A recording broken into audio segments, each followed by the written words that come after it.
Shri R.K. Mishra, Director IIP, Dr. C. Anand Ramakrishnan, CSIR Director NIIST Trivandrum, and Ms. Devina Swaroop, Director Paharpur 3P Private Limited, to please come on the dais.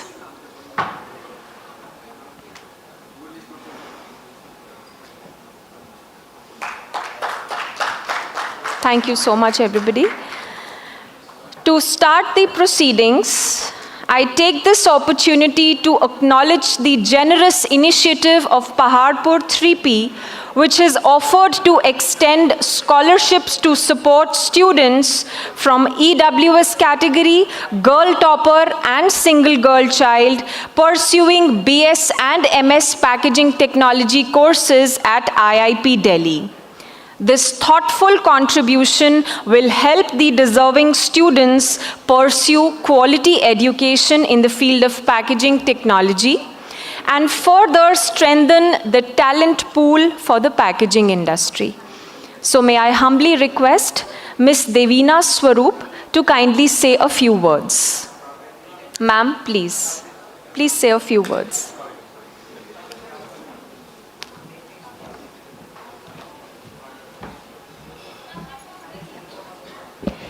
Good morning, everyone. Thank you so much for having me over here. It's a real pleasure and honor to be here at the 6th Summit hosted by the Indian Institute of Packaging. I want to say that IIP and Paharpur 3P have had a very long and personal association spanning over 30 years. I don't know how many of you know, I also learnt of this very recently, but the first office of IIP Delhi was actually started in the space of our factory before they moved to their own premises.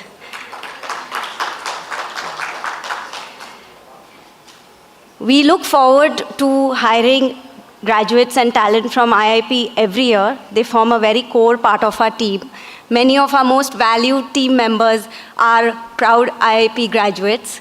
And we look forward to continuing this collaboration and association for many, many years more. Today at Paharpur 3P, I am very pleased to announce the sponsorship of scholarship awards for meritocratic students who deserve this. This is something that is integral to our own progress as well, and we look forward to many more years together. Thank you.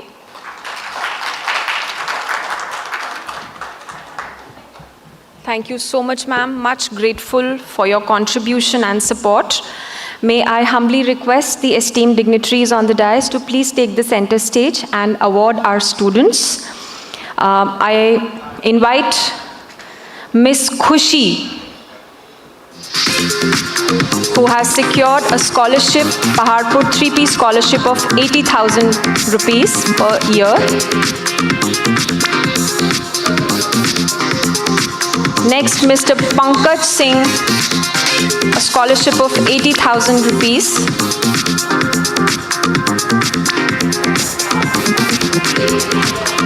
BS packaging student.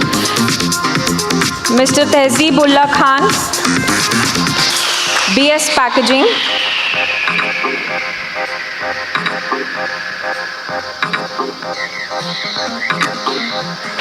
Scholarship of 80,000 rupees, Mr. Tehzeebullah Khan. May I have a great round of applause, everybody. Thank you. Ms. Prakriti from BS Packaging Technology.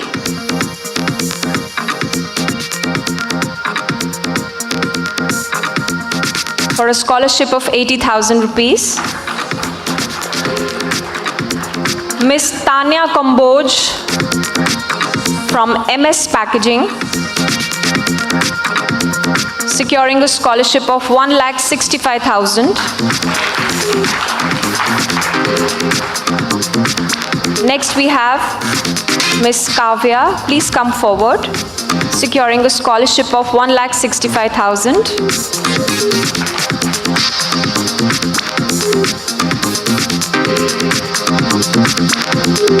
I request Mr. Vishal to please come forward.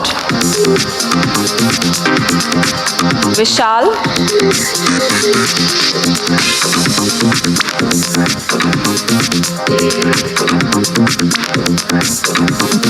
Mr. Vishal securing a scholarship of rupees 1,65,000.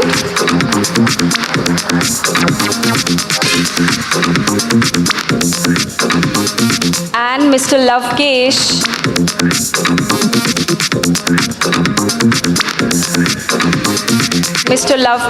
from BS Packaging Technology securing a scholarship of 80,000 rupees. I request all the students to please come up the dais for a photograph with the esteemed panel and dignitaries. All the students please come forward for a group photograph with the esteemed dignitaries.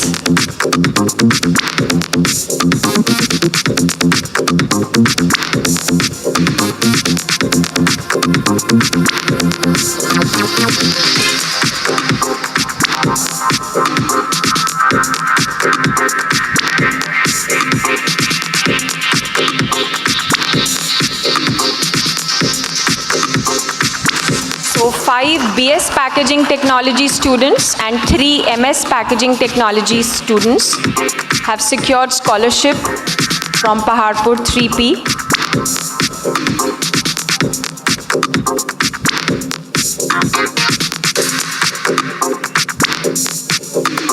Thank you so much, everybody, and we really acknowledge the contribution of Paharpur 3P for the packaging talent pool.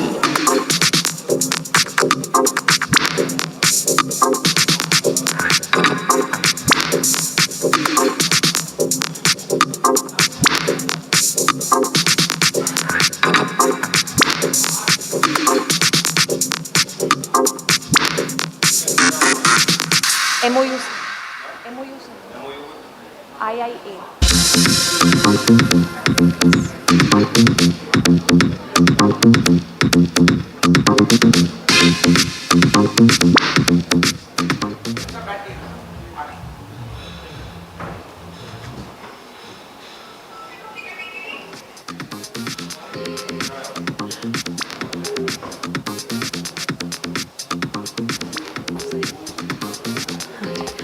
Ma'am, I humbly request you to please come up on the dais. I would request Shri R.K. Mishra sir to warmly acknowledge ma'am with a memento.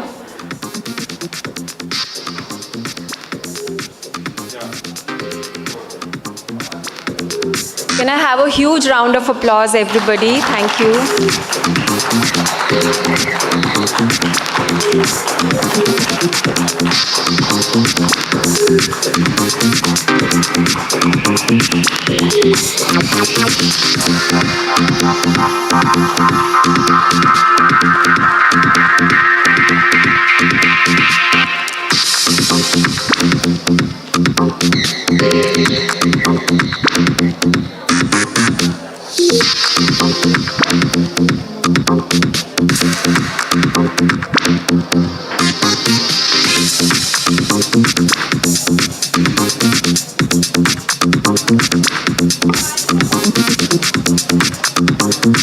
Ladies and gentlemen, we now proceed for the MOU signing ceremony between IIP and Indian Industries Association, for which may I humbly request Shri Dinesh Goyal, who is the chairman of IIP Lucknow and chairman of IIA, to kindly come up the dais and take the chair.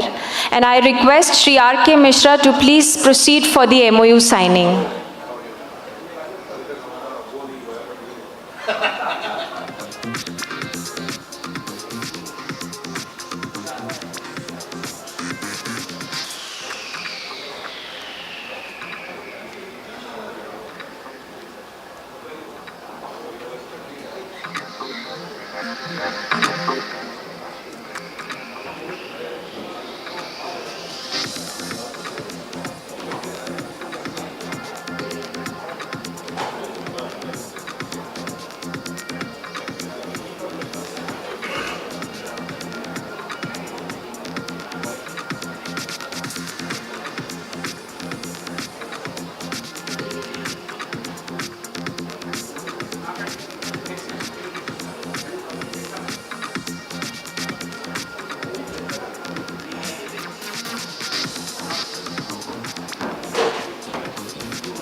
नहीं हटा दीजिए हाँ हटा दीजिए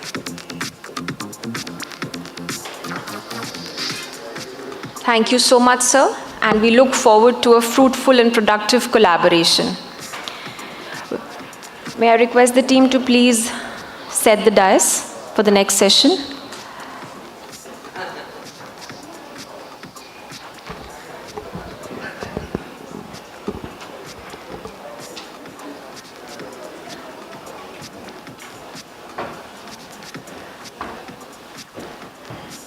Today's first keynote session themed Standardized Packaging, Harmonization and Global Best Practices, for which I would like to invite our esteemed session chairman, Mr. Mrinal Kanti Banerjee, Parsons Packaging Limited, and esteemed co-chairman, Mr. J.K. Gupta, Scientist E and Head TXD, BIS, to please come up the dais and take their chairs.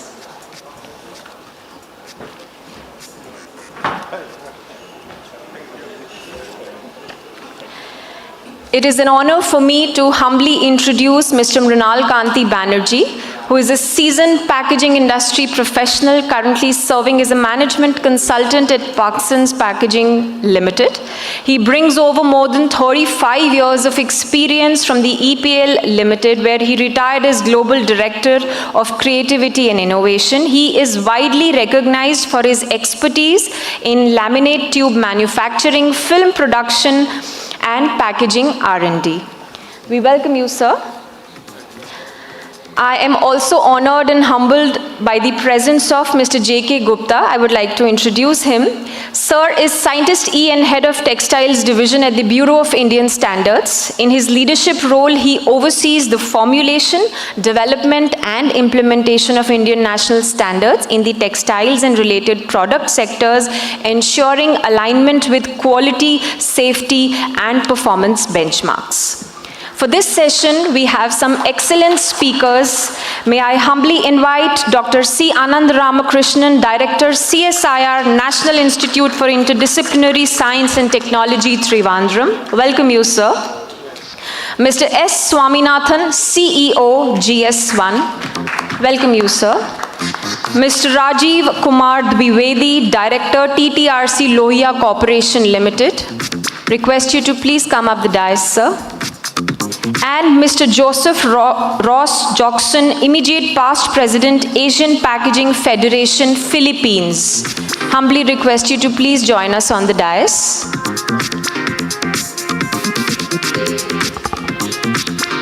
They'll be joining us shortly. I humbly request the esteemed chair and co-chair to please take over the session. Thank you.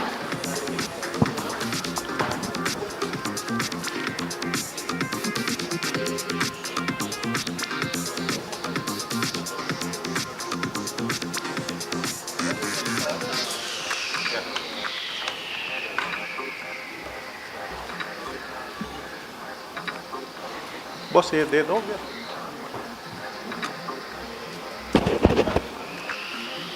Good morning. So, hall looks little smaller, but I'm sure today we have packed up programs, and we have eminent speaker here today who will discuss. But before starting, I must say that I've been associated with IIP over 32 years. Before that, I was more on industry, working and all these things. So a lot of innovative work we have done. And I must tell that with IIP, and also you work with IITs and all this, so we could co-create a lot of innovative product which is patentable, and then it has a lot of value, not only to the companies, to the individual as a whole, but to the society. It is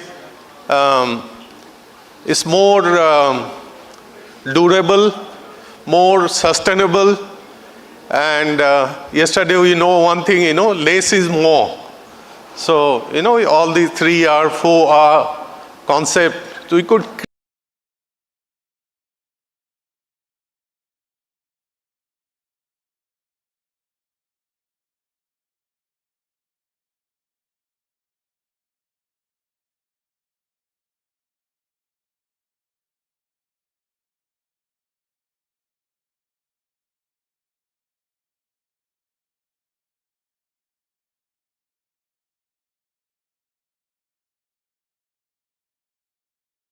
to create that, but at the end, when you want to have a mass production, million and billions of number, not very easy. So two things, new product with the current machinery system. So there is a challenge. We need to handle that. And new product with new set of machinery. That means that require a lot of capital investment and all this. That is also a challenge. But things are becoming better. I think the latest thing, what is coming, it is around the corner, not yet, that PLA-based product, which can run on current set of machinery with little bit modification, with some addition of auxiliary equipment. That thing coming soon, I think so. So with this, we'll start our program. So first we have Dr. Ananda Ramakrishna. He's a distinguished scientist and currently the director of CSIR, National Institute of Interdisciplinary Science and Technology, Thiruvananthapuram. He earlier served as director of National Institute of Food Technology, Entrepreneurship and Management, Tanjavur, 2016 to 2022. It is there, you can read. I will not read the entire thing. And basically chemical engineer, graduate from Anna University and a PhD from Lauenburg University, UK, under the Commonwealth Scholarship. The research focus on advanced food processing technologies, nano delivery system for bioactives, 3D food printing, spray drying technologies. With over 2 decades of research experience, he has published 200 plus papers, authored, edited 21 books, holds several patents, and is guided numerous PhD scholars.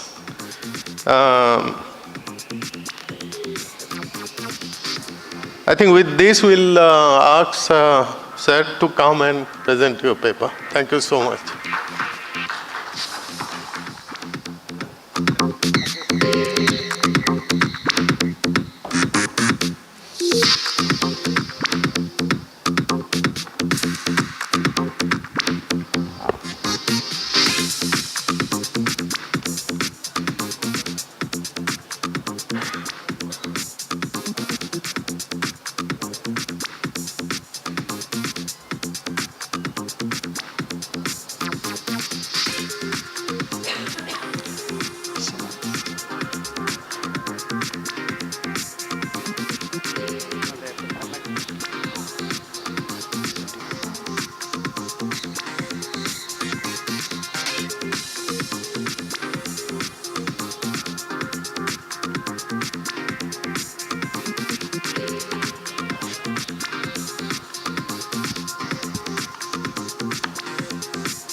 Most respected Mr. Sir, Tanveer Alam, and all the dignitaries on the dais, good morning to everyone. First of all, I'd like to thank Dr. Tanveer for inviting me such a wonderful conference. And I'd like to speak on sustainable packaging solutions. India, we wanted to make it a net zero at 2070, not 2050. Packaging contribute almost 2 to 5% of our total carbon dioxide emission or greenhouse gas emission altogether. So without packaging solution, sustainable packaging solution, we can't achieve the net zero even 2070.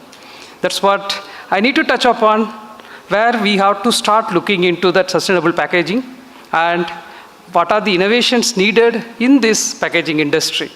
If you look at our conception of the packaging, you may be knowing from yesterday to now, it is a continuously increasing. It's moved to the every place, including the river, sea, all together.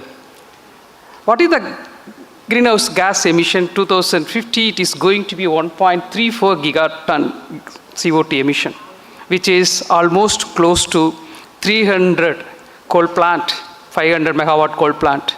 Can you imagine we wanted to reduce the coal plant? If we increase the same manner of plastic production in our country, it's going to be like this. It's not only that, paper or the aluminum or glass all contributes greenhouse gas emission. We don't need to talk about this. Everywhere plastics, right now see 1:3, 1 ton of the plastic and 3 ton of the fish. 2050 it is going to be a 4 ton and 3 ton of the fish. The microplastics, you can look at the top, it's less than 0.1 micron. It is everywhere. Very recently, Tanveer knows, we have a big debate in FSSI what to do that microplastics after Chennai High Court has told we have to put it all the food packaging and water and milk, these contain microplastics. This is a big challenge in the industry.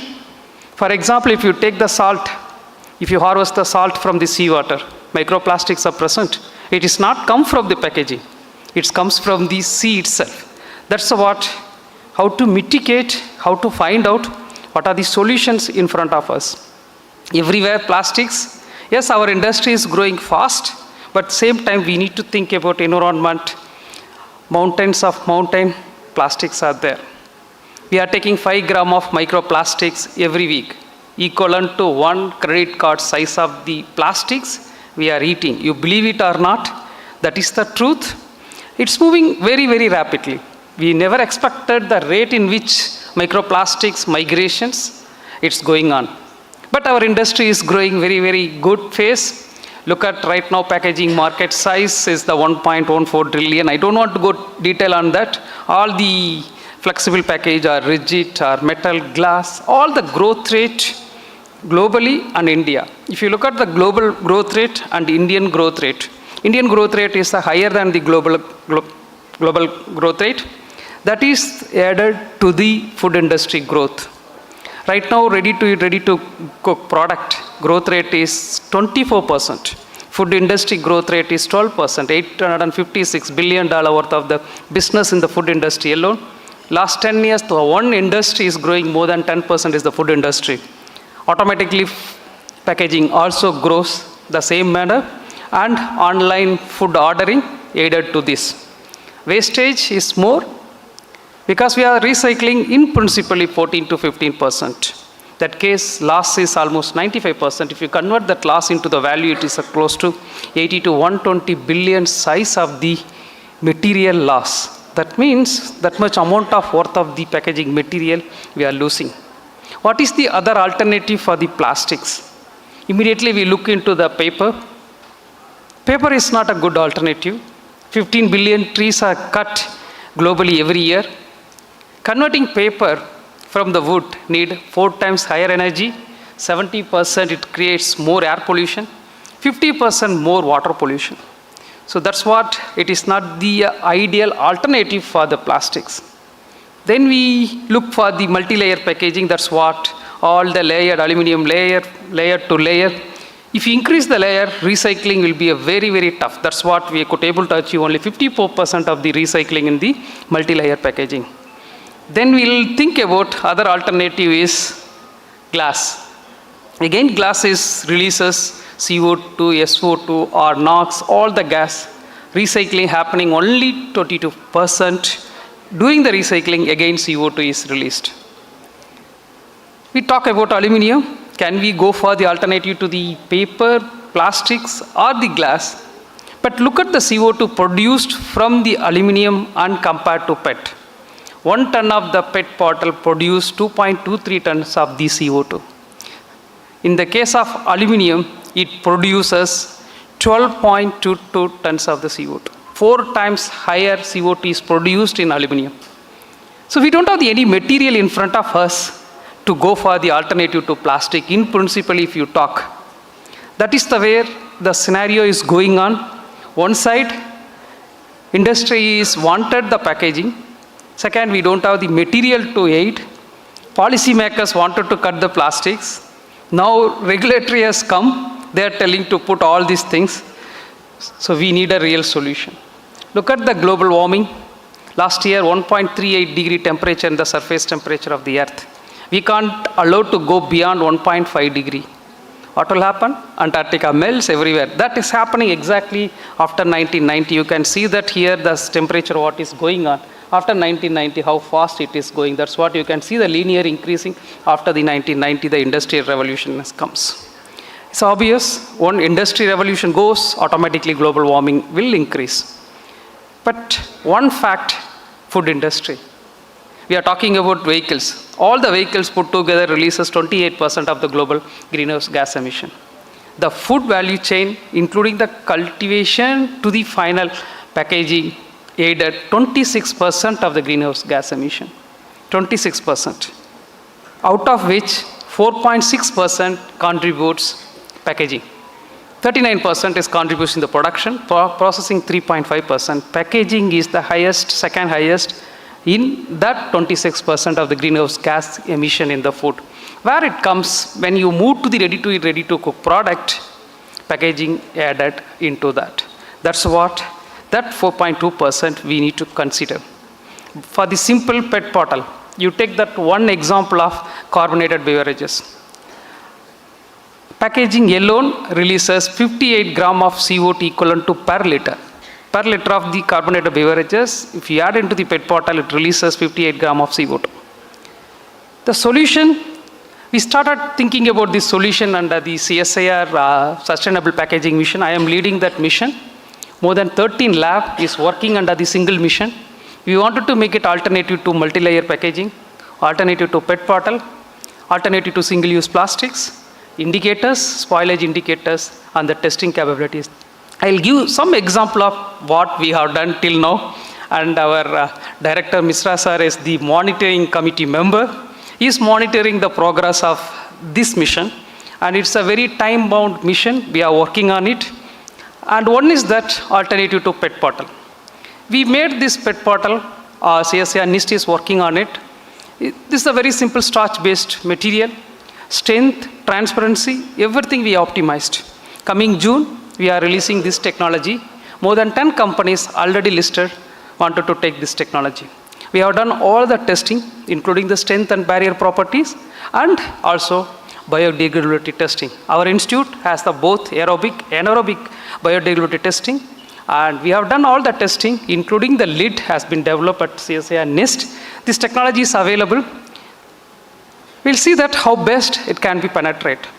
But one thing, how to recycle once you introduce in the market. That also we are working under the same mission. Second one is that fiber reinforced packaging technology. Here what we did, we used the coir material along with the PBAT. This is mainly to focus on the pharma industry where the medicinal and the alternative to glass, you need a strength and the total closing of water vapor or the oxygen to penetrate. That's what we reinforced the coir material along with the PBAT. Again, 100% is a biodegradable. This technology is also available. Again, June we are planning to transfer this technology along with all our monitoring committee members. What is that? This is the what we looks, cellulose PBAT composite material, different size, whatever you want. In this mission, we are not only developing the matrix, the whole machine itself, all the machinery also developed by us. For example, PET bottle, preform as well as the molding. Both the machine has been developed by us. So we are giving the license, not only the formulation or the machine. For example, you know that famous Tetra Pak. It is not only the matrix, the machine itself is the key element in the Tetra Pak. We realized very, very late in the PET bottle. Initially, we tried with this formulation of the existing molding, it does not work. Then we developed the machine for this. So both this container as well as the PET bottle. So all will be available at CSIR NIST. Please visit on June. We are conducting the technology transfer. We wanted to demonstrate. You can see the machine, what we developed. And if you're interested, you can take it, that technology as well. Now come to the PLA. This bottle, I reveal it is only PLA based. But millions of the bottles again comes from this PET bottle. Again the wastage is generated. The value is going again in waste. So what we thought, can we recycle again this PLA based PET bottle, PLA based single use plastics. Under the mission, we are able to recycle, we could able to recover 95% of the lactic acid again back. So we are working with the Praj. And we have achieved that, 95% already patent has been filed. So we wanted to introduce combine the technology, not only the PET bottle. Once you introduce in the market, you can get back, recycle. Again, that PLA can be used either packaging film or you can make it as the PET bottle, whatever the alternative you wanted to use it. This is the NCL Pune is working on this technology. This is another one interesting technology, what we try to do it. Yes, we have done the PBAT for the second reinforcement of the coir. Can we get PBAT from the PET? That's the idea. We made it a one-spot synthesis reactor at ISPI Hyderabad that can convert all the PET into the PBAT. Now you know that myself and Tanvira, all a committee member, we changed the biodegradability definition itself. Government of India changed under the CBCB. We include not non-polymeric material. It was existing one. We used now even polymeric material, if it's a decomposed, can be called as a biodegradability. That's what the definition we redefined in that. That case, this will go exactly there. The PET can be converted as a PBAT. This PBAT is a 100% biodegradable nature. This can be claimed as a biodegradable material. So this PBAT can be used either making the film or the PET bottle. That's what we try to use, the combination of these two. Again, this technology also very well available soon, and we are scaling up the technology. Now we made the small reactor. We are in the process of scaling up this reactor in the large scale unit. So this is the another one, what we wanted to do it from that. I talked about the paper. Paper is the very, very expensive. We are using very, very lightly. Can we reuse the paper cups, papers? But if you use it in the paper cups, the coating is important. So we try to develop the bioresins based coating that can repellent the water. You can see that what it's given here. This is the normal paper. This is our bioresins coated NIST paper. All water, black tea, milk, oil, coffee, milk coffee. You can see that what is happening after putting into the paper. In this, when we put the coating on the paper, nothing is shown in that. This is also available. Again, large scale production we have done. This can be used to coat any papers, not only for the cups. Wherever you wanted to utilize paper as the delivery of the food matrix, yes, we can go for the simple coating will help to reuse the paper. Then here, we made it from the Ambri Bhopal. Another CSI lab has developed totally paddy straw based packaging material. Very unique and 100% biodecompostable. And with the lid, everything has been optimized. Again, this containers, food containers available for the technology transfers. Anyone interested, please communicate us. We will happy to do that. Moving on to the storage and shelf life. The spoilage indicator is very much important. That active packaging or smart packaging, we need a molecule can change the color when the food is spoilaged. So we developed more than 30 molecules, either light exposed, colorimetric freshness, or the fluorimetric freshness, or the deforest and multimode method. All the chain, including -40 to the more than 50 to 60 degree temperature changes, we have the molecule to put it in the packaging, showcase what is that spoilage indicators. Not only for the food and also safety. I'll give some example. You can see the prawn and 1 hour, how it is a spoilage, the cover, and 1.5 hours and 2.5 hours, you can see the indicators here. The color, the spoilage indicators changes from the initial stage to 2.5 hours. Then again, another prawn, you can see the 2 hours, how the color changes. We took this idea from the vaccines. When vaccines cut off the cold chain, that changes. That's called a vaccine oil monitors. We are working on the vaccine oil monitors. Only one company makes for the globally. Nobody else makes for the vaccine oil. We try to make it the same VVMs for the country. We develop the VVMs. All the VVMs we develop. We got the idea from that same molecule. We'll fine tune to suit for the packaging material. That's what it has been achieved. And again, you can see the color temperature 9 hours. That's what I'm telling. The time temperature changes, which is the time you wanted to cut off, which is the temperature. Depends on that, we have the molecule to put it in the packaging material. So this is the what normally use the outer color to inner color, how it is changes. And this is the another deforest when it is the ice cream. If it is take out from the fridge, you can see that color indicators here down. This is the how it is changes. You can see that when it is exposed to the outside the temperature, that for the initial color is like this, now end of the color is changing into that. You can see the color changes, what is happening in that now. You can see the color changes now. This is the what we developed that can be put up in the any of the packaging material. It's the plastics or the container, lid, anywhere you can put these indicators. We have developed these indicators. We filed the patent. So if your requirement is there, we can fine tune this indicator to the packaging requirements, we can do that. And heat indicators, I set a very high temperature. That also we develop. You can see that inner and outer color, how it is changes when it is goes for the very, very high temperatures. When color changes with the only 5 seconds, it no need much time. And even above 50-degree color changes also can be possible in these indicators. This is the another one. If you look at the security, lot of duplicate product comes to market. They simply changed in the packaging, looks like your company. But it is very, very difficult to distinguish between the original and duplicate. The material is duplicate.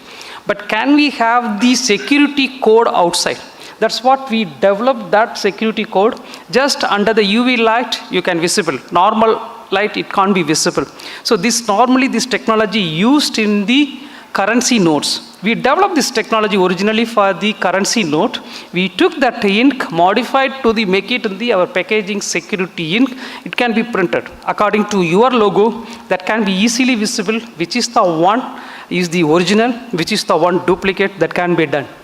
And that can be made it into the QR code as well.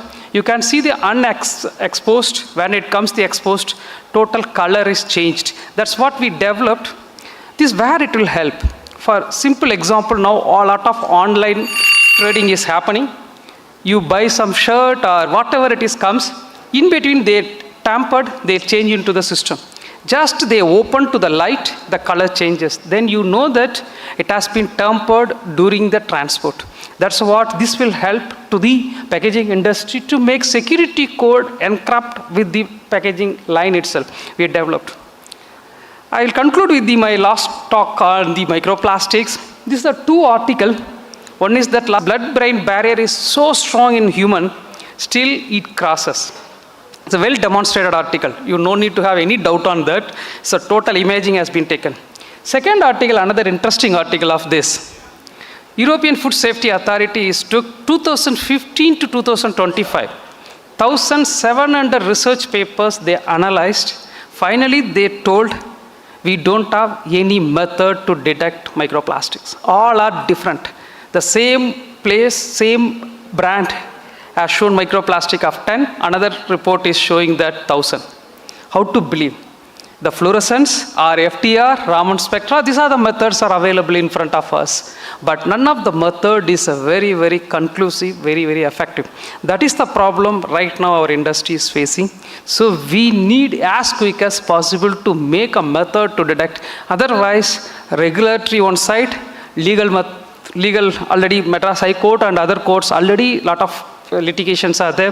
How to fight with that? Yes, a government side. Yes, an industry side, we need to think. We started working on it.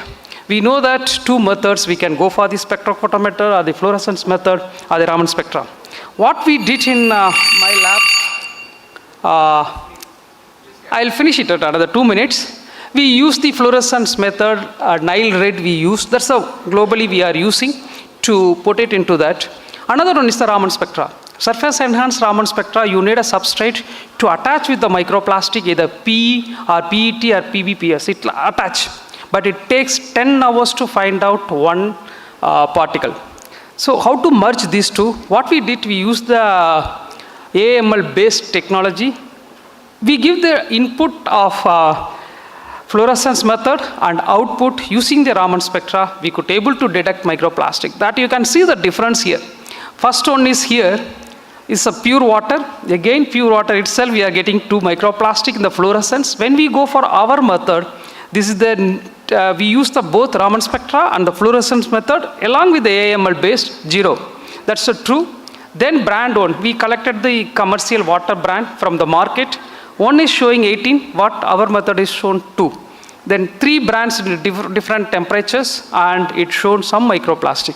This is the issue, but we need a more extensive method development, extensive data generate, then only we can come to some conclusive, yes, microplastics comes from the plastic. It's not from the original origin itself. Again, milk, this we have done because of that same court case was in the milk. So we collected 3 brands of the milk. We have done the fluorescence method as well as the Raman spectra with the AML method. Again, you can see that controlled milk. This is the pure milk we collected. 5 shown in the fluorescence. That's what false positive will come more in the fluorescence method. When we go for our method, it's almost 0. But you can see the other method is a big difference is there. We are still working on, and we need more data to claim, yes, microplastics present or not, and also we have to confirm that which is the method is better. And as I mentioned, under this mission, we set up the biodegradability testing setup at CSA and NIST. We can do aerobic and anaerobic as well. After the biodegradability testing, that soil also we are putting into the earthworms. What is the European standard? That earthworm we are cultivating in our institute. We are checking that nothing is present in the residue of the soil itself. Till the entire testing, we are able to do it in our institute, and also other testing, IIP and all other institutions are doing. We can also help you to get it. I conclude with my talk. Future depends on what we do present. And we have to carefully select all the material, not only for the food, our packaging as well. Once again, thank you so much for your support.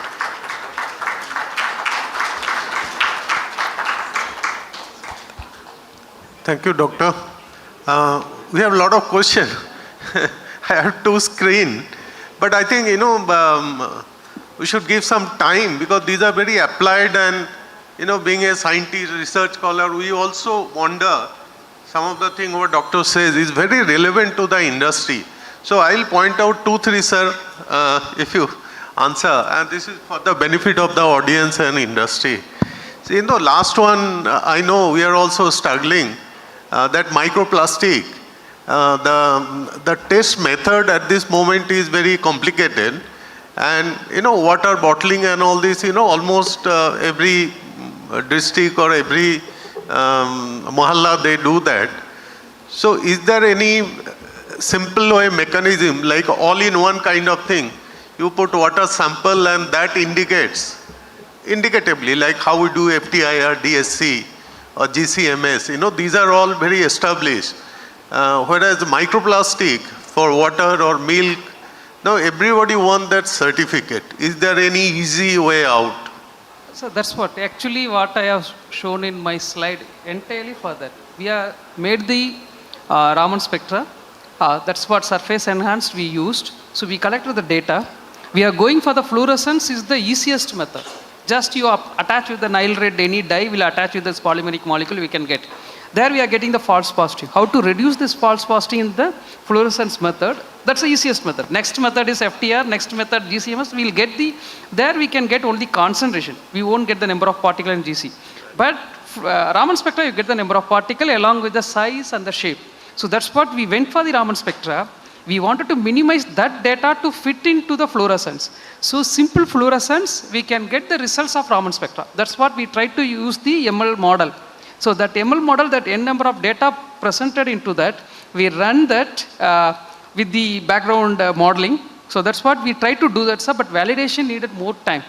And it takes maybe another 6 months for us to complete the whole study. Then we like to publish that. And then maybe this method, but some of the European labs also working similar one. Right. But it's a need of hour. We need to do it as quick as possible, sir. Right. So this is, I think, need of the industry. I think we'll take this as a homework and let's see how we can do that. Sir, second one. Please go ahead. Second one is very out of all this, dear to our research also. Like PBAT, when you talk about, this is basically fossil fuel based, isn't it? Now, is there any kind of dichotomy that when you talk about bio, all plant-based, natural, whether to add that, is there any kind of... Sir, we have a biodegradability definition. Yes. One is that first country, if you make it an exclusive definition by China, they are given very clear definition. Other definitions, US and the European Union, little bit not very clear about that. China has come to very clear definition. Then it went to, after that, you know, that famous case to Supreme Court. Then Government of India asked us to do, myself, Tanvir was part of that committee. So we tried to do it there. Even it comes from the non-fossil origin, still it degrade 180 days in the soil. No residues. That's what I example. We go for the soil test as well. Nothing is there. We can convert. We can call it as a biocompost. We can use it. That's what we try to do, sir. But we already changed the definition. We submitted to CBCB. So once CBCB announced, we have the flexibility to use PBAT as a biodegradable material. Thank you, thank you. One more, maybe. I thank you, Dr. Saab, for a lovely presentation. Only I have few things regarding you said about the PET. Actually, I understand the PET is one of the most recyclable material, where it is converted into the filament yarn and all. And I understand we already have granted more than 50 licenses. And it is so that was one of my observations on that. Apart from that, I want to inform you at ISO level, maybe the microplastic from the textile origin. But they are also working on that. We are the members on those committees where because of the repeated washings and when those microplastics generated and it is going through the C2 our food chain. So apart from the plastic origin, we are, so maybe you can take the feedback from those yes, ISO. Sir, we are already started working. So that's what we did, that salt study. Salt is the number of microplastic higher. Then we looked into that, it is not come from the plastics. Sea water itself comes. So like that, textile also another migration, and most of the airborne microplastics also present. It is, people are telling because of attached to the plastics, they are telling all packaging material is contributing the microplastics. It is not only our industry, it comes from all over the environment. Yes, perfect. And one last input on that. On this paddy-based, I think we already have an Indian standard on that. You must be aware about that. And I think it has been recently launched. Yes. It's very extensively used nowadays. Yes. Thank you, sir. Thank it's you. very lovely. We'll introduce next one.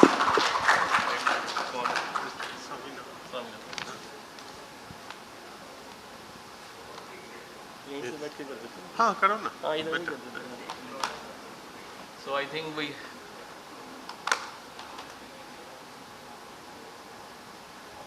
Now, thank you. We have the next speaker, Mr. Swaminathan. He is the CEO of the GS1 India, and I think he's doing a great job on those all the QR codes actually. And I understand nobody can live without the QR codes in today's world, where a lot of regulations, the safety compliance, everything is coming. So over to you. I also want to understand what actually you are doing and how you are helping the whole packaging industry. Over to you, sir. Yeah, thank you. A wonderful morning to all of you, and it's a very, it's a great pleasure for me and honor to be at the 6th annual conclave of IIP, and also, on the 60th year of the Diamond Jubilee of it. I would have would have been very happy to, walk you through the presentation of what we do there, but unfortunately, I think it's, I didn't make any presentation, but let me put it to you across in simple words of knowing that. Before that, let me ask, how many of you are aware of GS1 and heard about GS1, the name of GS1? Okay. Yeah, I think very few of it. So I think it's very important for me to give a brief introduction about the organization. GS1 is an international standards body, which is headquartered based out of Brussels, and it's almost 50 years the standards body has been there in place across the world and exists in 116 countries.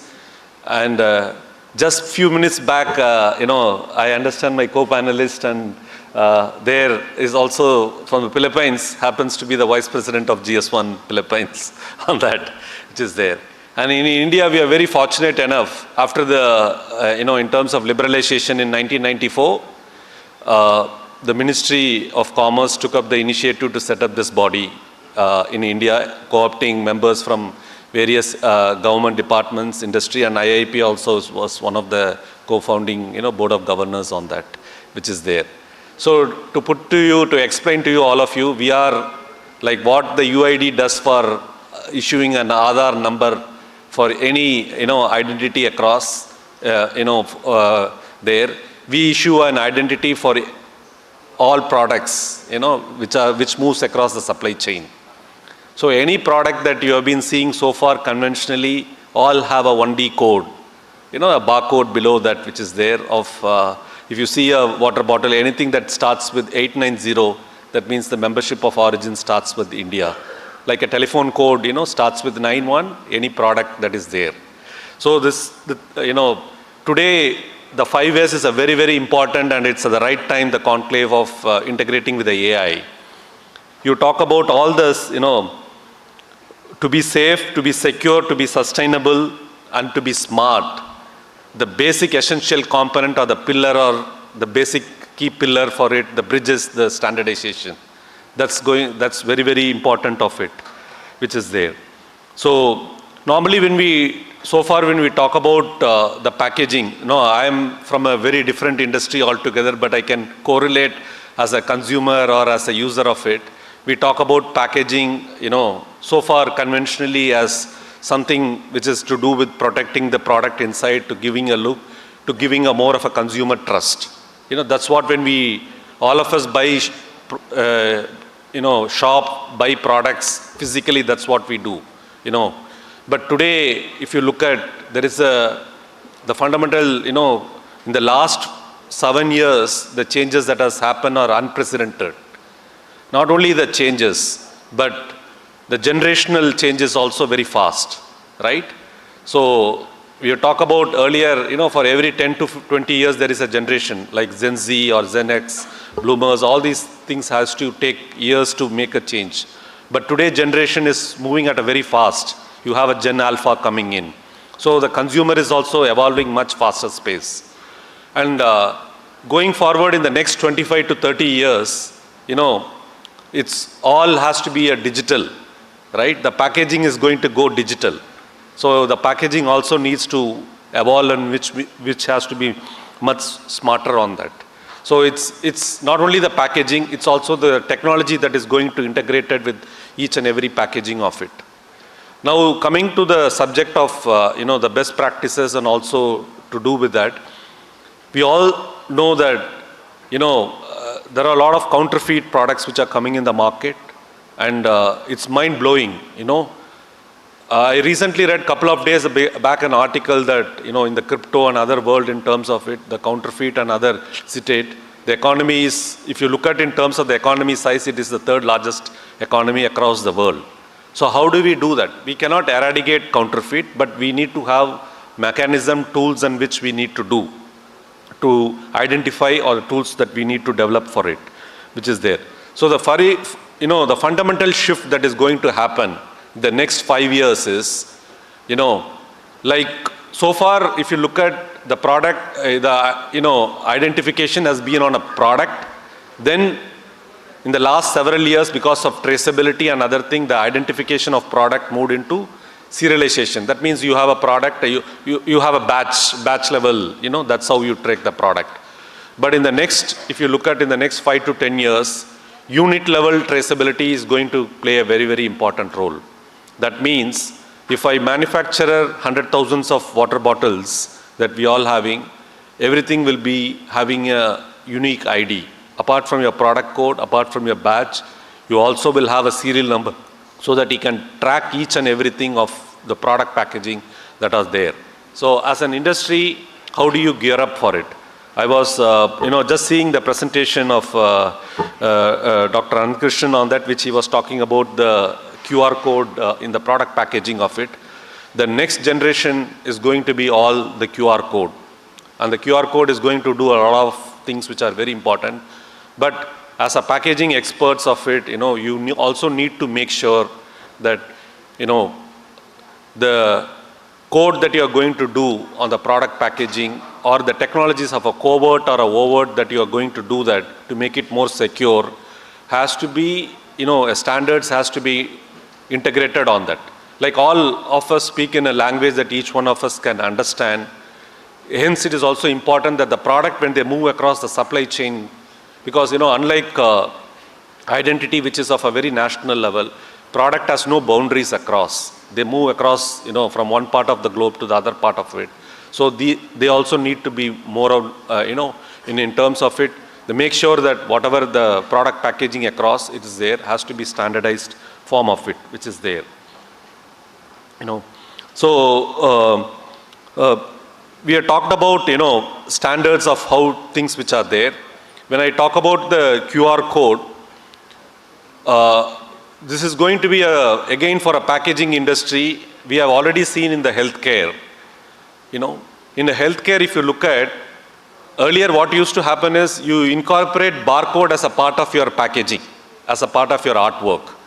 But today in the healthcare industry, if you look at, worldwide regulations have come, even in India for the top 300, which requires a variable data to be printed on your product packaging. So it needs to be on demand at the production center. That means every time when you produce a product, after it has got all those details about the batch and other things, you print a dynamic barcode on your product packaging. So it requires a lot of, in terms of systematic changes or the process changes that are required in the system. So far, because health is very in terms of a regulated industry, and it's also to do with the especially the life of in terms of human beings and other things. That it has started with the healthcare industry, but gradually the project is going across to every consumer product. So there is already a project of initiative called Ambition 2027 and also Vision 2030. That means that especially in the developed markets like US and other thing, all retailer should have a capability to scan a 2D barcode at a point of sale, which also capture information like your batch number and other thing. The objective is, today what happens is, if there is an expired product, you cannot track that product. You have to physically see the date and then track it. But how does it help at a point of sale to make sure that expired product are not sold? Expired product packagings are not there on that. So with the help of the dynamic 2D code, we call this as a digital link or the digital QR code or the GS1 QR code. It will help you to stop sales at a point of things which are there. And then, in terms of it, so that also for your batch level inventory and other thing, it can be much more useful. So it is very important as a packaging expert, you also understand about what are the technologies that are available to print these dynamic codes, the QR code. See, putting a QR code as a part of your advertisement or anything is simple.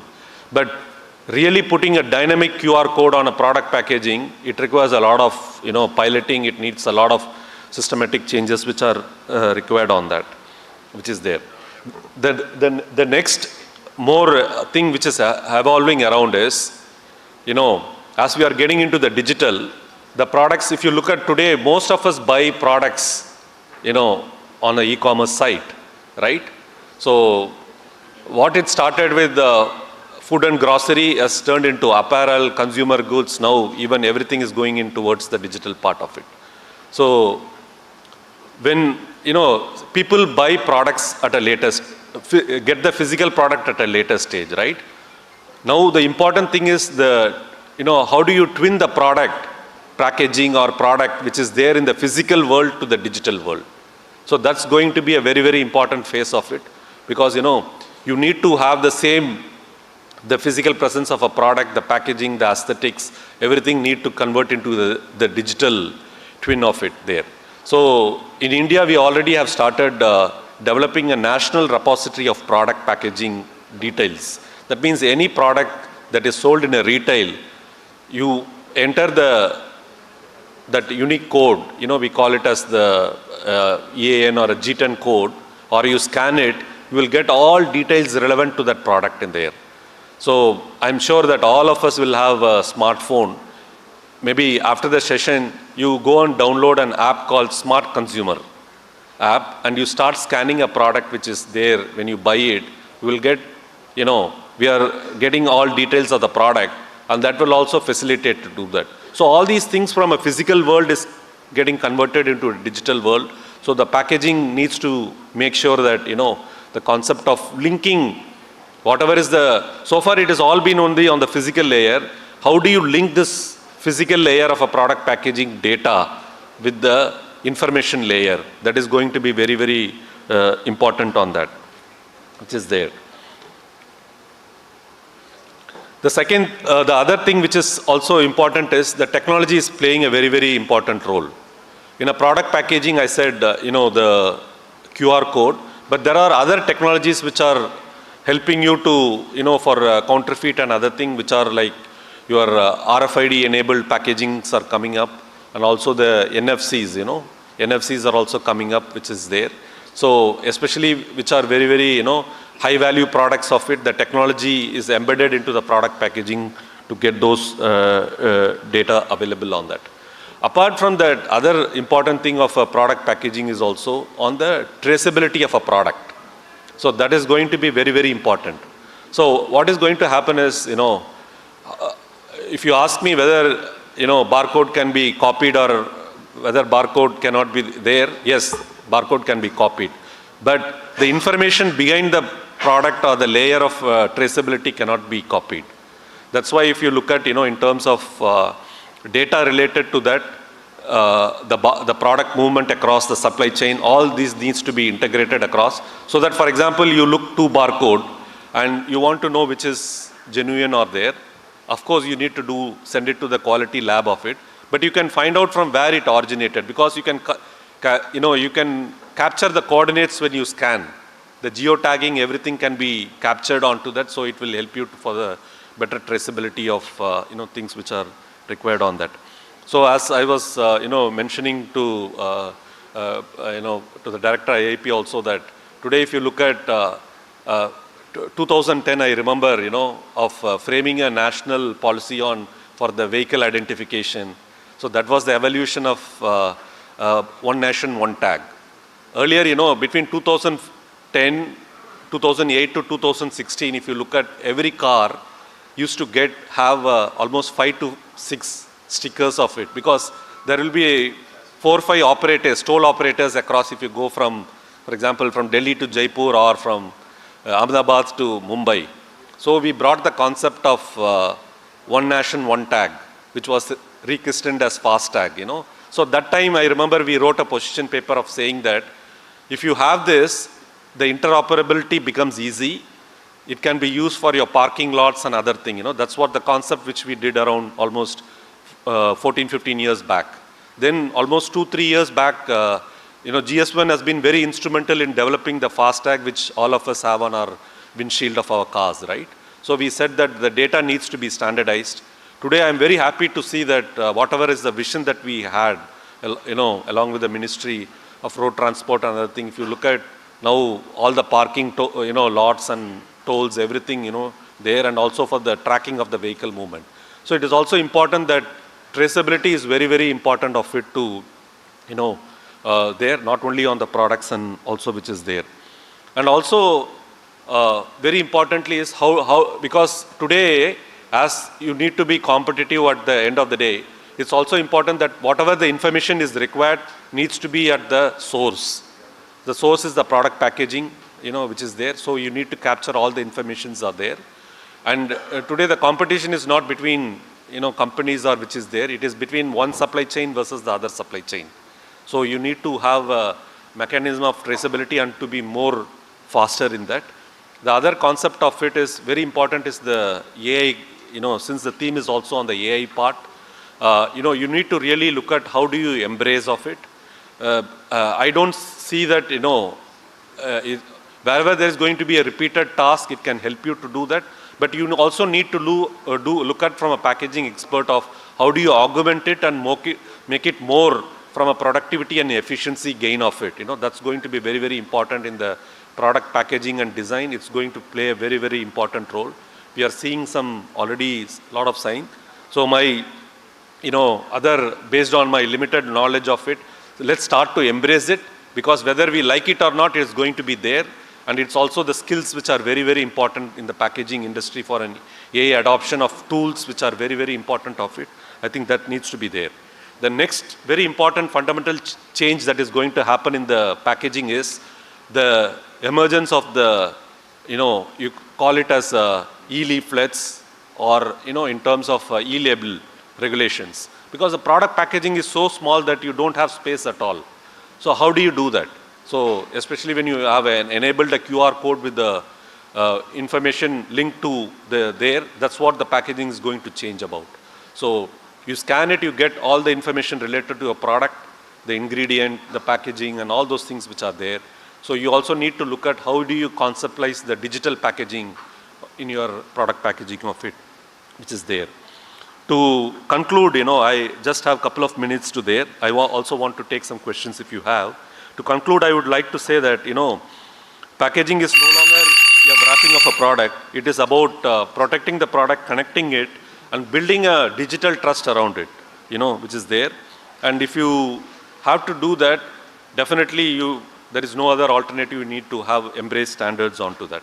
That's what, with that, I would like to conclude, and would like to thank you again for IIP for inviting me here to, to give a brief, speech on this topic of QR code across. Thank you very much.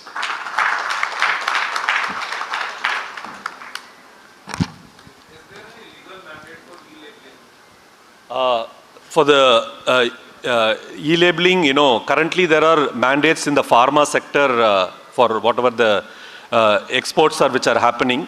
But we have already in discussion with the FSSI also because the regulations are coming up. Already they have given some provisions of if they have the G10 number or the QR code where they can, especially the license numbers and other thing, they can remove it on the digital part of it.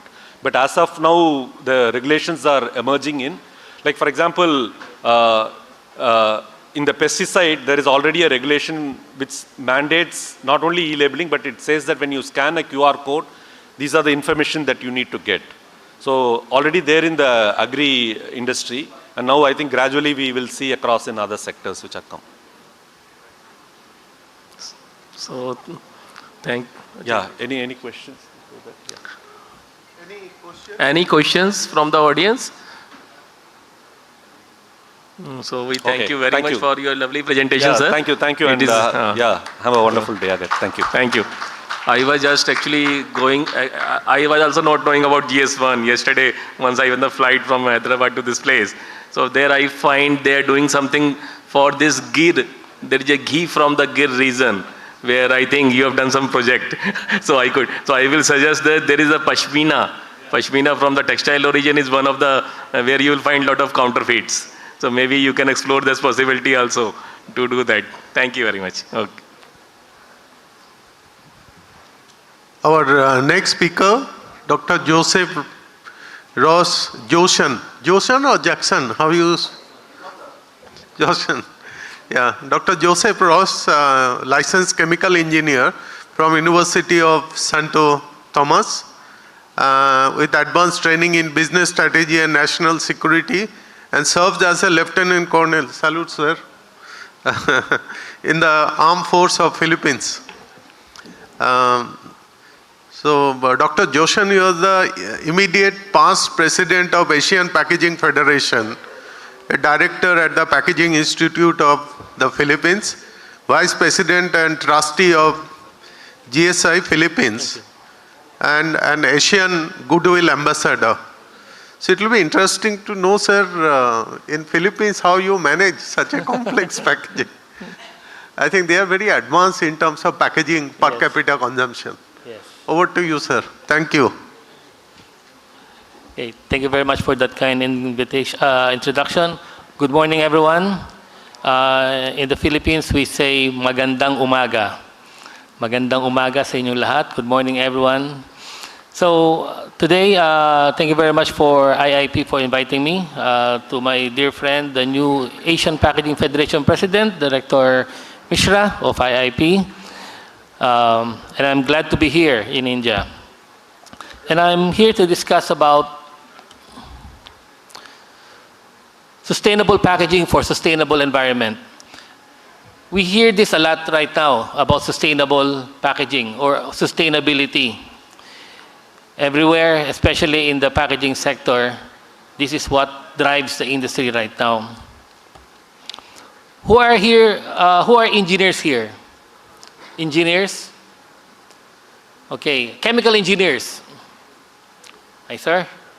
Do you know that in a survey published by the Institution of Chemical Engineers, they have voted plastic as the 6th most important chemically engineered inventions and solutions in the modern era? Do you agree? How can you imagine a world right now without plastic? Even the clothes that we are using, most of them are recycled plastic from polyester. The eyeglasses, the shoes that we wear, the packaging that we have. I believe without the packaging, we will all be hungry. There is no container for food. And most of these are plastic-based. But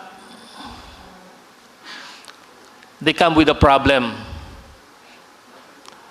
This is a photo which we normally see, especially in areas where, coastal areas where water drives the plastic into the shores. But for me, I think this is not a problem of the plastic. It's a problem of society. It's a problem of behavior. Because sometimes we become a throwaway mentality society. We just throw away. We don't segregate. We don't dispose properly. But of course, it's a given. Therefore, as in the manufacturing industry, the biggest trend right now is how to make their packaging green and sustainable.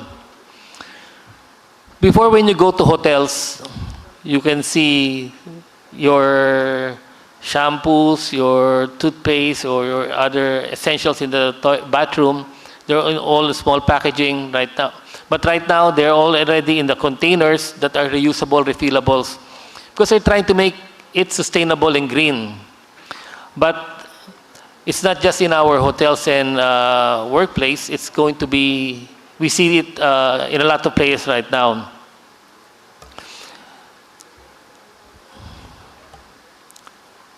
But sustainable development means meeting our present needs without compromising the ability of future generations to meet their own. I truly believe that tomorrow is not ours. Tomorrow is for our children and our grandchildren. We are just borrowing it from them. Let us give them a tomorrow that they have the resources that they will be able to use. So what we need right now is to use only what is needed and be sustainable. Now, these are the achievements of big brands. Unilever, Nestle, Danone, PepsiCo. They said several years ago that by 2025, we will have 100% packaging recyclable or reusable. Okay, compostable, biodegradable. And they have achieved this. Others even before 2025. They are doing their part in order to reduce the amount of packaging that is released in our environment.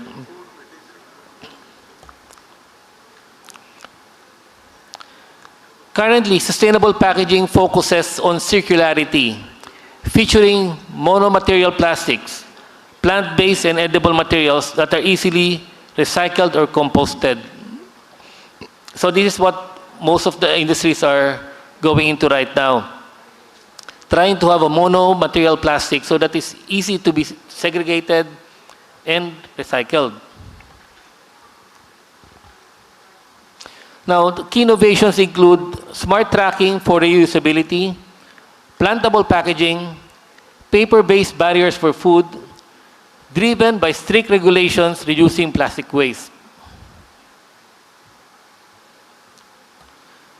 Here, I'll just show some of the trends that we are seeing currently and maybe in the next few years with regards to packaging innovations. First, we look into the monomaterial packaging. To simplify recycling, companies are shifting away from multi-layer materials to single polymer structures like all PE, all PP, which is far easier to facilitate and to process. an example here, wherein we have the conventional packaging, wherein we have a good barrier properties because we have the other materials like the nylon, the LDP, and the adhesive. In the middle, probably recyclable, but there's going to be insufficient barrier properties. But then there are technologies right now wherein we can have both a good recyclability and a good barrier properties for our products.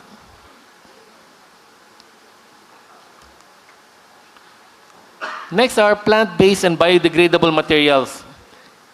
Use of mycelium or mushroom roots for molded packaging, NPHA, PLA, bioplastics for flexible films, and food containers is growing to replace traditional plastics.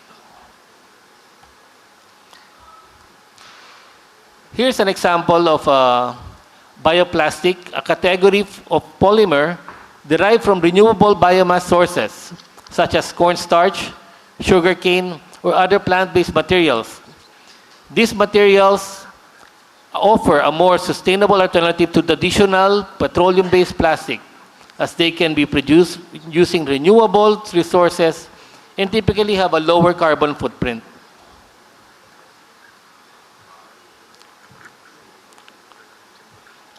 Another example is this bagasse. It's a dry and pulpy residue left over from crushed sugarcane stalks. It is used as a biofuel for the production of energy, heat, and electricity. It produces a pulp that possesses the physical properties suited for printing paper, newspaper, cardboard, plywood, particle boards, furniture, and biodegradable plastics. Products made from bagasse requires less energy and cause less pollution than plastic products. Another example is the coconut husk, otherwise known as coir. It's a natural fiber found between the shell and outer layer of the coconut. When pressed, this fibrous material can be formed into packaging, which can often look like cardboard. Coconut husk is often used to make doormats, brushes, twine, and particle board, and is a component in mattresses, floor tiles, trunk liners, and electric car battery pack covers. Coconut husk can serve as packaging alternative to plastics as well.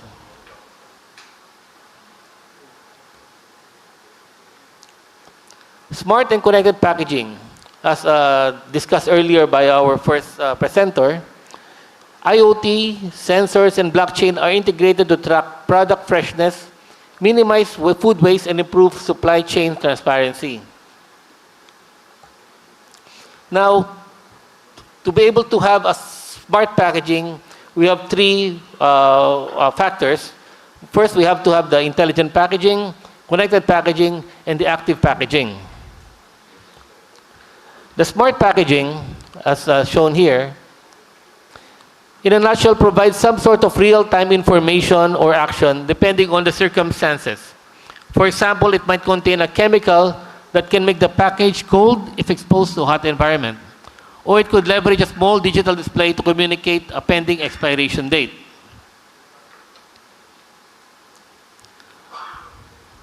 Connected packaging, on the other hand, is packaging that has become an internet-connected device. Through serialized QR codes, RFID chips, or other mechanisms, the package provides information directly from the cloud with real-time content. This is also discussed by my friend from GS1, the use of the QR codes. And then we have reusable and returnable systems. Rise in durable packaging design for multiple uses, supported by smart trackers for logistics. Here's an example. Returnable containers are the future, especially in big stores like Costco, SNR. I don't know which big stores we have here. But standards are needed to ensure a smooth transition away from single-use plastic, which accounts for around 40% of plastic pollution worldwide.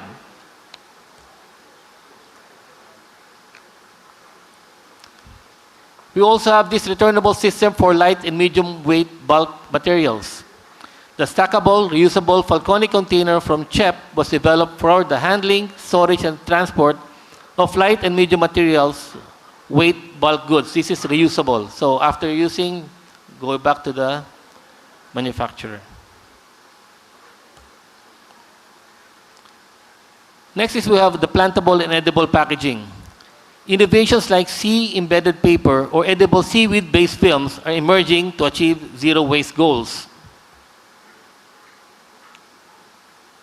In this example, designed specifically to hold takeout veggie wraps, this adjustable sleeve is incredibly green.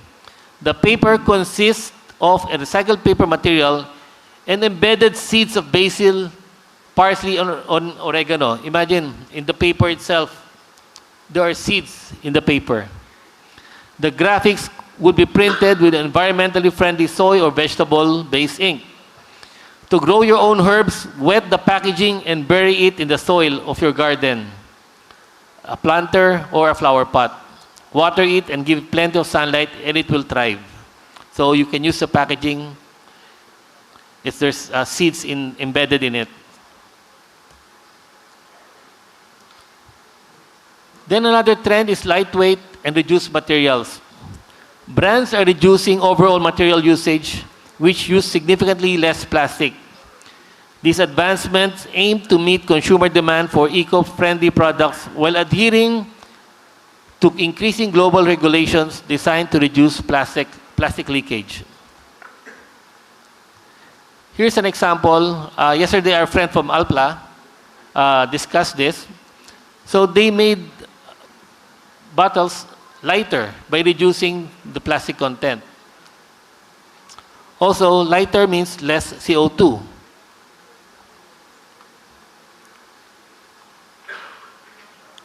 An example here of a packaging way back in 1992, reducing the weight by 23.8%, and also closures, reducing the materials, reducing the weight, and also reduces our CO2 emissions. I'm sure in the packaging industry, especially the plastic, the world of plastic packaging is at a critical stage. Legislative levers are pushing toward action both regionally and locally. So us in the Philippines, we are now implementing our EPR, which started 2023. Only a few of us in the Asian region are now implementing EPR. In Southeast Asia, ASEAN governments are moving rapidly on extended producers' responsibility implementation, prompted by global media attention to the plastic pollution crisis in the region. In this context, the companies must adapt rapidly, working to measure plastic footprint, set ambitious but achievable targets, and implement changes to packaging supply chains. Under the EPR, it depends on the country, companies are required not only to report their annual packaging consumption, but also to ensure waste is responsibly managed and the reported output circulated. You have to recirculate, reuse the output. The scheme thereby ensures reduction activities are effectively monitored. A reduction action plan must be put in place and progress towards stipulated EPR goals has to be externally certified. In the Philippines right now, we are now targeting 50% of what we use to be retrieved back to the environment. Next year, we will be at 60%. So, EPR is all because of circular economy. From the design, raw material from the design, we have to design our packaging until the end of life. But our end of life will become a new life when we reuse this as a new packaging material or packaging formats. So most of the PETs right now are 100% recycled PETs. Different packaging materials are now also using recycled pellets from HDPE, LLDPE, and PE materials. in conclusion, the packaging design is undergoing a radical shift with every passing year. While companies wish to create the packaging that makes people turn heads, consumers too are mindful and exhibit a discerning taste when it comes to selecting the products based on the packaging style, material, and concept. Now when you go to the stores, more and more people use a QR code to check on the recyclability of a material. We try to be more responsible in choosing the products that we buy. We look for products that are sustainable. We support them by buying them. And it's our way of helping the environment. So with that, I'd like to thank you again, this beautiful audience. Thank you very much. Morning. Thank you, Dr. Joseph. Few questions will be there, so audience, they will be able to listen better. The Philippines, as I started saying, because you have a lot of natural calamity, flood and all. India also you have that. Is there any trend or government direction that end of the use, packaging has to be water soluble, so it dissolves in water, something like that. Of course, salt water, something like that. We don't have it actually right now, but the Department of Science and Technology are developing different types of plastics. Either these are biodegradable, oxo-biodegradable, but there's no standards yet. But it's true, we are now trying to manage waste in our environment by EPR. As I mentioned earlier, we are now doing 50% recovery of plastics in the environment. Imagine if we are manufacturing 1 million tons of plastic, we are recovering 500,000 tons a year. That is 500,000 tons less waste in the environment, right? So these are the things that we are trying to do to have less waste and recover it, reuse it. We have a big recycling plant with Coca-Cola in Indonesia, in the Philippines, which has recycled already 2 billion PET Coke bottles in the past 2 years. Imagine 2 billion.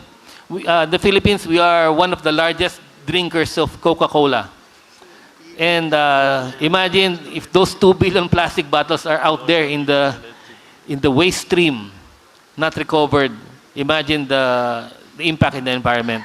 So these are things that the government and the manufacturing and industry are doing in the Philippines. Right. Thank you so much. Thank you. Good. I only one small actually question to maybe the audience and all the speakers also. Actually, we are also struggling, especially for the use of this recycled material, especially for the food packaging. So I think there have been the regulation. There is a regulation maybe in India and world over. So where we always actually take a cautious note on that, maybe even for the raffia industry actually where we are doing the standardization, where we think twice to permit the use of the recycled material for even storing the maybe the food grain sugars and that's all. So maybe, and you in your presentation you were saying the companies like Nestle, PepsiCo, Danone, and they say they will be shifting to 100% recycling. So maybe I want your expert opinion on that, how they will be and where the regulatory framework will hinder those innovations and on that. Well, actually, the big companies, especially the multinational ones, like Nestle, they're based in Switzerland. I think most of the developments, especially in design and packaging, comes from there. Also with Unilever and PepsiCo. So I believe that they hire brilliant minds, brilliant scientists, uses the new technologies and especially AI to develop all these things. But none of this will work without the help of everyone. We need to support the projects of industries and government as well because this is all for us. It's a whole of nation approach, as we call it. Thank you. Thank you so much. Now, I would take the opportunity to Mr. Gupta to say something about BIS. What is the new legislation or they are working on the standardization. So I will take this opportunity to learn something. Thank you.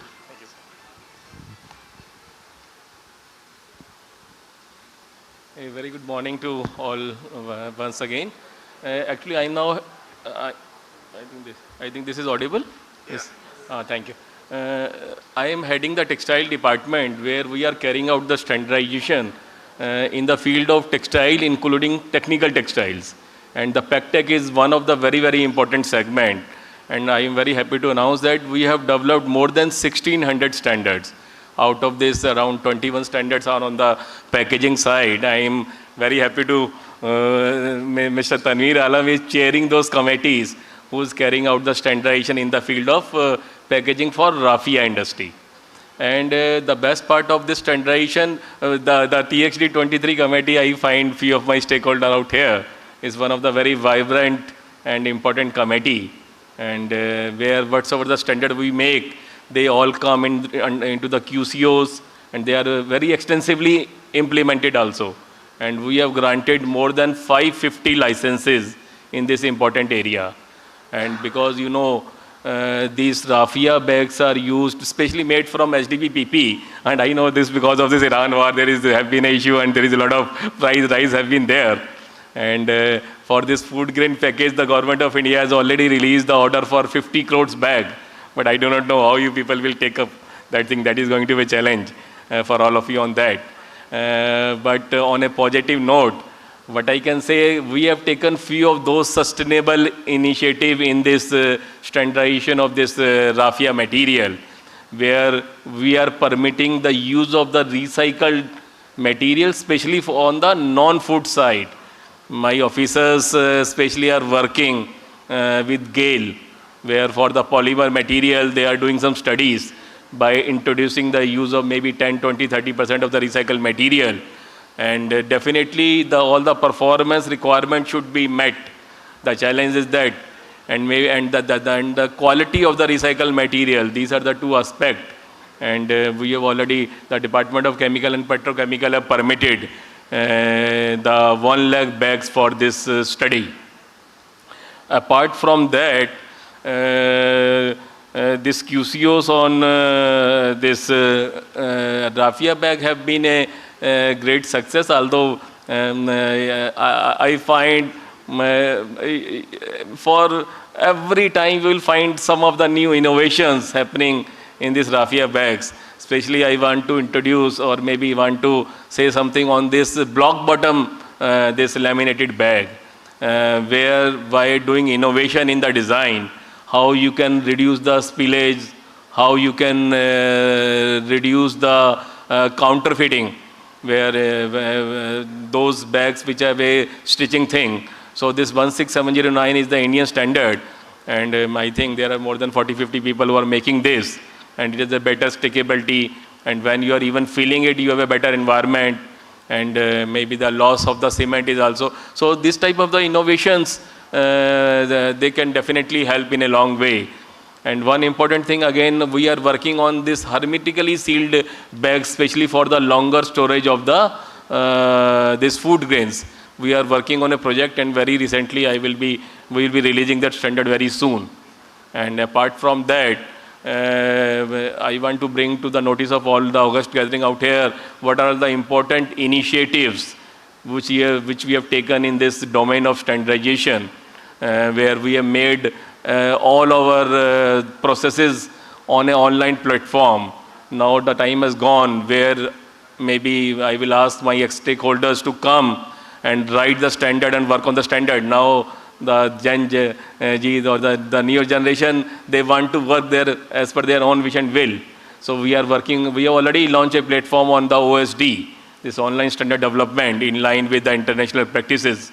And all our processes have been on an online platform. Apart from that, we have incorporated a lot of R&D inputs. My department is working on almost on 25 projects we are working, and few have been actually initiated by IAP, and we are working on some of the drop test requirements. Similarly, we have a lot of MOUs with all IITs and IIM, where they can provide the input on those standardization aspects, how we can work effectively and how we can engage the academia. Apart from that, we are working on this annual program for standardization, where we'll take the input from the industry associations and ministries, and then we decide what should work. So we already, this 31st March is ending, so I will request all the stakeholders, they can actually tell us what are the areas you want BIS to work on the standardization. So it will definitely, the need-based standard can be made. And the one last input I want to say regarding our engagement at the ISO level. This because BIS represented at ISO level, and I think we have been working very effectively for the standardization of the FIBCs at ISO. And now we are also proposing maybe the subject for food and non-food. There is already a SDP bag standard for food grade packaging, but for the non-food items, we are proposing a standard at ISO level. So I need your expertise and input. You can participate at those international level. And with this word, I'm very happy that I've been a part of this August gathering. And special thanks to all my fellow experts who has given really a very good presentations on the topics given to them. And my chairperson on the session, and all the Mishra sir, thank you very much.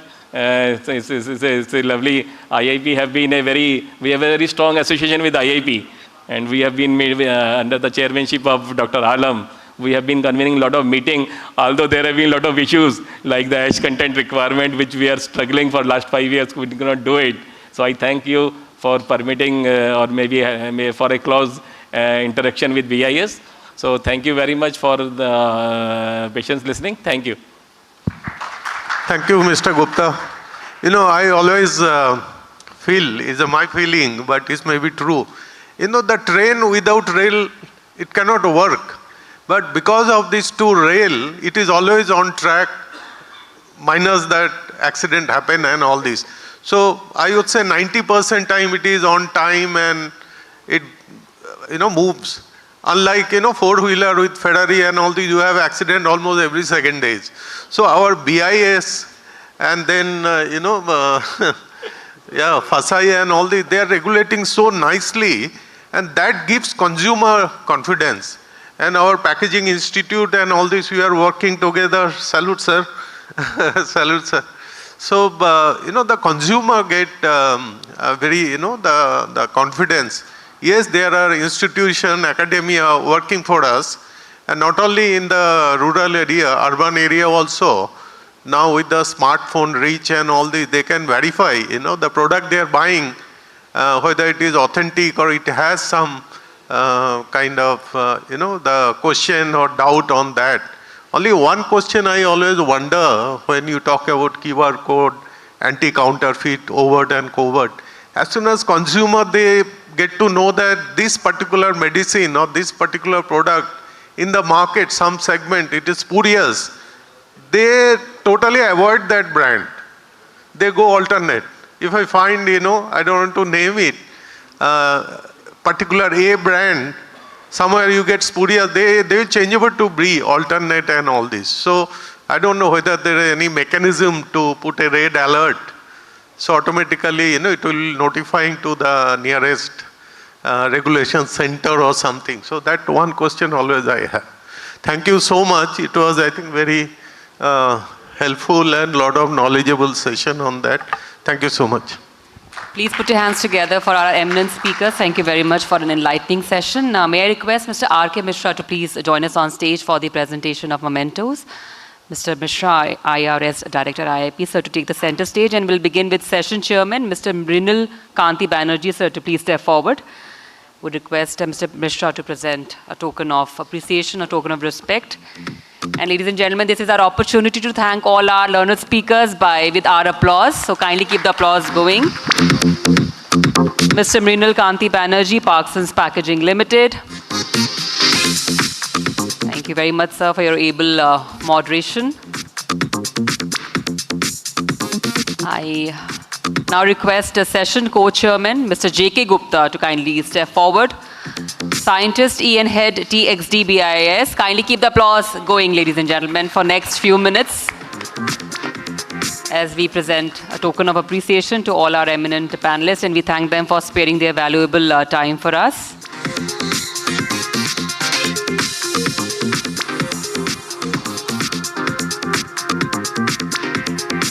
I now request Dr. Anand Ram Krishnan to please step forward. Director CSIR, National Institute of Interdisciplinary Science and Technology, Trivandrum. We especially thank Sir for his keynote talk. Thank you very much, Sir, for an insightful talk.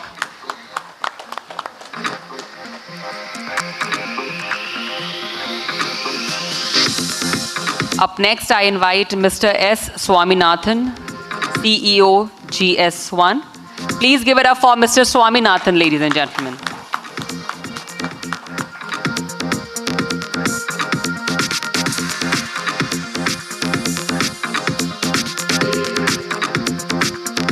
And I now invite Mr. Joseph Ross Jackson, immediate past President, Asian Packaging Federation, Philippines. Please give it up for Mr. Jackson.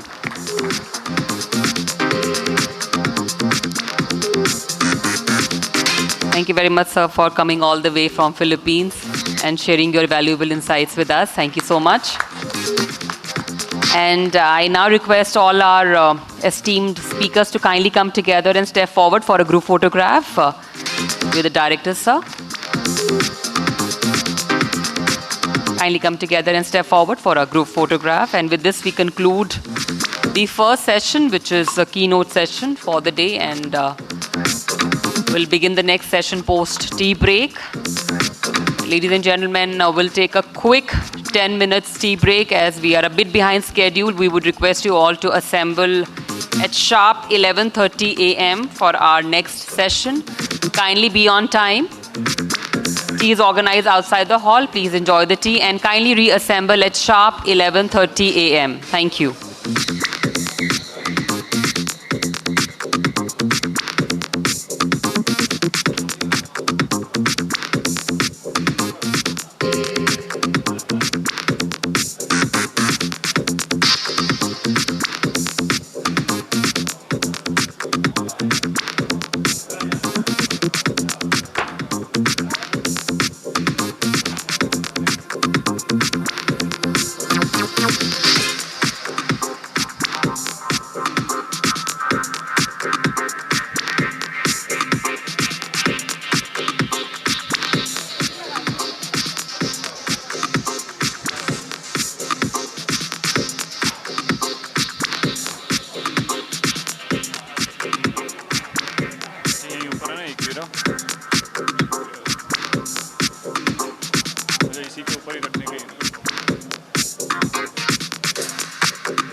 We request our delegates to kindly join us inside the hall as we'll begin the session in next 5 minutes. Meanwhile, our delegates who've already joined us can inform their colleagues that we are starting shortly to please join us inside the hall.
We once again request all our delegates to kindly settle down as we'll begin in next 2 minutes. Kindly take your seats. Also, please switch your phones to silent mode. We are starting in next 2 minutes.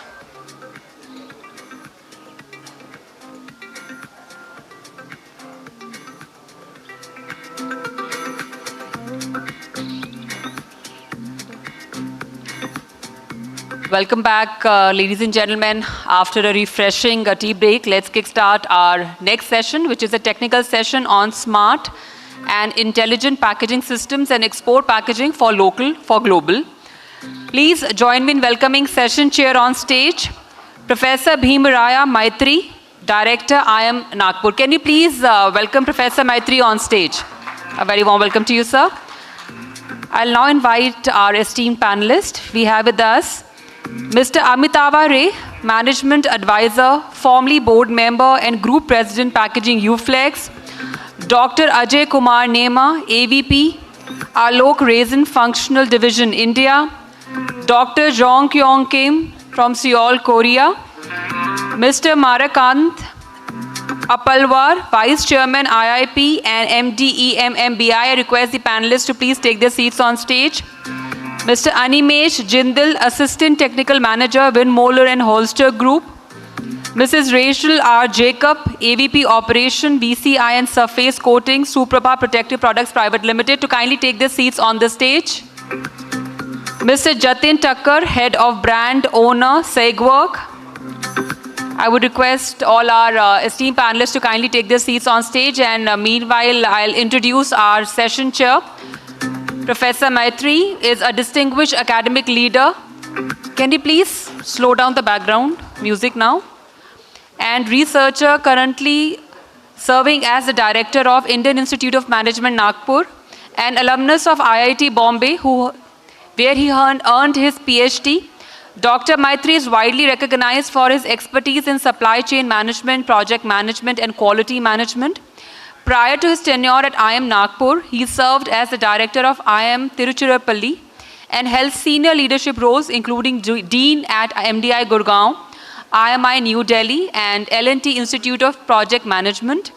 Beyond institutional leadership, he has made significant contribution to national policy as the chairman of AICTE and as a member of Indian National Commission for Cooperation with UNESCO. His illustrious career is marked by prestigious accolades, including the AIMA Keval Nohria Award for Academic Leadership and FWA Industry Academia Exemplary Award. So can we once again extend a very warm welcome to our esteemed panelists on stage. Thank you very much for joining us. And with this, I hand over the session to Session Chair for further proceedings.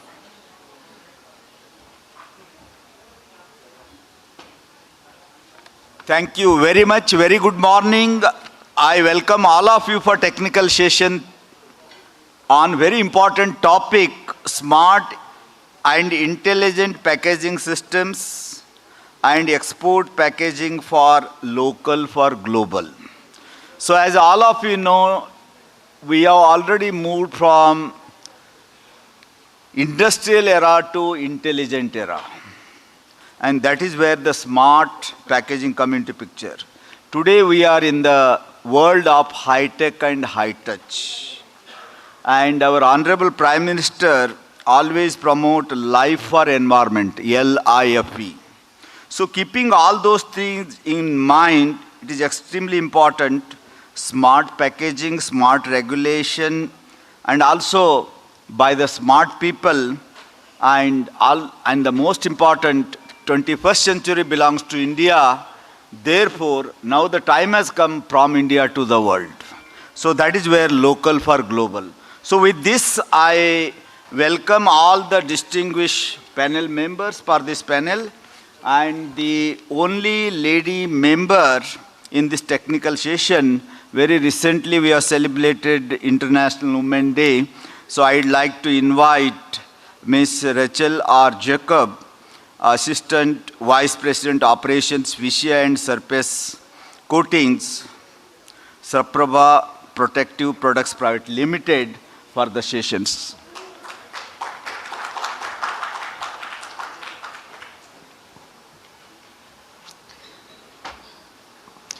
Good morning, everyone. And timing is about 15 minutes plus or minus, so that we can complete the session in time and not to hamper the session. Please go ahead.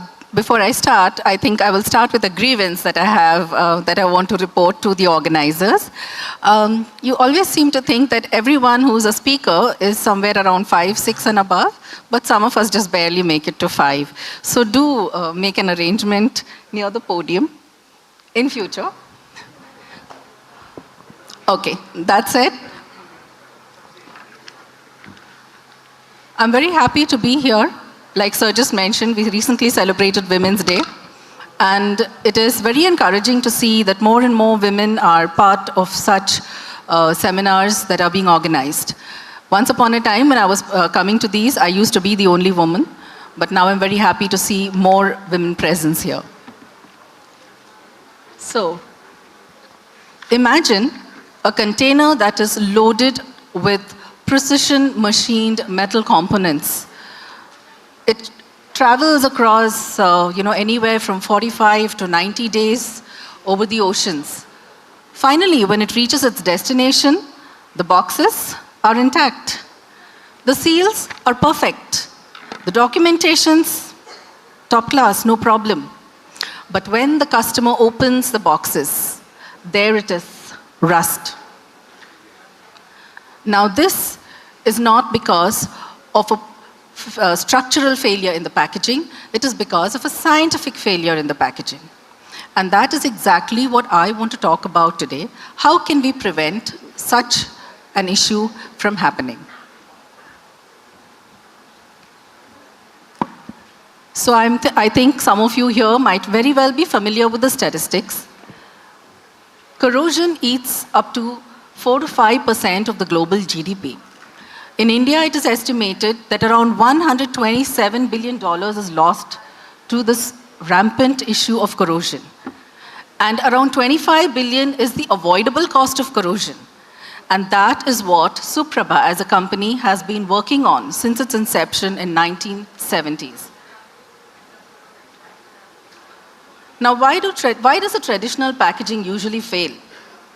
Even today, after all the advancement in packaging science, people are continuing to use wet wood. Not bothered, all that matters is the price. Sasta hai, le lo. But sasta hamesha acha nahi hota hai.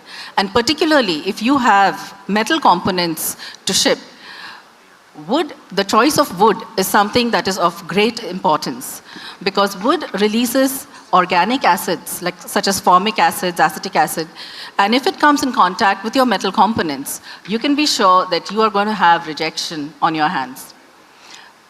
Sometimes it is the fumigation chemical that is at fault. Even though the government has banned the use of certain chemicals such as methyl bromide, even today people are continuing to use these kind of systems. And you can see in the middle figure, this is how the consignment reaches, and entire containers are rejected. Of course, the third picture is mechanical damage because of poorly designed packaging. And if the packaging opens, you can be sure that you're going to have corrosion on your hands. What else matters? Very often companies, select the wrong kind of cushioning material. Now, for example, the bubble wrap. It's such a common way of protecting your components against mechanical damage. But you need to be careful if you're protecting your metal components using bubble wrap. Can anyone even guess why? What is filled into the bubbles? Air. And air contains oxygen. And oxygen promotes corrosion. Corrosion, which we call the cancer of metals. So if you're wrapping your metal in bubble wrap, it is quite possible that the bubbles, because of external pressure may burst, releasing oxygens directly onto the component and thereby causing corrosion. Similarly, the use of, cushioning materials such as foam. Now, foam is also hygroscopic. Likewise, the corrugated sheets, they are hygroscopic in nature. And therefore, they absorb whatever moisture is available, and the component that is directly, the part that is directly in contact with these, they start to corrode. Here's another phenomena that everybody conveniently tends to ignore. It's what we call container rain or cargo sweat, in common parlance. So what happens when your cargo is on high seas? There is a diurnal change in temperature. During the day, the temperatures are really high. And the container being made of metal, the temperature inside is even higher than what it is on the outside. So this causes, at night or in the evening, when the temperature drops down, there is a heavy condensation inside the container, almost like rain. Very often we've seen that containers can hold even up to 100 liters of water. Now all this is falling onto the package. And if your package is not designed to keep out all that water, then this seeps through the packages, through the layers of packaging, and your metal components are affected. So all these cause corrosion in a big way. So how do we address this issue? We don't look at packaging as a product. The corrosion prevention does not start at the time of packaging. It starts before your packaging.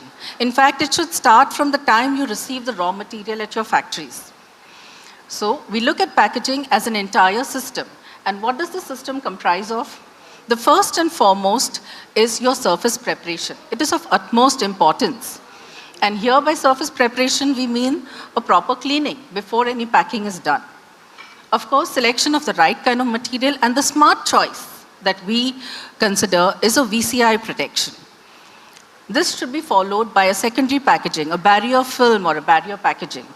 And of course, other secondary packaging that will depend on the type of component, the weight of the component, and where the distance that it has to go, the climatic conditions and all of that.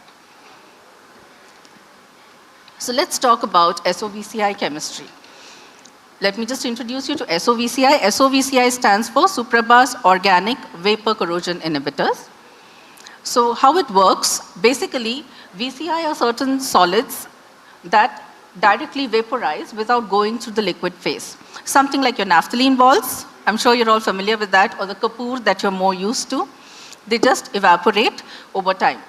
Now VCI is sparingly soluble in moisture, and therefore if there is any moisture on the component, the VCI will dissolve in this and convert it into a protective electrolyte. Please excuse me, I do need a sip of water.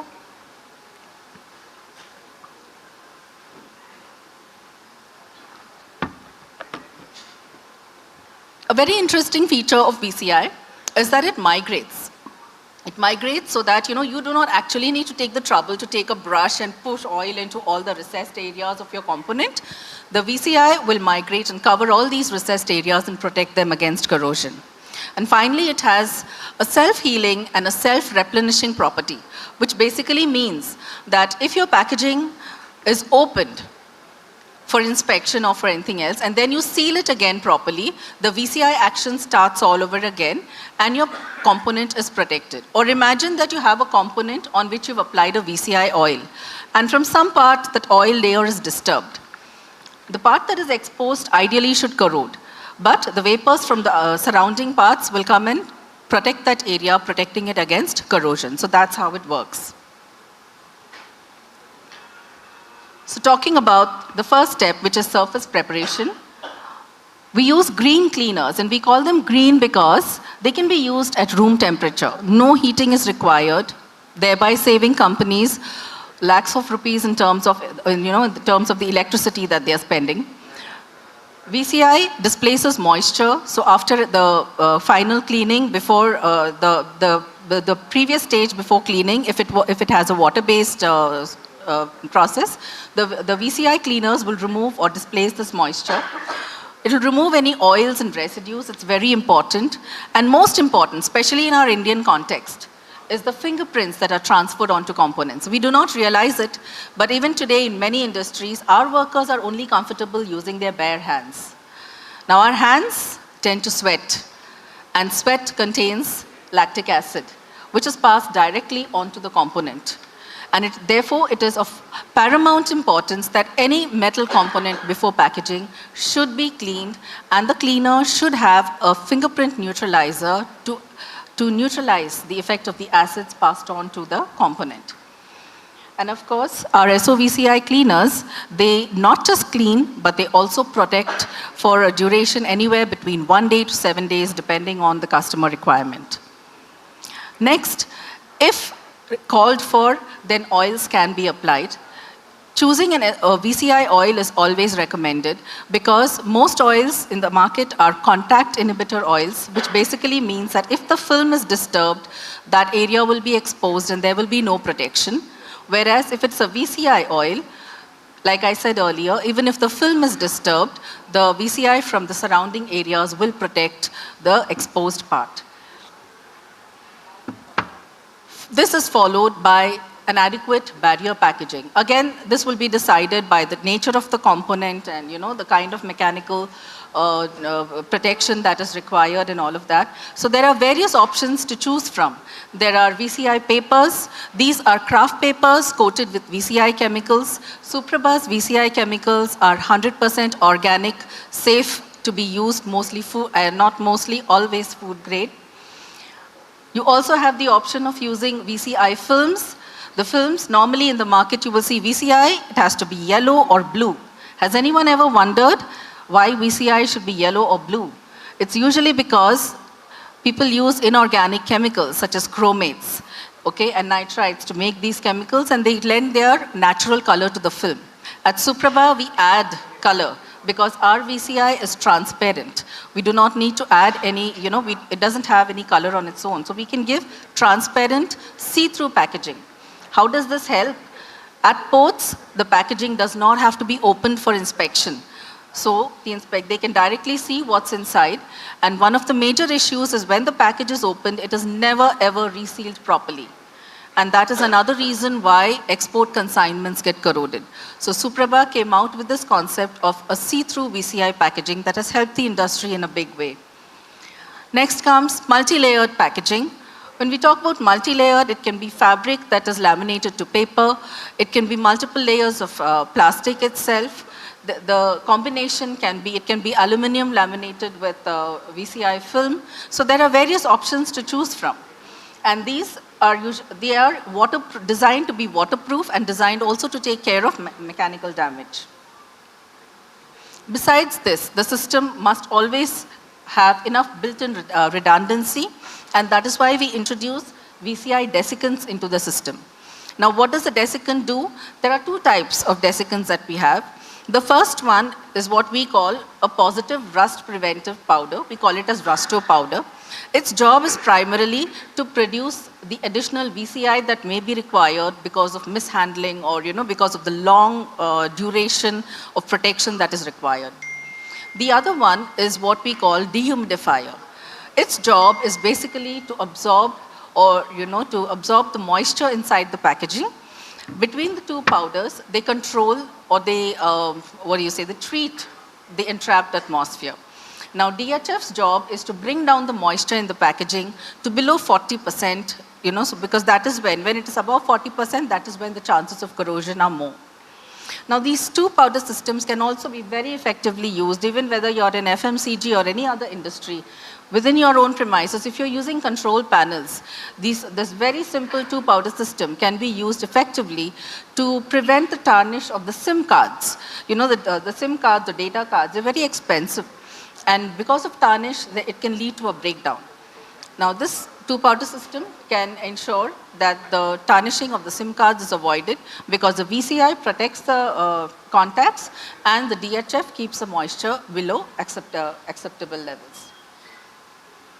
And of course, the final part of the system is a sealing.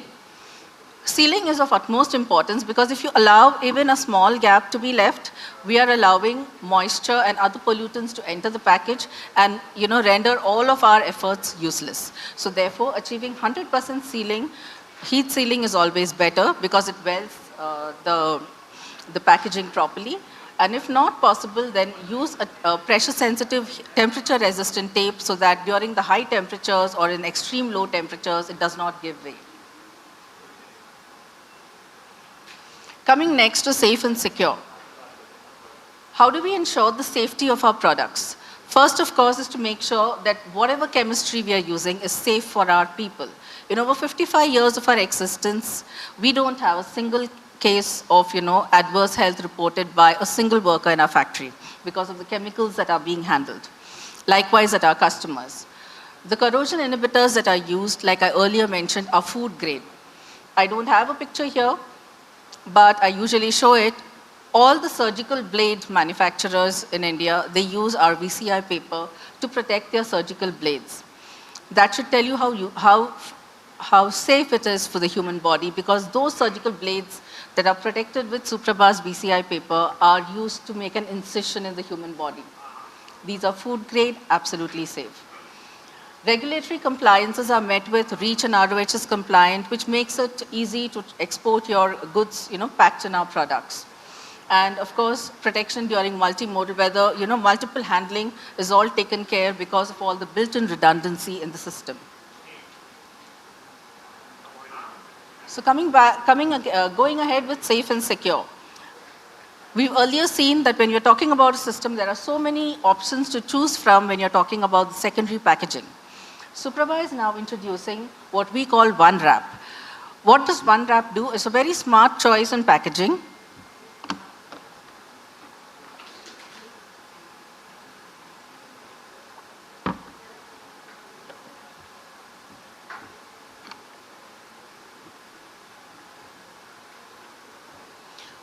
Now, the conventional packaging methods, there are multiple layers that are used, because people are afraid that if the first layer is disturbed, the second layer will be there. If the second layer is disturbed, the third layer will be there. Aise karte, a lot of layers of packaging are introduced into the system. So there could be an outer layer, which is maybe, a 250 or a 400 GSM tarpaulin. Then there is a lesser GSM HDP fabric inside. There may be a VCI film, and then there might, in the final there is a stretch wrap. I also know companies who insist on 7 layers of packaging because they feel that their cargo is so important they cannot afford to have any damage. But what does all of this do? It increases cost tremendously, but of course, because you're paying for multiple products, not just the cost of the product, the cost of the labor that is required to handle all this product, the cost of the floor space that you are going to use to store all these products, the time that is consumed to apply these multiple layers of packaging, the environmental impact it has because you have, at the end of the day, so many layers of plastic to throw away. And of course, there is always the possibility that moisture might get entrapped between these layers, leading to corrosion. So Suprabha's One Wrap overcomes all of this. It's a simple method of protecting. Of course, it is a system. Like I said earlier, the cleaning has to happen. The desiccants have to be there. And over and above all this, instead of using 5 layers, 4 layers of plastic, use one wrap to just pack your component, get the desired shape of the component. No, it doesn't matter how bulky your component is, what odd shape it has. One wrap can very neatly pack it. It is quite tamper-proof. Hooks can be provided for lifting so that, during handling and everything, that becomes easy. It's perfect for ODCs, or over-dimensional cargoes that go on open deck. Here are a few use cases, like this is a hub of a generator, a windmill generator, huge parts. You can see it's such an oddly shaped component and so neatly wrapped. Here's another huge breakdown wagon railway equipment that is going to Austria by sea. A see-through transparent one wrap that can be given so that there is no need to open and inspect anywhere during transit.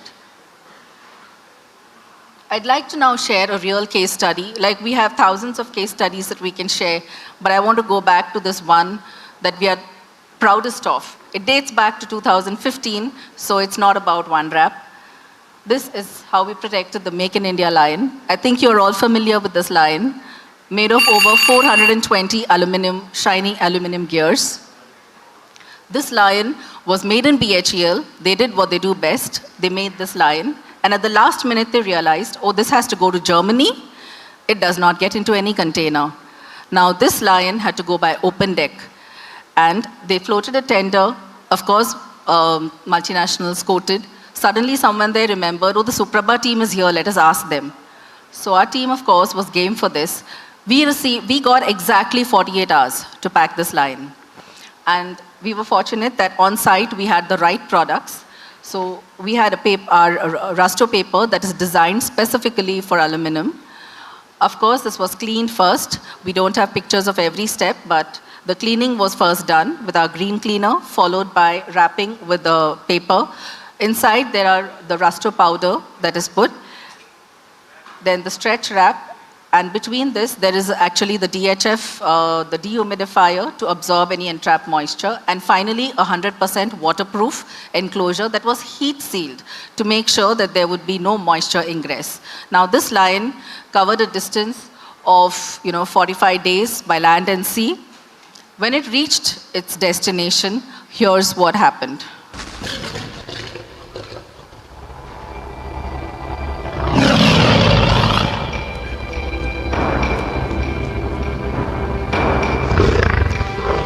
Our Prime Minister, the then Premier of Germany, Angela Merkel. This, of course, is AR.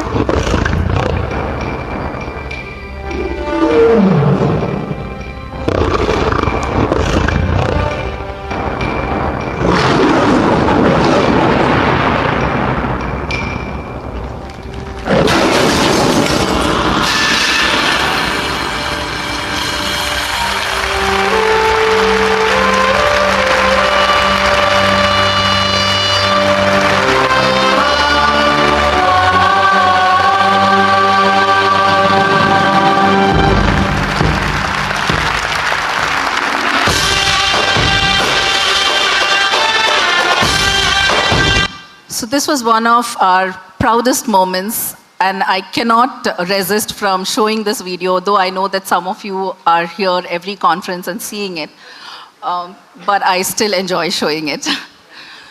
Of course, this lion came back in the same packaging and was placed outside the Ministry of Heavy Industries. Suprabha is no longer responsible for the condition of the lion. I believe it has been shifted from there too. Ladies and gentlemen, Suprabha is a 100% Swadeshi company with mantra, tantra, yantra, Swadeshi. We are very proud of our Indian roots. We've been making in India, for the world. So thank you so much for your time and attention. Thank you very much, Mr. Achil or Jacob. I think you all listened Suprabha solutions and from India to the world. Thank you very much. Give a big hand to her. So now we have second speaker, distinguished speaker, Mr. Amitwa Ray, Management Advisor, formerly Board Member and Group President, UFLEX.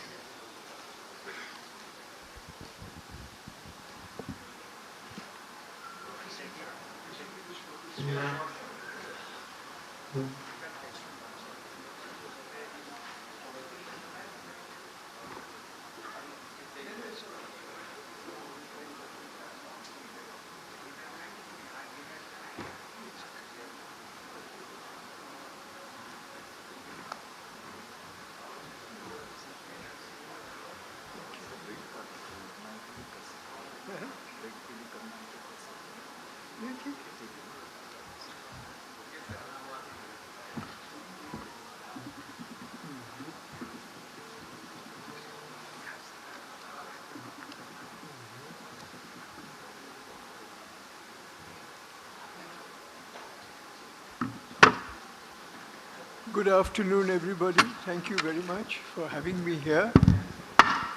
It's always a pleasure to be at any IIP and packaging-related occasion. I don't have a presentation, but I'll speak to you what I have to share. And my subject is State of the Packaging Industry, Prospects and Challenges. You see, packaging is a fascinating industry. It combines arts, design, science, engineering to bring a continuously evolving, developing, and widening range of products. It's a dynamic and continuously growing industry. It's an industry of continuous change, renovation, and innovation. Global packaging industry growth is estimated at 2.8%. In India, it is at least 8 to 10%, if not more. So, continuous progress in material sciences, I mean, that's a fundamental issue and fundamental inputs to packaging. In my young days, and that was a long time ago, I saw that most commodities came loose, whether it is tea or dal or rice or atta or mustard oil, sugar, spices, everything came loose from the nearest kirana shop or the oil mill. There were only a few branded products available. Branded automatically means packaged. And they were mainly from Unilever, Colgate, and so on. Then came, today everything comes packaged and branded and packaged, everything. And it carries all the information as to grammage, price, packed on, date of expiry, and I find that even brooms are these days packaged in laminates. And to my, I would say, surprise maybe, I went to buy gulal for Holi, and beautifully packaged. So packaging is the order of the day. With the advent of branding, the more the branding, the more the package. Changes which have taken place with the emergence of branded products. Aerated drinks are now mainly packed in easy open cans, shifted from glass bottles. Milk, as we have seen before, milk bottle with aluminum foil capping, has moved to plastic pouches. Retail packs of cooking oil moved to poly pouches. Commodities of everyday consumption have moved into pouches and bags. Juices, long shelf life milk, ghee, coconut water, condensed milk, ORS, and even liquor have moved to aseptic packaging. Liquids. liquid detergent, fabric softeners, home cleaning products, hand wash, body wash, and sanitizers, and food articles of ketchup and mayonnaise have moved from bottles and rigids to spout pouches. Today, this is a major growth area for the packaging industry, particularly the flexible packaging industry. Toothpaste, as we had seen before, have moved from collapsible aluminum tubes to foil-based lamitube, and now moving to foil-less lamitubes. Major developments have taken place in paperboard cartons, and you have some excellent printed cartons adding value to shelf space. And today, cartons are also moving to 3D and 4D pouches. Much of it has been exhibited here also. Lightweight bottles with tear-open caps have made significant impact, particularly in beer and beverage industries.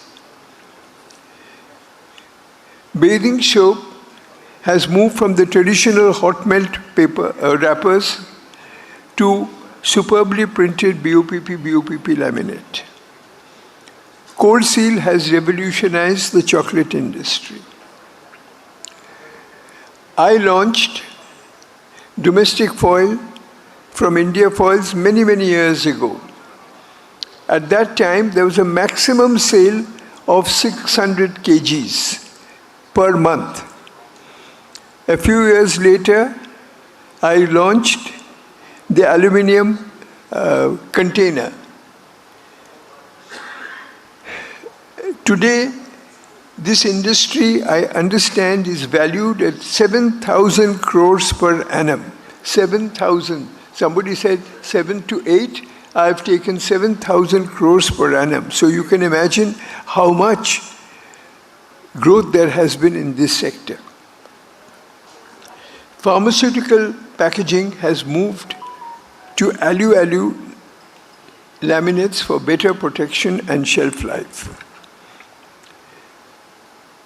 Foil thickness, aluminum foil thickness has moved from 9 micron to 7 micron and now to 5.3 micron, with work going on to reduce the thickness further without any impactable change in barrier properties. Film thicknesses. Polyester has gone down commercially. I use the word commercially from 12 micron to 8 micron.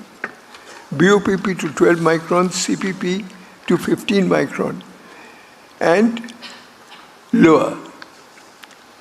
The launch of high barrier films have resulted in substitution of aluminum foil. Metallizing has moved to alu-bound metallizing, which gives a very high anchorage of the metallized layer to the film. Converting machine speeds have moved from about 150 to 175 meters a minute to 500 to 600 meters per minute.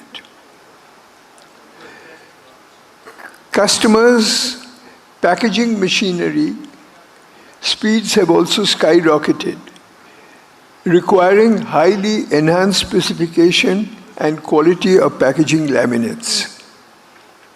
And we have seen by experience that a laminate which works in slow speed line or earlier normal speed line does not work in high speed line.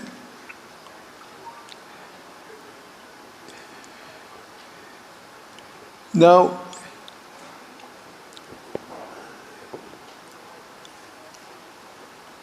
sustainability. We have, whole of yesterday and this morning, we have talked about sustainability. Technically, I don't have much to add to that, what has been happening and what work is going on.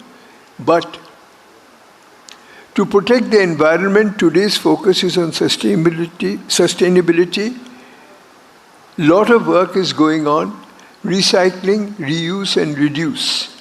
Less packaging, thinner, lighter, and reduction in number of layers is the direction. The development in use of monomaterial laminates and integration of PCR and PIR is work in progress. Introduction of MDP, BOP, rPET and heat-sealable polyester films, particularly BOP, will revolutionize the flexible packaging industry. Focuses on standardization, reduction in energy consumption, and in carbon footprint. Bio-based and compostable materials and use of paper-based materials gaining ground. The use of AI in the packaging industry is progressing fast. Smart packaging for track and trace and consumer connect is finding rapidly increasing usage. Short printing runs and the growth of label business is making digital printing more attractive. Anti-counterfeit. This is a major problem in our country, and not only our country, it is in many other so-called developing countries. There are a number of technologies available, including holography. Printing solution has also been found. These will make counterfeiting difficult, but it's not a 100% solution. Maybe that is a direction of work which experts like Holistic, etc., are doing.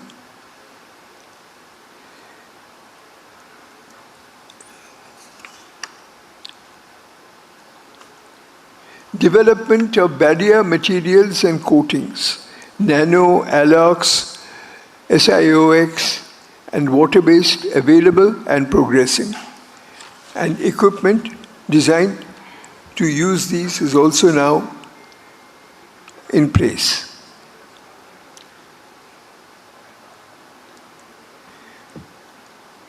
Growth areas. Food and beverage packaging has the highest share of the packaging market.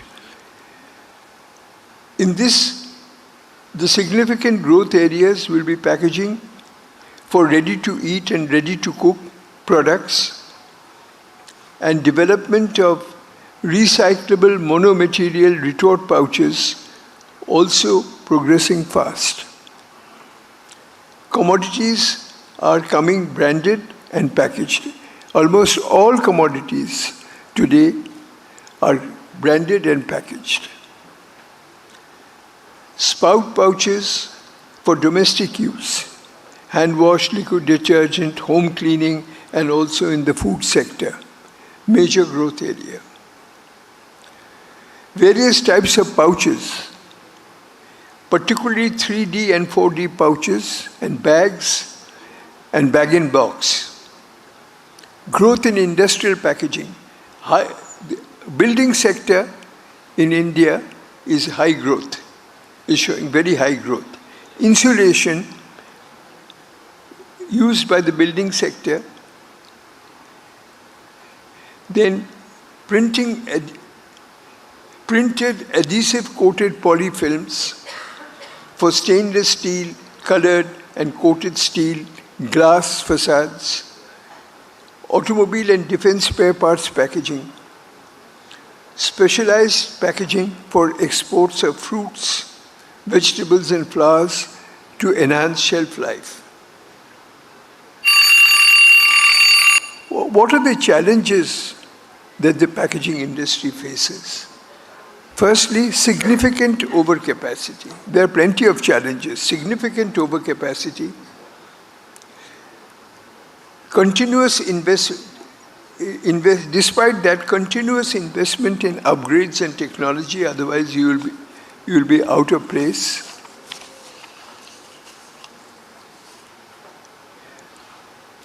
Strong suppliers and very strong customers. In between, the packaging converter is sandwiched.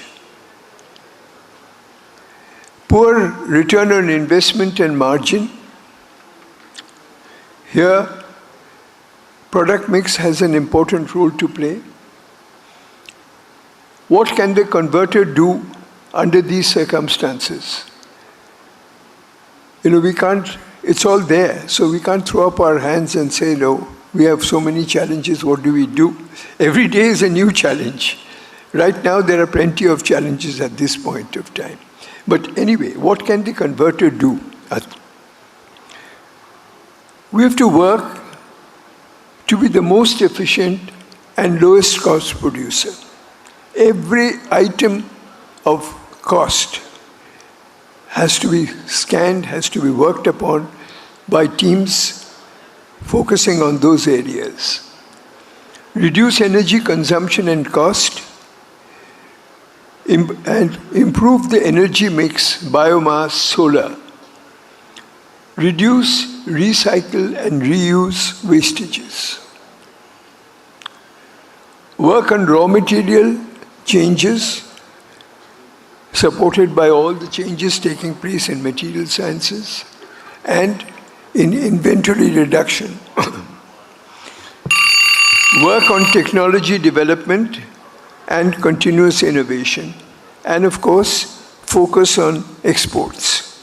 I'm not talking of the tariff barriers today, but I believe they are short term. But exports is a major way out. Better performance, lesser wastage. Now, when I talk of wastage, it's not wastage only in the plants. When you supply the material to the customer, it's the entire supply chain. If we can reduce wastage on his packing line, and then in his supply chain, at his warehouse or distributor's warehouse or wherever, if you can marginally reduce the losses and wastages there, that brings a lot of economy to the packaging material manufacturer and to the customer. Growth of FMCG sector is a major determinant of packaging industry growth. The growth of the packaging industry is in the edges. One side, the ₹10 area, you take incense sticks, are exploding. Refill sachets are scaling up, and LUPs are growing fast. Affordability, provides affordability, penetration, and scale. At the other edge is premiumization. The stress is in the middle. Brands in the middle are finding it harder. They are neither declining nor accelerating. As Mr. Sudhir Sitapati, CEO Godrej Consumer Products, recently said, the middle still pays the bills. FMCG's next decade will be decided at the edges, not the middle. That's whatever I wanted to share with you. Thank you very much, sir. You have given the recent trends of packaging in various sectors and its challenges and how AI is going to make a magic. Thank you very much. Thanks a lot, sir. So now the next speaker is Mr. Makarand Appalwar, Vice Chairman, Indian Institute of Packaging and Managing Director of MB Industries Limited. Thank you, sir. Yeah. Hello. Audible? Great. So, first and foremost, on behalf of IIP, I really thank everyone. Being a Vice Chairman, it's my job to appreciate your time and your presence. All panel members, thank you so much for remaining present here.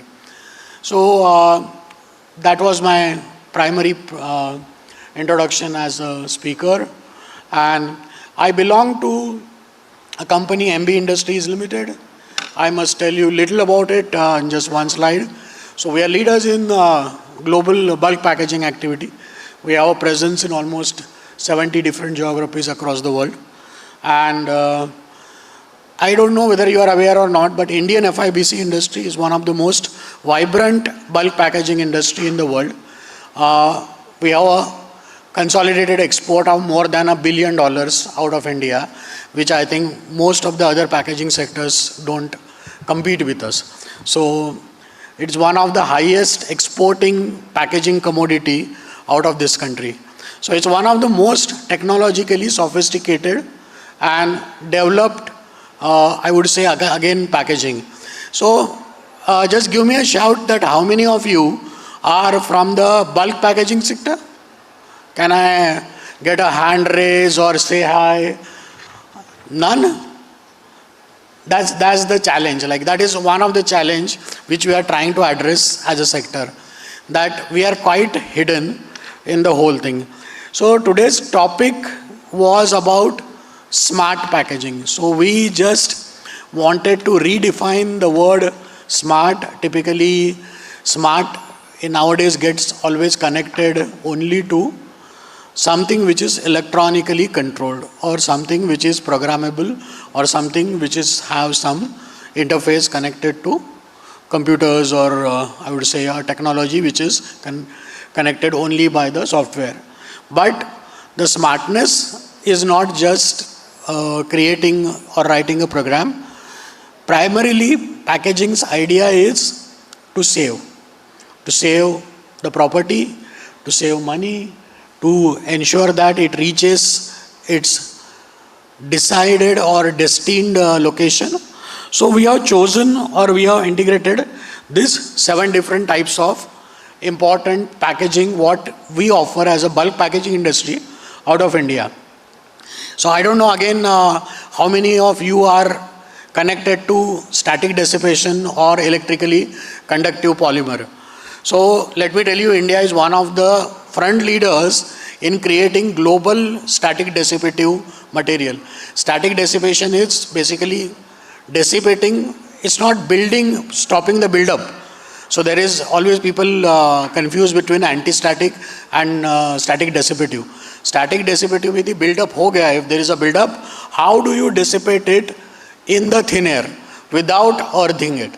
And India is one of the leaders in that kind of a technology, where we use a very specially metallized wires which creates its own aura, and that aura kind of dissipates the charge.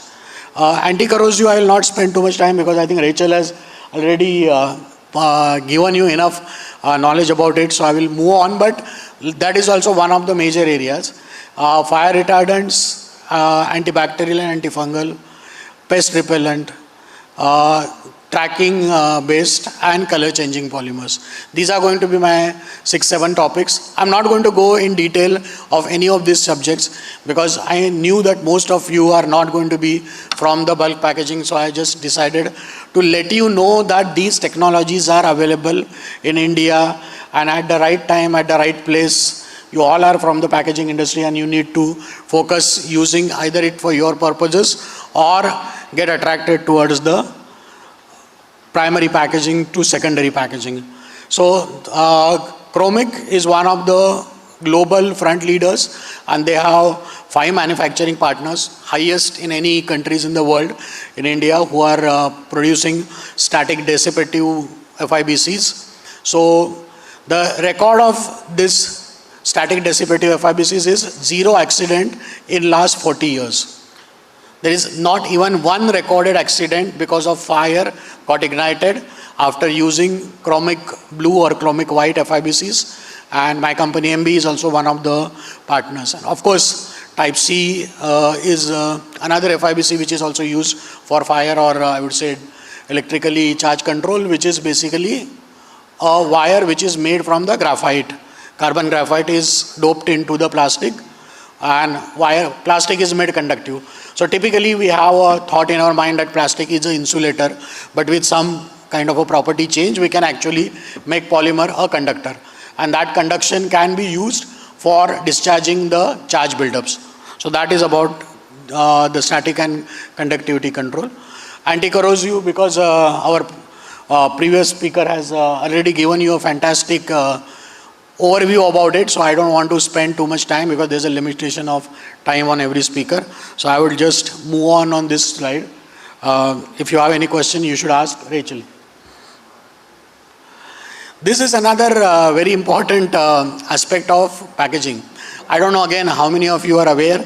There is a global law which very few countries, especially in the Asia, follow, that everything which is going into the aircraft, every single thing, even the packaging, must be fire retardant. जो courier bags हम लोग देखते हैं, जो bags packaging bags हम देखते हैं, कुछ भी वो सब फायर रिटार्डेंट होना चाहिए. So fire retardant, how does it work? So it doesn't stop polymer from burning, it stops spread of fire. It gives you opportunity if there is a fire which is ignited and polymer caught a fire, it doesn't spread so fast. If you see these 4 pictures, the white colored fabric is basically fire retardant fabric and the green is non-fire retardant fabric. So if you see in the similar time or the same time frame, the amount of material which got burnt and the material which was falling off, this, I think fire is one of the largest, I would say, profit breaker or profit killer in the industrial segments. And if we use fire retardants as a standard operating activities in most of the packaging, that can be really helpful to all the industries. And let me, another very important aspect, because many of us are also concerned about cost. So roughly a cost markup of 3% can make any polymer fire retardant. It's a challenge of awareness. Many people of us are not aware that this is possible. So I would love you to get into this. Another is antibacterial and antifungal. So now when we are talking about packaging for food, packaging for pharmaceutical, these are few of the very important properties, because food has a typical tendency with moisture, with heat, it tends to become lumpy. Once it becomes lumpy, it starts getting bacterial growth. Once the bacterial growth starts on the side by side, fungal growth starts and effectively the whole packages go wrong. So how does this work? This has got basically a silver-based antibacterial coating.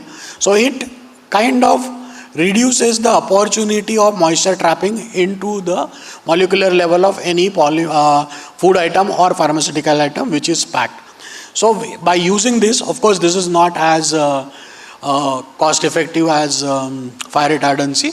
This is a little bit of an expensive affair, but if the cargo is expensive, this is one of the very important material, because you can get.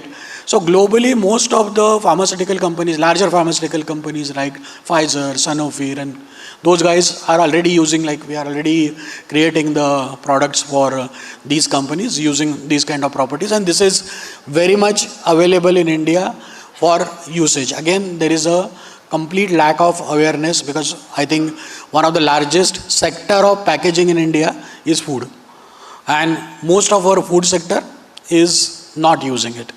So, and you all people who are here everywhere are directly connected to packaging industry, and I would say knowing this is very important.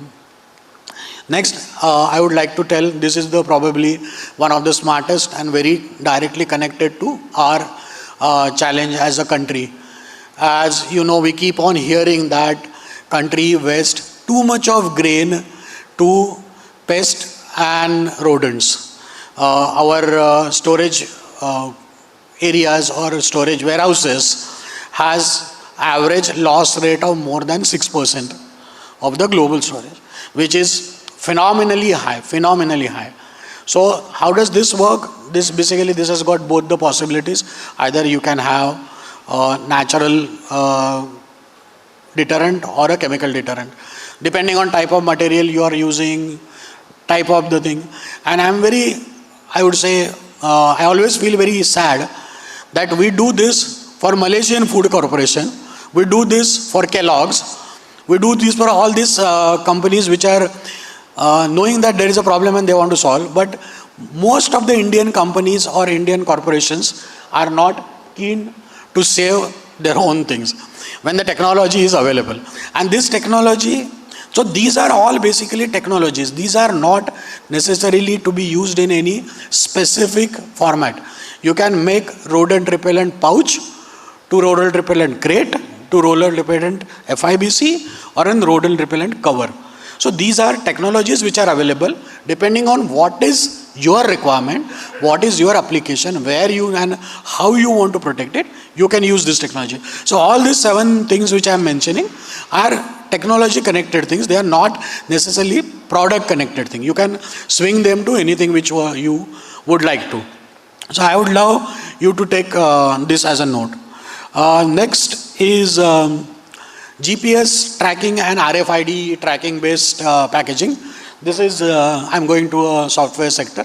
So a lot of companies nowadays do automated accounting system, manage the remote warehouses, manage every tracking point so that they come to know where this can be fitted into a smaller stuff like, and nowadays the RFID tags are so cheap that a basic RFID tag is now available for as low as 20 paisa.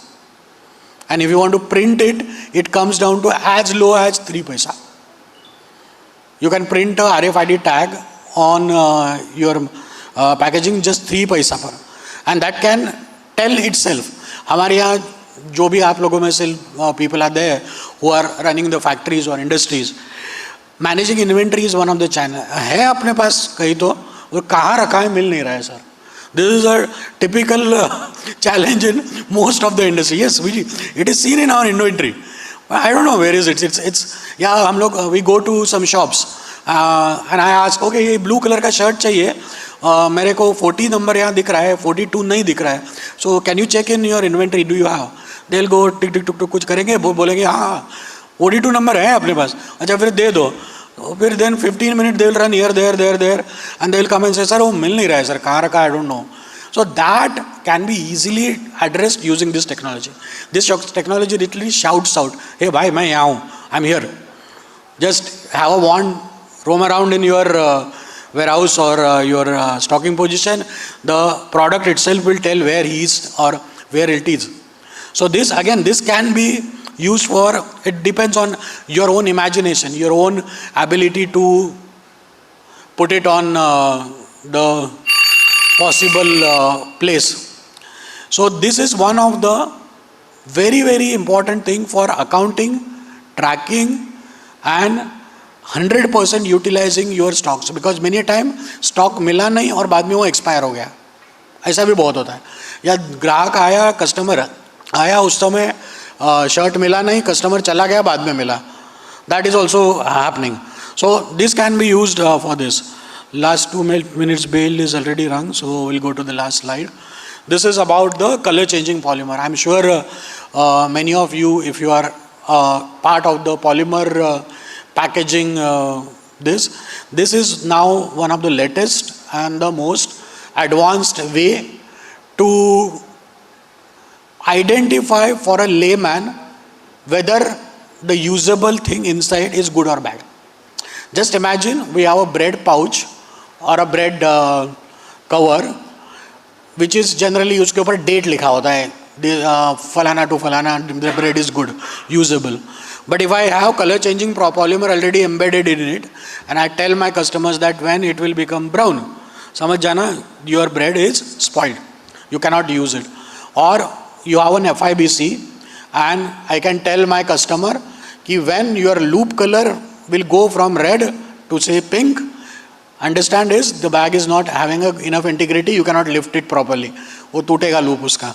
So a common man without going to any laboratory, tasting, checking will come to know, because ultimately a common man is the one for whom everything needs to be done.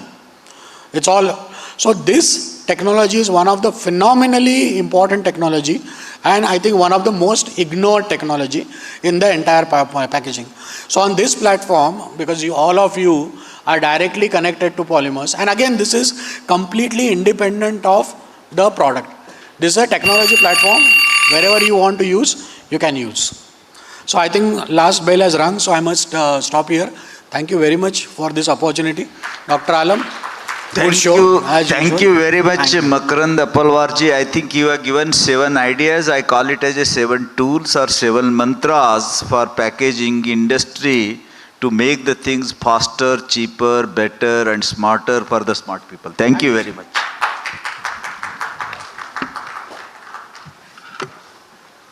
Now I invite next speaker, Dr. Ajay Kumar Nema, Assistant Vice President, Alok Functional Resin Division, India.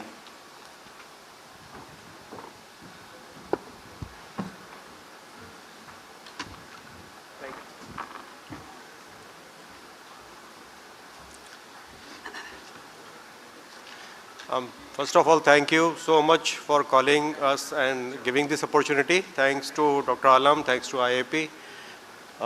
So here, majority of the things like there are some additives which I am going to talk on the latest development.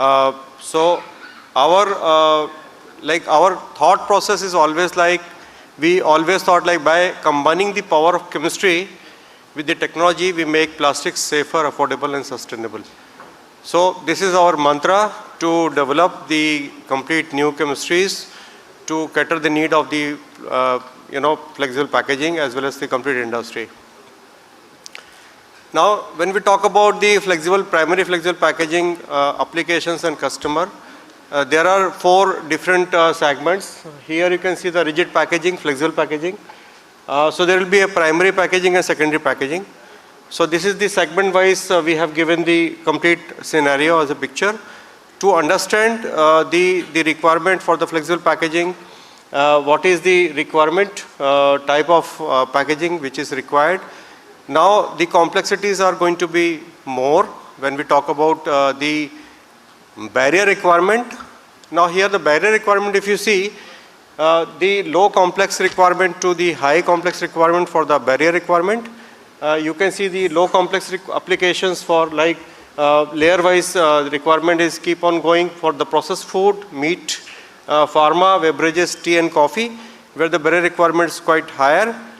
For medium complexity application, the cheese packing, the snacks packing is the medium barrier requirement is always there. For the low complex requirement is like processed food and healthcare is the low barrier requirement. Why I am talking about the barrier requirement here is more because we all know that to increase the shelf life of the product, we required the barrier. Without barrier, it is not possible to pack the food grains. Now it is extended to the processed food, and processed food again the complexities are more, particularly when we are talking about the coffee, the moisture content is very high, or the processed food where the barrier, if there is no barrier layer in the packaging, there will be always a chance to spoil the complete processed food. So that is one requirement which we have based on the complexity. This is the classification which we have given, low to high, and the layer complexities are based on the this particular requirement. Now when we talk about the structure of the flexible packaging, particularly when we talk about the low medium requirement of the barrier, low complexity, where the packaging requirement is always like PET PE or BOPP PE, or maybe only PE can serve the purpose because no barrier is required. Now when we talk about the medium barrier requirement, here you can see there is always a barrier layer we need to have to get cater the need of the material. So we have to have the structure will be always a 3-layer structure, PET, PE, BOPP, petalized BOPP and PE, or maybe some other structure with the there is no requirement for the aluminum. So there may be a possibility of having the barrier with metallized layer to protect the content. When we talk about the high complexity application, particularly for high barrier, there is always a requirement for probably a 4-layer or 5-layer structure. The structure will be PET, METPET, and Alox PET, or maybe then PE. So there will be or maybe aluminum. Aluminum will be one of the layer which can serve the high barrier requirement. The barrier requirement will be 0.1, 0.1 MVTR, 0.1 OTR, So in that case, the requirement will be quite higher. So when we talk about the high complexity, so generally the brand or the companies, they take the validation, complete validation before adopting any kind of structure. If you are proposing a new structure, they will validate the complete things and then they will adopt. Similar is the case for the application for the monolayer. For example, if you wanted to adopt the monolayer structure for high barrier requirement, it is not possible directly to adopt the monolayer requirement for high barrier. So what they do is, they basically do the packaging. For example, if I'll take one example of PE, then that is a barrier PE, reverse printed barrier PE. Then there is a metallized PE and then sealant PE. Suppose if I am proposing this structure, they will completely pack. For example, coffee is to be packed in that format, and that will be shelf life will be again tested for the requirement. So what is going to happen is, if the product is going to be passed for 9-month period of time, 12-month period of time, then they will do for the adoption of the technology. Otherwise, it is not easy to completely convert from multi-layer to monomaterial. It is not going to be very easy path. Particularly, I am talking about the very high complex requirement, right? So these are the things. Like for another example is one brand. When I was in Constantia, so we have done some testing in case of L'Oreal. So L'Oreal, we were packing with the complete monolayer. We shifted from multi-layer to the monolayer to pack the hair colorant and hair dye. Now what happened is, when we test the complete things with the very high barrier requirement of 0.1 or 0.01 MVTR, 0.01 OTR. Now what happened is, when we have qualified the material, even when we started supplying, we observed that there is a small, staining started coming up. So what was gone wrong in case of when we convert from multi-layer to monolayer? To understand that, what we have done is, we have done a lot of testing, microtomes. Then what we observed is, during the printing, during the conversion process, during the lamination process, there is always 5 layer, 7 cycle which we are taking out to process the material. During that time, the barrier layer is completely ruptured. And then this barrier is, what the demand was 0.01, we have landed to 0.1, 0.2. And that is how the complete product is completely failed. So adopting a new material, particularly for the high barrier, or maybe any other medium barrier, is also not easy from multi-layer to monolayer. So achieving a barrier is a big task. Now when we talk about, there are two barrier requirement, is oxygen barrier and the moisture barrier. To achieving the barrier, there are certain techniques by which you can adopt the barrier. Maybe metallization is the one route, right? Maybe high barrier resin like EVH or nylon you can use, and barrier coating is another route. And there is another technique for adhesive, barrier adhesive also you can use.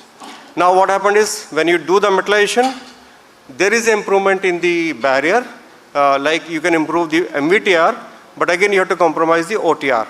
Now OTR, to get the OTR, you have to use the high barrier resin like EVH or nylon, and to get the high barrier resin, again you have to have the high cost resins. Secondly, you need multi-layer machines, like at least 5-layer machines, because nylon cannot be processed as it is directly in the 3-layer machine.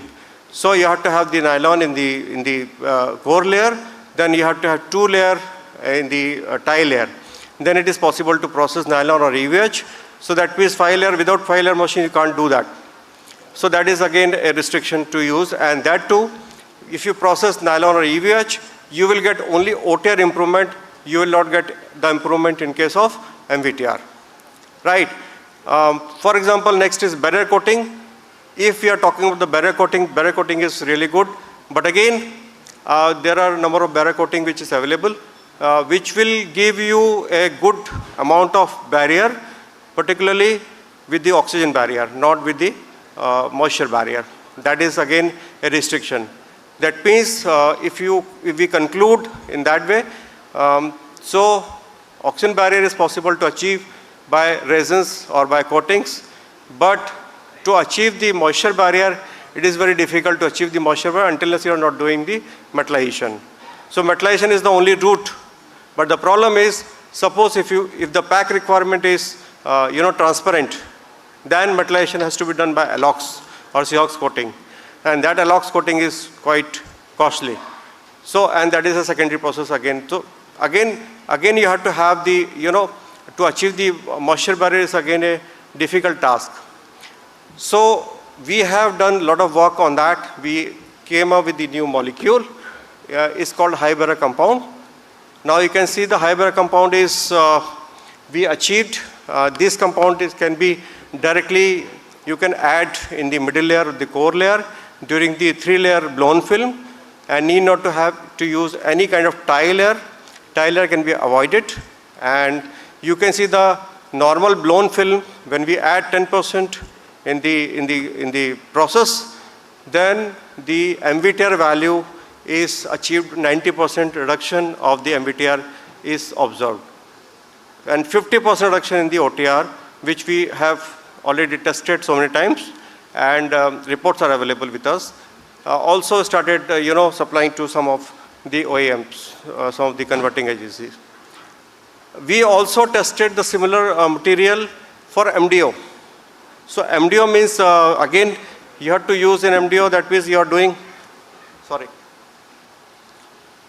when we are doing the, when we are adding in the blown film is again stretched in the machine direction, and normally it is without any adding this compound, we were getting around 6, the MVTR value.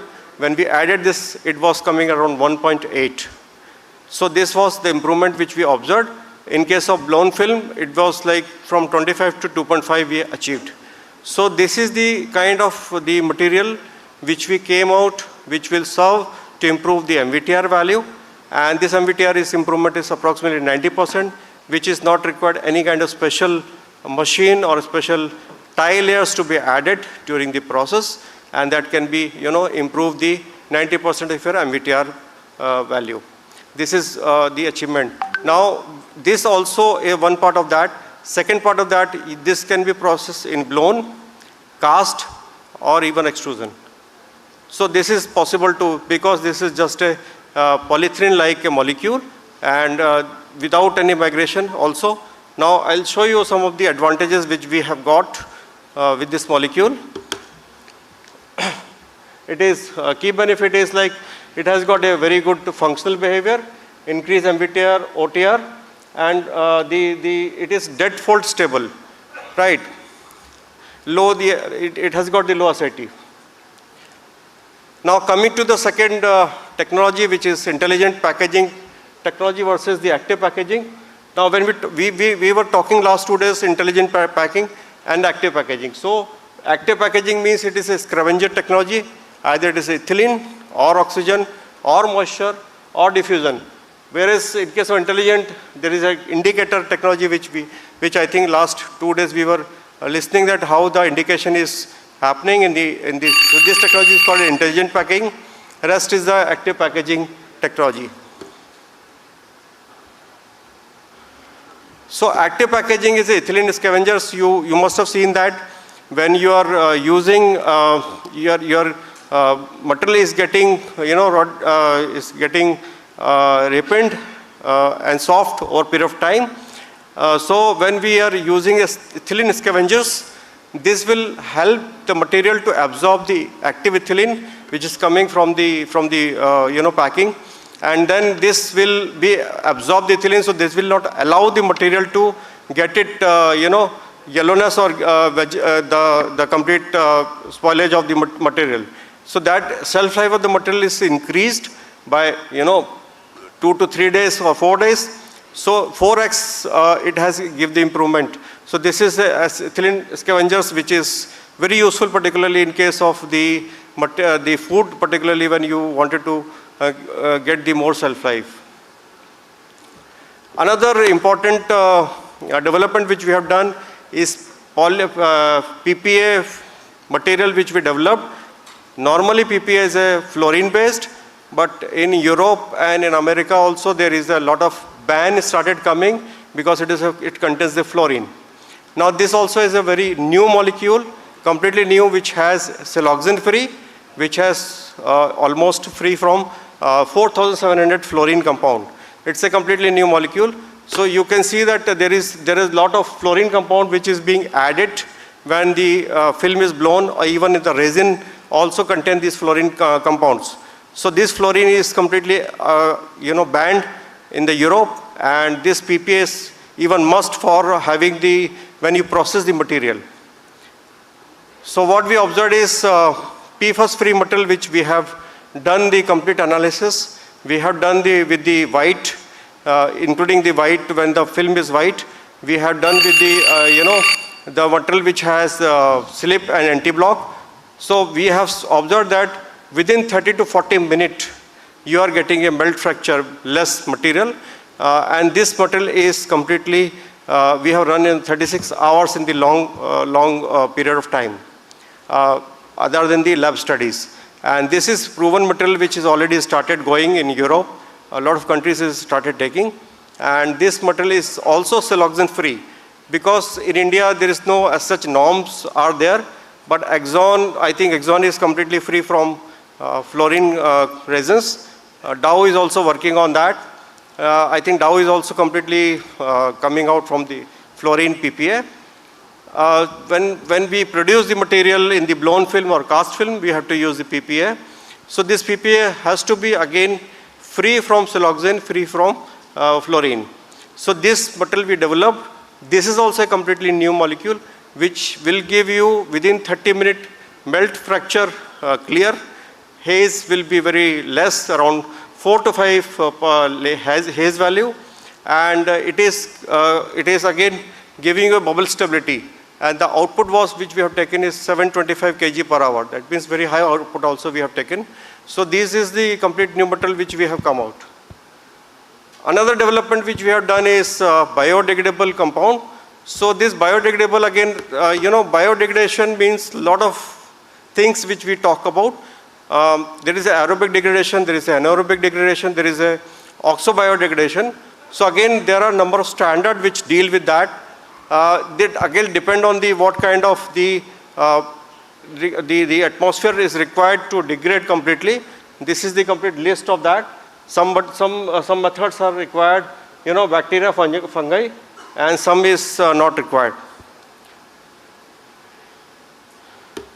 So we have come out with the OK Compost Terrapol 955 compound, which is again approved by OK Compost EN 13432 and also 17088 certified compound.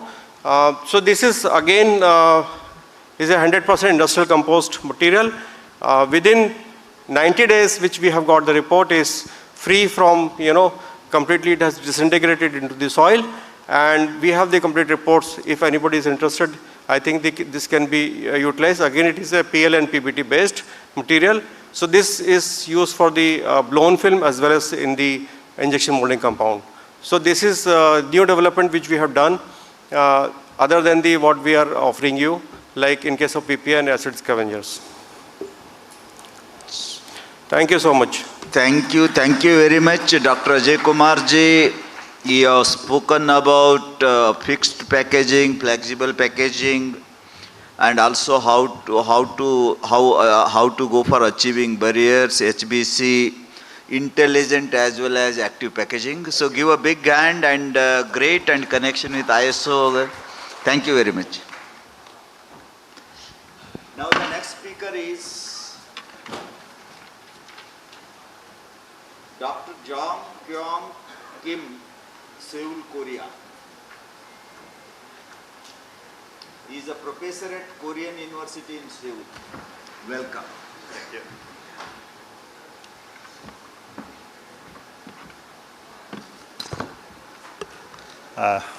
Good afternoon. Distinguished guests and colleagues, ladies and gentlemen, it's a great pleasure and honor to join you at ISPI 2026, the 6th International Summit of Packaging Industry, and here organized by IIP. I'm great honored. My talk today is titled Surviving the Green Wave, Korean Strategy on Design for Recycling, or D4R, and Standardization. I hope to share not only what is happening in Brussels or in Seoul and other regulatory centers, and also what does it mean and about those kind of regulation in India and Korea and across the Asia that depend on export globally. Now I'm chairing ISO TC 122-AC4, which is packaging and the environment. My term started last year, and also I'm a president of Korea Sustainable Packaging Forum, also director of ISTA Asia Pacific Division. So my title is again can be separated to 5 different parts. One is about introduction just for myself, my research area. The other one is about green wave on PPWR and on concept of design for recycling and standardization landscape, and also turning threat into opportunity. Just about my self-introduction, I've been working in packaging industry and also research industry, and mostly in packaging, logistics, and standardization field. And I got PhD in packaging from Michigan State University, and now chairing Korea Sustainable Packaging Forum and also ISO TC 122-AC4. So basically, I'm doing a lot of things in standardization in packaging. So my research area and standardization works as different areas. I started with actually food science and engineering, and I developed several working groups and global standard on temperature-controlled packaging, and also recently about active and intelligent packaging. And my area is also extended to sustainability, label testing, and returnable transport system. So what is a green wave? Let's start with a basic concept. I divided to 6 levels. So the first level is a kind of EU threat and also a kind of global agreement. And level 2 is about Green Deal and also economy, circular economy action plan. For packaging, I think we start with the level 3, which is about waste framework directives and circular economy law. Then level 4 is about PPWR. Level 5, we can divide to EPR, some kind of implementation policy like EPR and also delegated act. Now we are bringing to level 6, which is consists of standard. This is in case of SAN, European countries. I think it's all the same in any countries. For export-driven economy like Korea, this is a very important part. So we think it's a very kind of new and effective way for non-tariff trade barrier. So it does not actually appear as a custom duty, but it's a very detailed packaging design and documentation, and performance requirement is actually needed to export our goods to European countries. My belief is this is not about only European regulation. I think it will be extended to globally. So it can be green wave can reach to the other world, other Asian countries like China and Japan, and also the United States. So this is just the beginning, I believe. So why this matter to Korea and India? As I mentioned, Korea exports more than like 60 billion US dollars annual to US. Like a K-beauty, if you heard about that, we like to have many cosmetic products in Korea. And food and beverage sector is high sensitive to packaging guidelines. India also export about 75 billion. I don't know this number is right, but what I got here is like 75 billion US dollars to European Unions, mostly pharmaceutical, food, and textile, facing similar packaging-related challenges. If packaging does not comply, the product does not move. So packaging became a kind of gatekeeper to trade.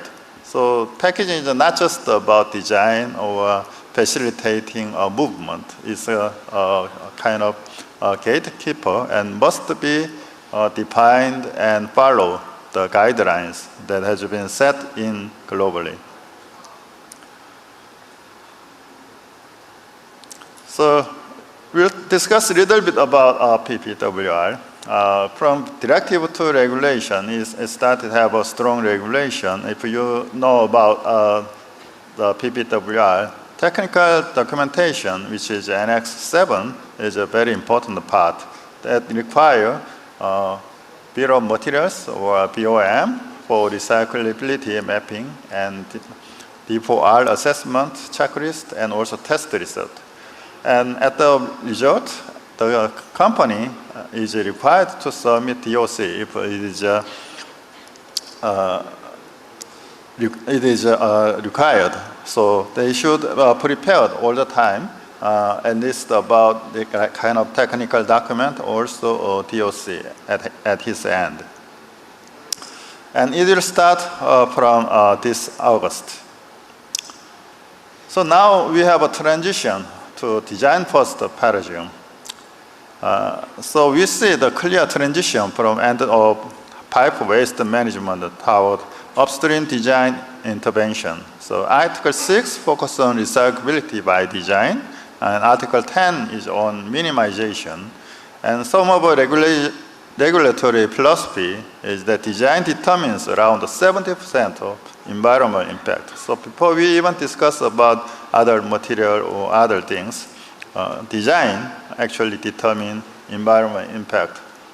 So we need to focus on and we need to tackle those kind of issues.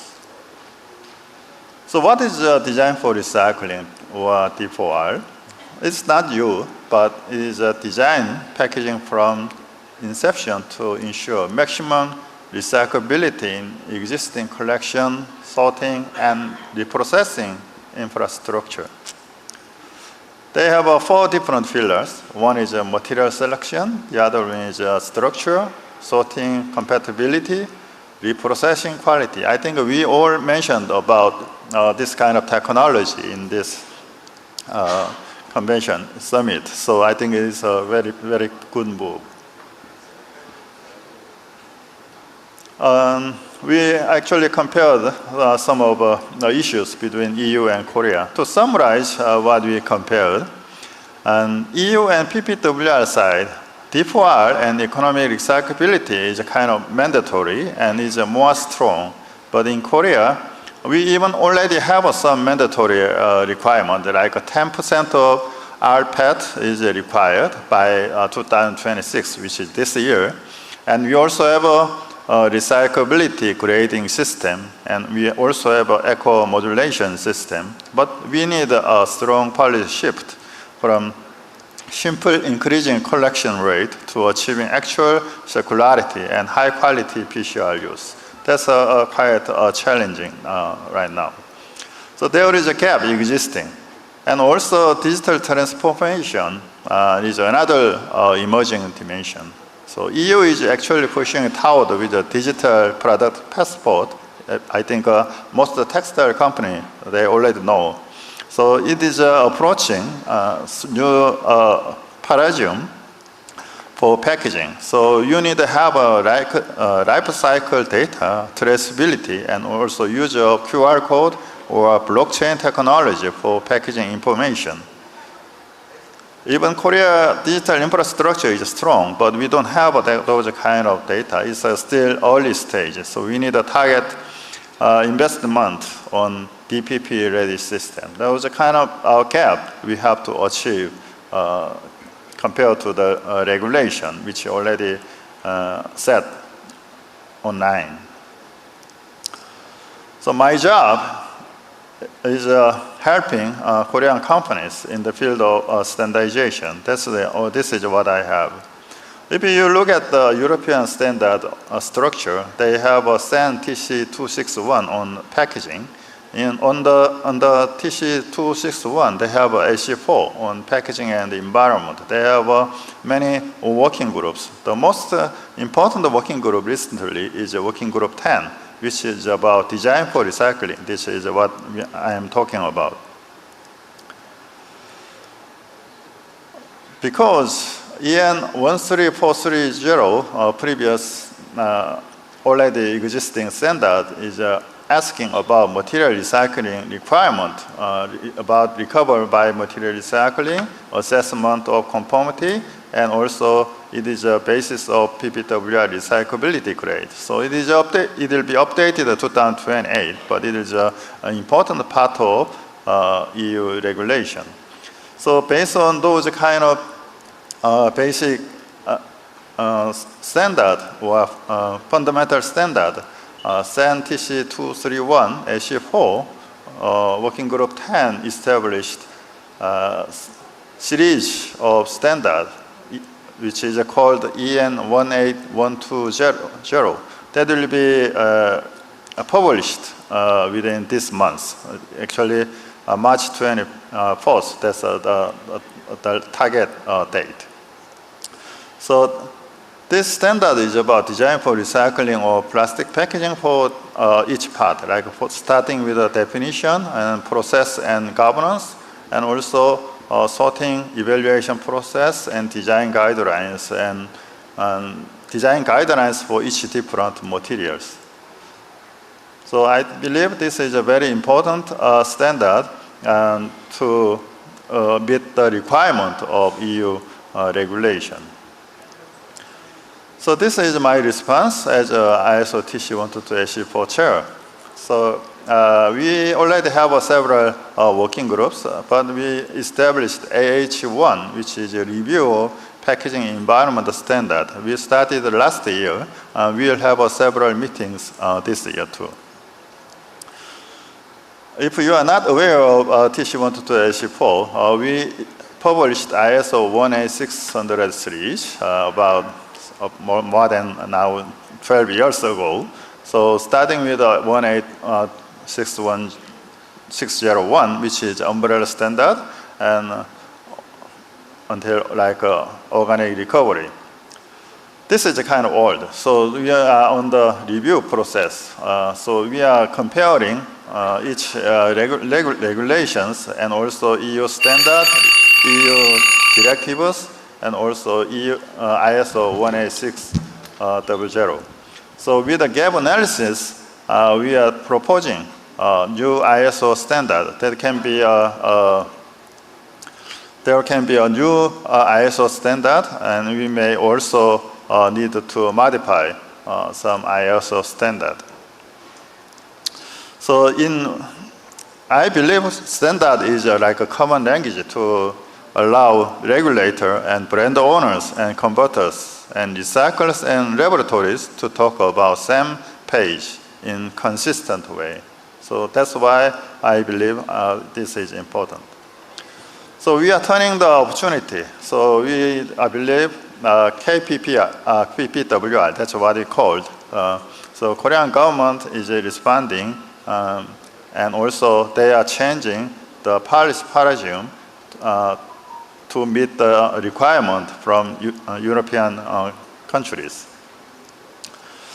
So we developed several roadmaps. Since I don't have much time and the time is running out, so we developed several roadmaps and also several standardization activities led by Korea Agency for Technology and Standard. We're working closely with the ISO TC122. I hope BSI, Indian Standard Institute, also hope to join to work ISO TC 12284. I think this kind of case study is already discussed in this summit. We also have like aluminum-free aseptic carton and also monomaterial PET bottles, which is a very popular topic here. So our response, we want to respond. We are making new regulations and also developing new standard to meet the regulations, global regulations, and also technical obstacles. And also, I like to have several suggestions to finish. I think the awareness is the first battle. You should know what they require, what they want, and need to have some practical training program or kind of targets that should be identified. Of course, we should have built technical capacity to meet DFR assessment. And also, I hope many of you can engage the international standardization, participating TC 12284 and also TC 61 is an important part. I hope Indian industry can have a voice for future DFR standard as well. So that's my final words. The question is, are we going to push by this green wave, or we are going to ride, or you are going to surf and enjoy for that? I think it's a big opportunity for our industry. Thank you very much. Yeah. Thank you very much, Dr. Jong Kyung Kim, Associate Professor in Department of Life Sciences in Korea, Seoul. Great presentation. You have talked about basically the surviving the green wave, design for recycling, standardization, and also for export point of view, packaging has become a gate for the trade, and how the trade and also export will have an impact on the basically for the packaging. And the very important most part of this speaker is about, he talked very comprehensively about the standardization. And my association with BIS has been since 2006, 26 year I am working with Indian Manak Bhavan and I am the governing board member. I think the way Korean professor presented, I think he is leading many working groups. I am very happy to see. And there is a large amount of opportunity, all Indian package industry promoters to participate in working group. And you can online, you can remain present online, not necessarily to go to your own cost there, but there is an opportunity, everything is digitalized and one can participate all such working groups. And currently Professor is chair for ISO TC 122. And India last 4-5 years, a current Minister for Consumer Affairs, Prahlad Joshi ji, taken a charge as a governing board member, and all the state ministers. Number of reforms have been taken. Indian can represent in big way to ISO working groups and various committees. I think Government of India has already taken initiative. I think packaging industry to take a full advantage. There is an engineering section, textile section, and management system division section. I think a lot of opportunity you should take, and I'm very happy to see that the full involvement for standardization and setting up the standard. Thank you very much.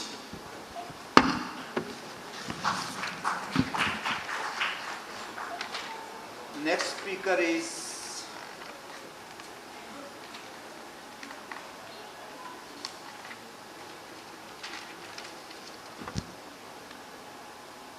Mr. Animesh Jindal, Assistant Technical Manager, Windmoller, Volesture Group.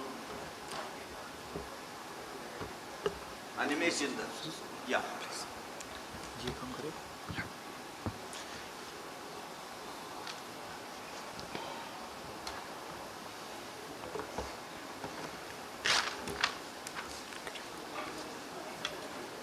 second, Abhinay.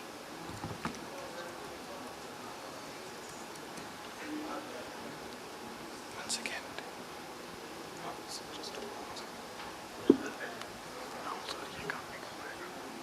ये नहीं करेगा?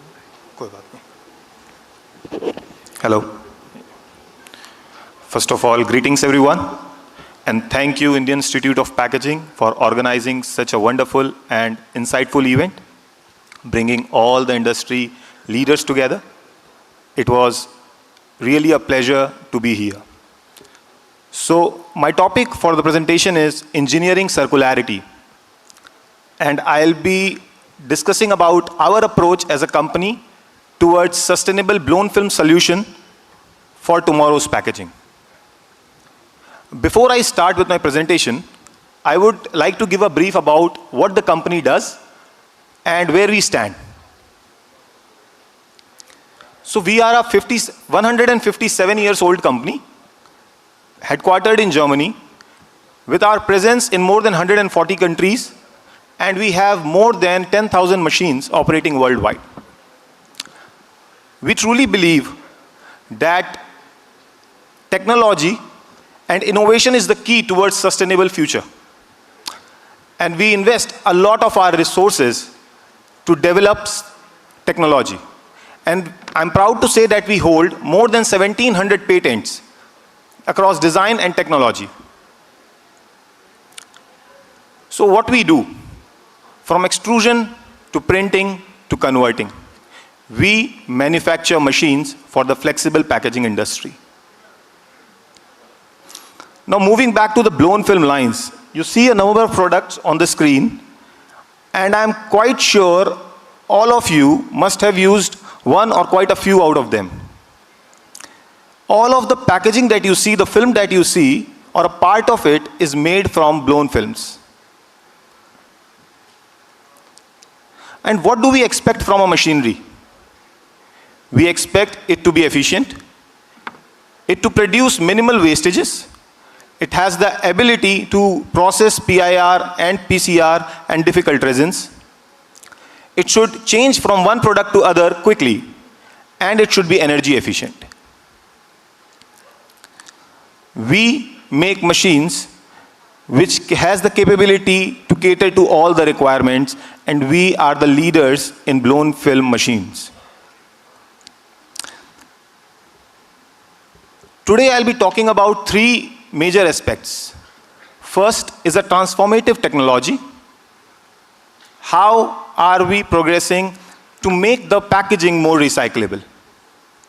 Secondly, some solutions, some packaging, some real world solutions which incorporate these recycled materials. And lastly, the world-class automations. So I'll start with the transformative technology. Currently, if we look at multi-layer lamination, we see that we have PET and P. And they are laminated together, and it becomes really difficult to recycle them because they are from different family. And how do we solve this problem? We make a structure wherein the different layers of a multi-layer packaging are from the same family. So what we do is, we replace the polyester PET with a P. And how do we do this? We do this by the technology called machine direction orientation, where you stretch the film to enhance its properties. Although this technology is not new, the customer demands for product because consumer always demands high-end things. And what they demand are, they want good optical properties, good mechanical, good barrier properties, and overall the product should be good looking, and it should also protect the food inside or the product inside. This MDO technology is not new. It has been for quite a long time in the industry. But in the recent years, it has evolved. Earlier, you could make a smaller width films, and there were multiple challenges. Then it evolved, and you can make wider films, better films, up until 5 years ago. Today, as we speak, you can make films up to 3.2 meter and also barrier. Now, what is the challenge if I talk about that we are increasing the width, but what is the challenge? The biggest challenge with MDO is the wastage. Today, if you produce MDO film, you give around 20% as wastage. So let's say if you are processing 100 kgs, 20 kg is going to waste. We have developed a technology wherein you can reduce this wastage by up to 50% with our technology, the mini nip rollers. And there is a lot of technicals into it. We can discuss this at our booth. But now, with sustainability point of view, you can have a structure which is better recyclable and creates lower wastages. Next, we have some solutions that I would like to talk about. And the first one is a non-laminated frozen seafood pouch. Currently, these frozen seafoods come in a packaging of around 50 to 60 microns. Because of certain technical requirements, using this technology, we have reduced that thickness to 35 microns, giving the same properties needed, which means you bring in 40% less plastics into the planet. And you can get the same packaging what you had. The next one is an interesting one. The packaging for oil and lubricant pouches. Today, if you see, this packaging is done in HDPE bottles. Those are rigid bottles, and we have 1 liter of lubricants in them. What we did, we changed this rigid packaging to flexible. The first change that happened is the weight of the packaging itself. That reduced by 80%. So you are putting 80% less plastic on the planet. Secondly, out of those 20%, we use 35% of recycled material. And these pouches are not only a test trials, but they can also be used commercially. So if you total it, you are reducing around 85% of total content of plastic to pack the same material. And when you reduce the amount of plastics, what happens, you don't only save on the cost of polymers, your supply chain becomes better because of the logistics. You have to spend less fuel, I think, which is the most important commodity as we speak today, in the past week. Speaking of logistics, we also have stretch hoods, the polymer packaging for transporting goods. There also we have used recycled material, up to 35%, and tested these under real world conditions. And these products were completely safe. So we can say that the new age packaging can have the recycled material needed. All you need is the technology to process those recycled material. And we are proud that we have those technologies that can solve these problems. Now, I'll come down to the last but not the least topic, the automations. I think everybody remembers the film 3 Idiots, and there was a question, what is a machine? And the answer was, वो चीज़ जो humans का काम आसान करे या effort कम करे, वो machine है. What is, if you have to sum it up in artificial intelligence, what is AI? Anything which improves your efficiency or improves human efficiency is an AI, or any efficiency of anything. We are inculcating this AI in our daily work, and why not in machines? So this is something we have done in our machines to improve the efficiency. I'll explain this with the help of an example, short example. So the machines are operated by a person called operator. Then you have a level up who is taking care of the plant, shift in charge, and then you have the managers. Who do you think knows the machine best? Is it the manager? I don't think so, because he more or less manages the plant. Is it the shift in charge? Not, because they are managing people on the floor. So is it the operator, because he is on the machine for the maximum time? Yes, but not really. Because if you see, machine operates on multiple parameters. There are thousands of them. And we as humans, we cannot process all those 1,000 parameters at one go. And even if a very good operator, very experienced person is operating the machine, he still has challenges to put the machine into maximum efficiency, because he might not know what the machine can do. He might have a fear that if something goes wrong, I'll be the one to be blamed. Might be that the quality that comes out is not what was required. So there are multiple reasons people do not go to the maximum efficiency of a machine. Now, what if? And what do you think? Who knows the machine best? That was the question. So I would say it's the machine itself, because machine can at the same time look at all its parameters. And what if the machine could tell you what my capability is? If you are producing, let's say X, and machine tells you, no, you can produce 20% more, wouldn't that be good? What if it can also tell you the way how to produce 20% more? That would be much better. But what if the machine itself could take you from where you are to 20% more efficiency without your intervention and with just a click of a button? That is what we have introduced in our new machines. The machines can now perform at the maximum efficiency only by the press of a button. So now the black gray area, that what is the maximum efficiency of the machine, is no more there. You can operate the machine at its maximum efficiency. And this is a game changer for everybody involved in the supply chain. With this, I would like to say innovation is only good when it is environmentally sustainable, technically feasible, and commercially viable.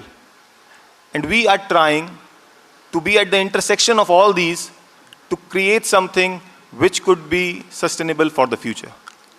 I would thank you all for your time. Thank you so much. Thank you very much, Animesh ji. Very nicely you have presented the engineering circularity. Today, circularity has become extremely important for sustainability, and many R's: reduce, reuse, remanufacture, refocus, you can talk about. And he also told about how to enhance the maximum efficiency, blown film solutions for tomorrow. And the most important he highlighted is 150 plus year company. And if you look at the data, 1958 average age of the company was 61 years. 2015 and 2025, I was just looking, it is less than 20 years. Average age of the company less than 20 years. It means right from industrial era to till now, it is dropping, declining average age of the company. And you know that first generation build, second generation maintain, I don't want to say third generation, but this is how the important is now how to basically his company 150 year, it talks about the company's culture. Culture decides, like Tata going 7 generations strong, that culture also plays the important role to sustain the company in this sustainable world. And that is a very important, and give a big hand to Animesh Jindalji for the presentation and going strong 150 plus years. Now, the next presentation, and this is the last presentation, Mr. Jatin Thakkar, head of the brand owner, SIG Work, and he is a seasoned professional with over 16 years of experience in food and packaging industry. Jatin ji, go ahead. So, hello everyone. I didn't want it to be in this spot, to be between you and the lunch, but unfortunately I am. So, I'll try my best to sum it up within 15 minutes, within the time given to me, so that you can have your lunch. So, what I'm going to talk about is the role of inks and coatings for circular economy. So, a decade back, we were talking about plastics being good or bad, right? And then the industry stepped up. We created more awareness around it. We made recyclable structures. And today the narrative is all different. People do understand that plastic is not bad. The problem lies somewhere else, and the industry is moving forward, making developments to ensure circular economy. Something similar is happening with inks and coatings. So a lot of brand owners are discussing on cutting down on the GSM. The quality of recyclates is not so good. So that's what my presentation is going to be all about. So I'll talk about the other side of inks and coatings, that how inks and coatings plays a role in circular economy. Yeah. Before that, just to talk briefly about SIGWORK, we are a 200-year-old company serving more than 100 countries, and now we have 1.3 billion of net sales. Probably we are the only ink supplier in India that supplies to all sorts of packaging, and be it flexibles, narrow web, sheet fed, paperboard, tobacco, liquid, digital, and now even the circular economy coatings. And this is going to be on my list, so I'll start directly. So I think we also heard Dr. Ajay talking about it, that whenever we try to move towards mono-material structures, one of the big problems is that we have to make certain compromises, right? And for this, you may need an oxygen barrier, a water vapor barrier, a heat resistance, or something else. And that's where the solutions from SIGWORK comes in. So we are working with the coatings to provide those functionalities so that you can have mono-material structures without any compromise on the functional performances of the new structures. The first product that we have introduced into the market is called Circuit Oxy Bar. So this is a product, it's a coating which you can apply to get the oxygen barrier for your mono-material structures. The good point about this barrier coating is that it gives you an additional flexibility. Like if you need OTR of 100, then you can apply 0.2 GSM. If you need an OTR of 1 or 2, then you can apply, say, 0.8 GSM. So it gives you a lot of flexibility. You can play around. It does not have a deterrent like EVOH where you have certain percentage restrictions. So these coatings helps a big way when it comes to transitioning to the mono-material structures. It's for both flexo and gravure. The second product that we have brought to the market is called Circuit Heat Guard. So obviously when you move to the mono-material structures, a big problem sometimes happens with the sealing. And there you need that heat resistance. So this is a heat resistant lacquer that we have developed. It gives you a 60% gain in the sealing window. So now you can have the right sealing, and then it also provides excellent rub and scratch resistance, making the transition to surface prints. The third product is grease bar. So obviously, once we move from the normal barrier coatings like oxygen barrier or heat guard, there's also need of grease barrier for fatty products. So if you have a fatty product and you want to move from a multi-layer to mono-material, then you need grease barrier. So this is the one which we have developed. It's available as a transparent solvent-based coating and also through opaque white inks. So if you have a white in your structure, maybe your preference could be of an opaque white ink, which serves the dual purpose. So without increasing the cost much, you can get the functionality back to your mono-material structure. And then the last one among the core products is the UV bar, Circuit UV bar, the UV light barrier. So if you have your goods and you want them to be more visible to the audience, to the customers, without compromising on the functionalities of the multi-layer structure, then you can have this UV bar. So this allows your product to be visible without any deformations because of the UV rays. So it's a transparent lacquer with full UVA and UVB protection, and it's a solvent-based, printable for both flexo and gravure routes. The next one is PVC-free inks. So in inks, we have a lot of binders. There is NC, there is polyurethane, and then there is also PVC. Now, PVC has been disregarded globally because it leads to release of dioxins and furans, which are environmentally poisonous. Then it leads to equipment corrosion, and it also degrades the quality of recyclates you get. And these are the association, even now the Indian association called Indian Plastic Pact has come forward and prohibited the use of PVC in the inks.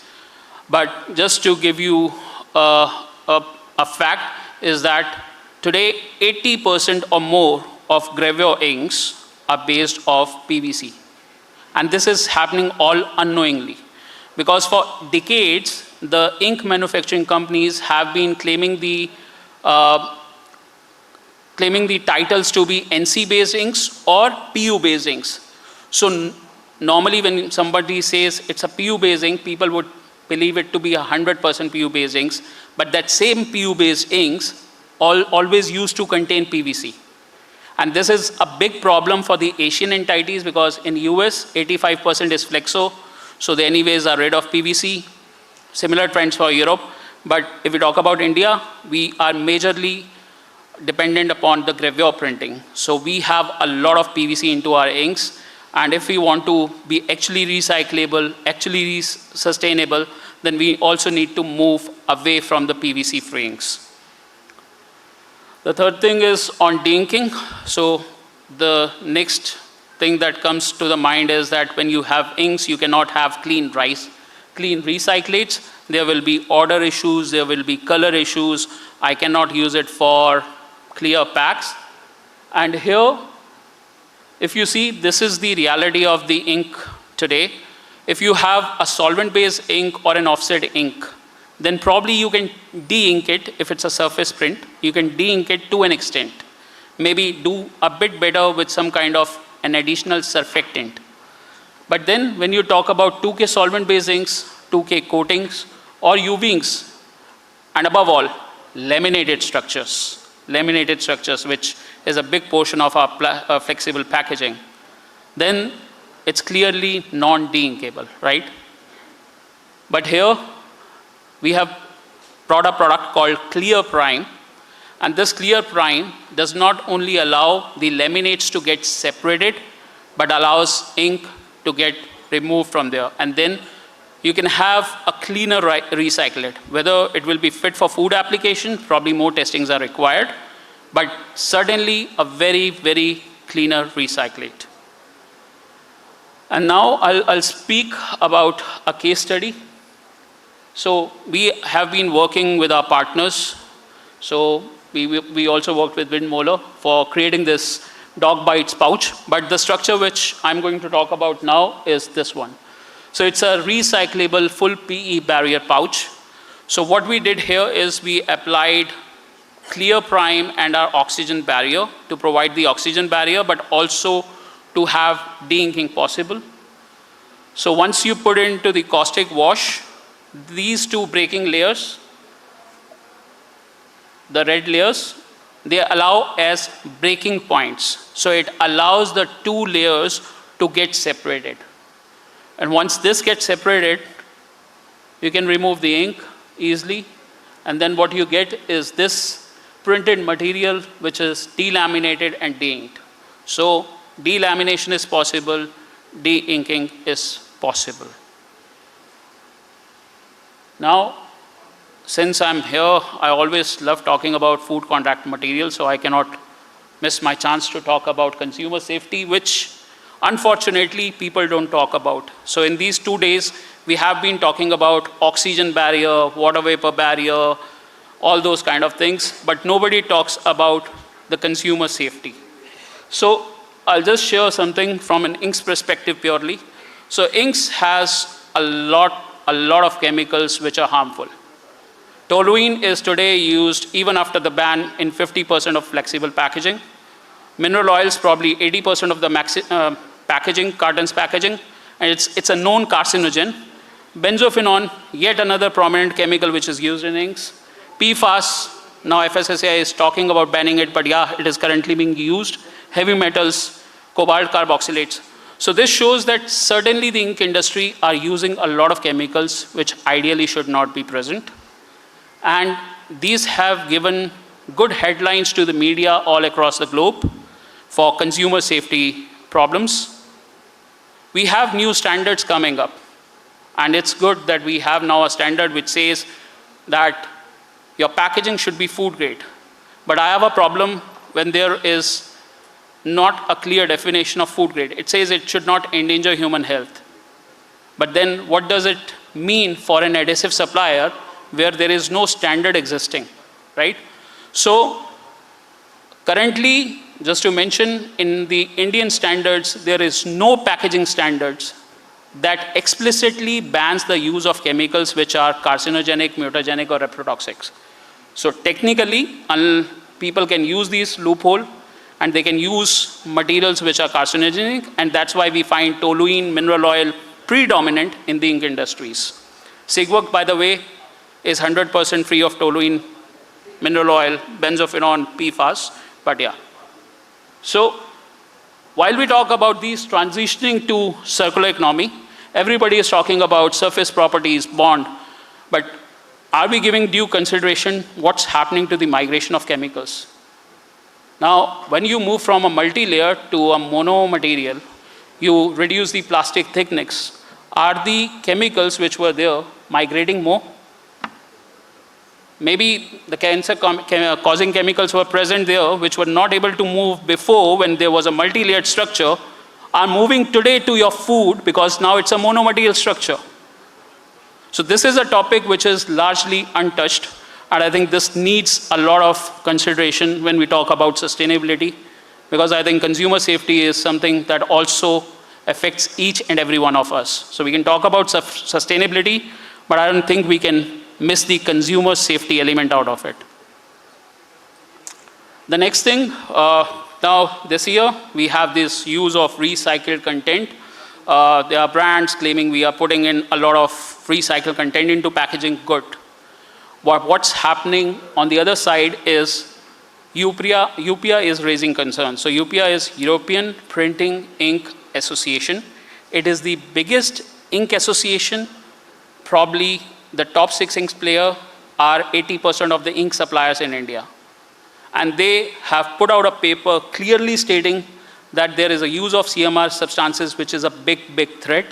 They have told that when you go for mechanical recycling, there will be creation of hazardous chemicals. Some of those chemicals are new chemicals which are not even known to the humankind. And those chemicals are definitely non-evaluated, and those are going into your packaging. When we make claims, we are using 30% packaging. It's not only about food. Even with your hygiene packs, cosmetics, it's all sensitive applications. We apply those creams on our faces and everything. So all these sensitive applications needs due consideration. And for this reason, I would say that there are CMR substances, there are new emerging contaminants that are coming through. So packaging safety was important, but now with this sustainability loop, it's becoming much more non-negotiable.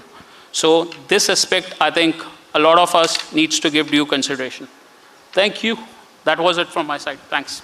Thank you very much, Jatinji. Excellent presentation. You talked about the role of inks and coatings in circular economy, and you also gave excellent presentation with number of cases. You have made a presentation, and you also said that your company is more than 200 years old in many countries. So this really speaks about made in India and from India to the world. And one thing I think you mentioned, there are no standards. Why can't we create a one?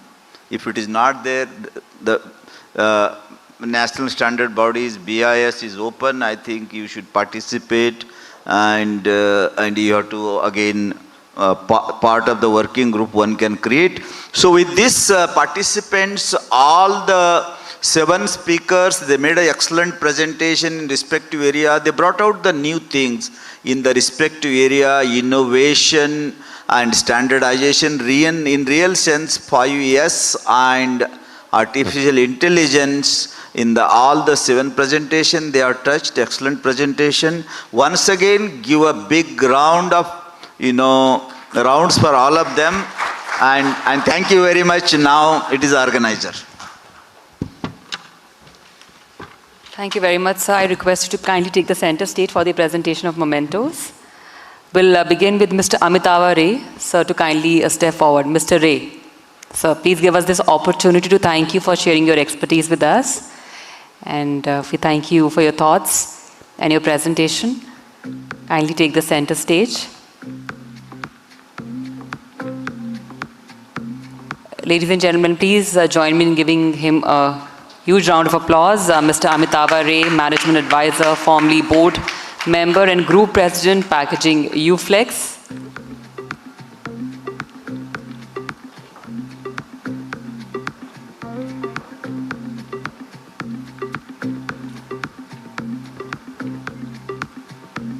Can we all give him a more energetic round of applause? Thank you very much, sir.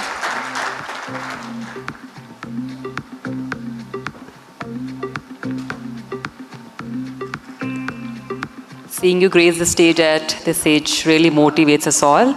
I now invite Dr. Ajay Kumar to please step forward, AVP, Alok Resin Functional Division, India. Kindly keep the applause going for Dr. Ajay Kumar.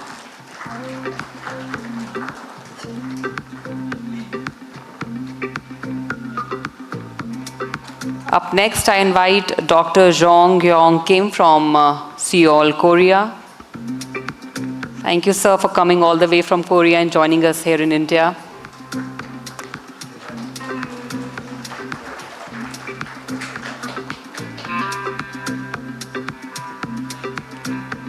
Mr. Animesh Jindal, Assistant Technical Manager, Windmoller and Holster Group.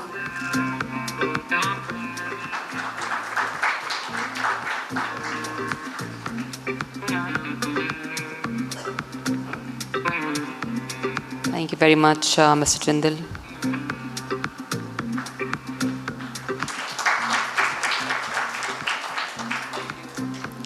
Mrs. Rachel R. Jacob, AVP Operations, VCI and Surface Coatings, Suprabha Protective Products Private Limited.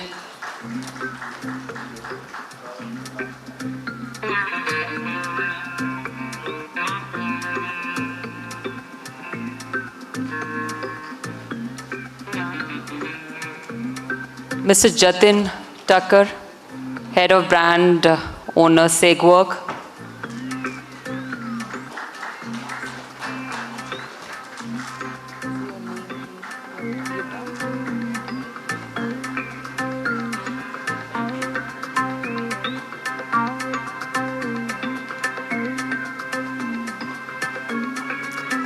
I would request Mr. Rakesh Shah to please join us on stage.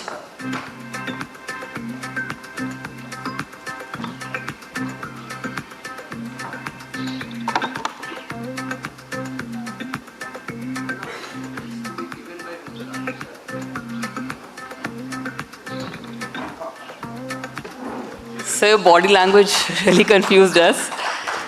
Presenting to our esteemed session chair, Professor Bhimarai Maitri, Director, IIM Nagpur. Thank you very much, sir, for your able moderation. I would request all the esteemed speakers to please step forward for a group photograph. Kindly come together for a group photograph.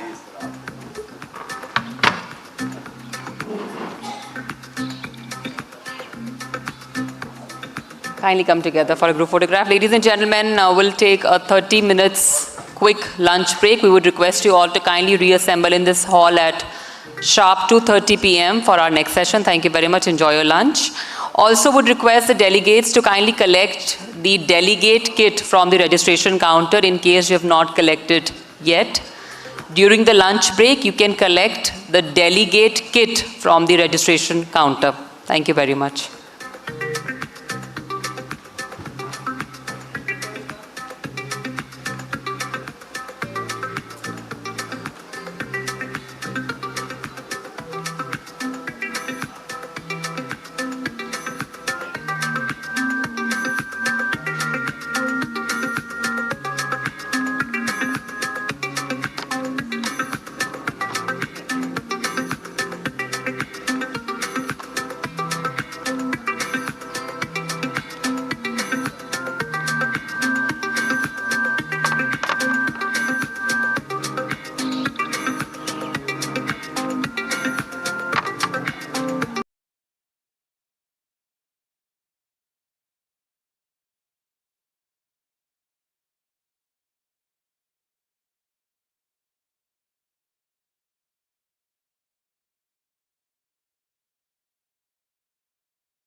A very good afternoon, ladies and gentlemen. I hope you're having a great time. We now proceed for our technical session 4, themed Ensuring Safety and Security Through Advanced Food and Pharma Packaging Technologies, for which may I humbly request esteemed session chairman, Mr. Chakravarti, AVPS, Global Ambassador, WPO and MD, EcoBliss India Private Limited, and esteemed session co-chairman, Dr. K. Narsaiah, Assistant Director General, ICAR, New Delhi, to kindly come up the dais and take their chairs.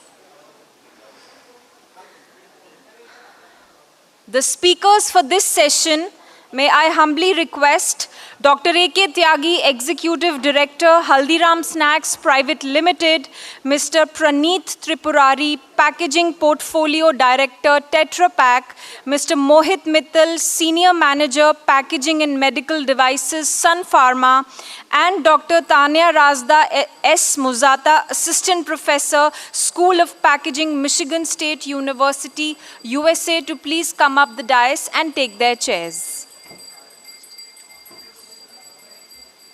Okay.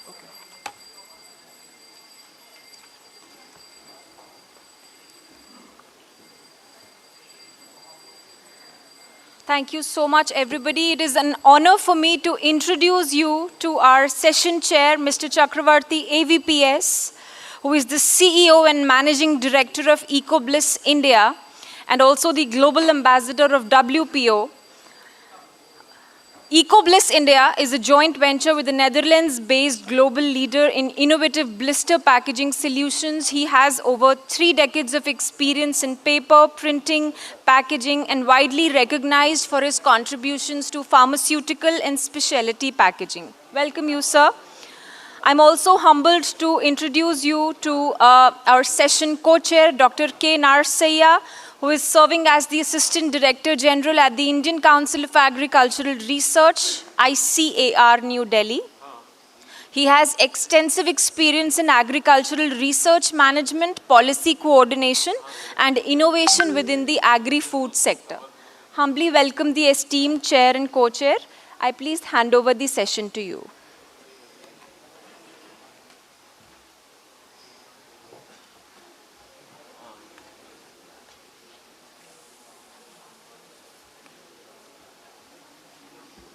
Thank you, Asa.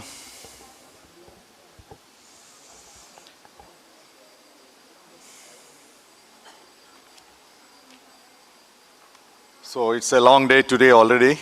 I just was in a governing body meeting and rushing to this session. Such an important session. We have all the stalwarts lining up only for you this afternoon. And firstly, a round of applause to all of you coming from immediately after lunch. I don't know how many of you finished really. So a round of applause for all of you first. But I promise you, I think you will not fall asleep with all the stalwarts sharing their knowledge this afternoon session. I'm so happy to stand before you, probably for the last 30 years in an IIP platform. And I truly and humbly consider it's a temple of packaging, the Indian Institute of Packaging today. And kudos to our Dr. Tanveer Alam for successively conducting this ISPI, an international event. I think it's only one of its kind. I do remember when we did the Asia Packaging Conference and the World Packaging Congress, we were together more than 14 years ago, 15 years ago, we all did that. I think Indian Institute of Packaging has always that now to bring in the intellectual minds, industry captains, academicians, research scholars, and the senior journalists like Mr. Naresh Khanna and so many others. So I'm so happy. Not much ado. Today, this session, before we start, I would like to say a few things. It's really a privilege for me to welcome all of you to this important technical session on So what is there today? It's a burning topic, ensuring safety and security through advanced food and pharma packaging technologies. Who else can be a better speaker? I think thanks to the IIP, the committee, I think supported by Professor A.K. Ghosh and the entire committee, made this agenda possible, made this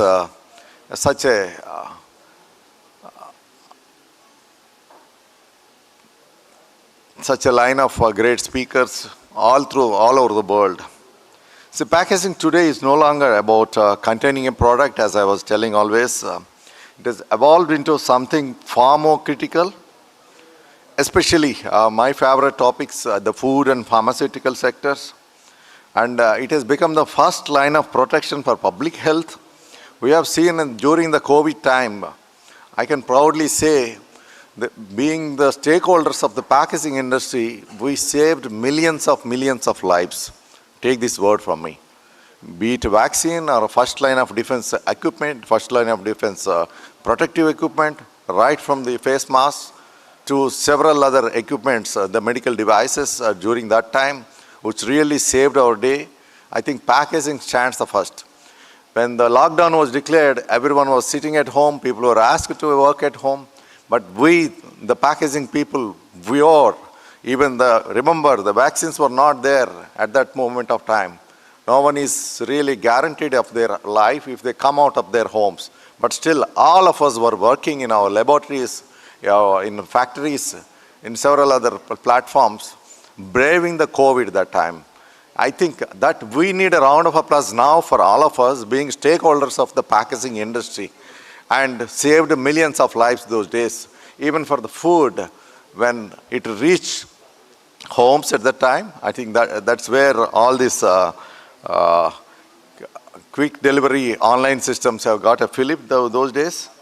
Well, when we're talking about the public health, which protects the quality, extends the shelf life, ensures the traceability, prevents contamination, and increasingly also supports its sustainability as well.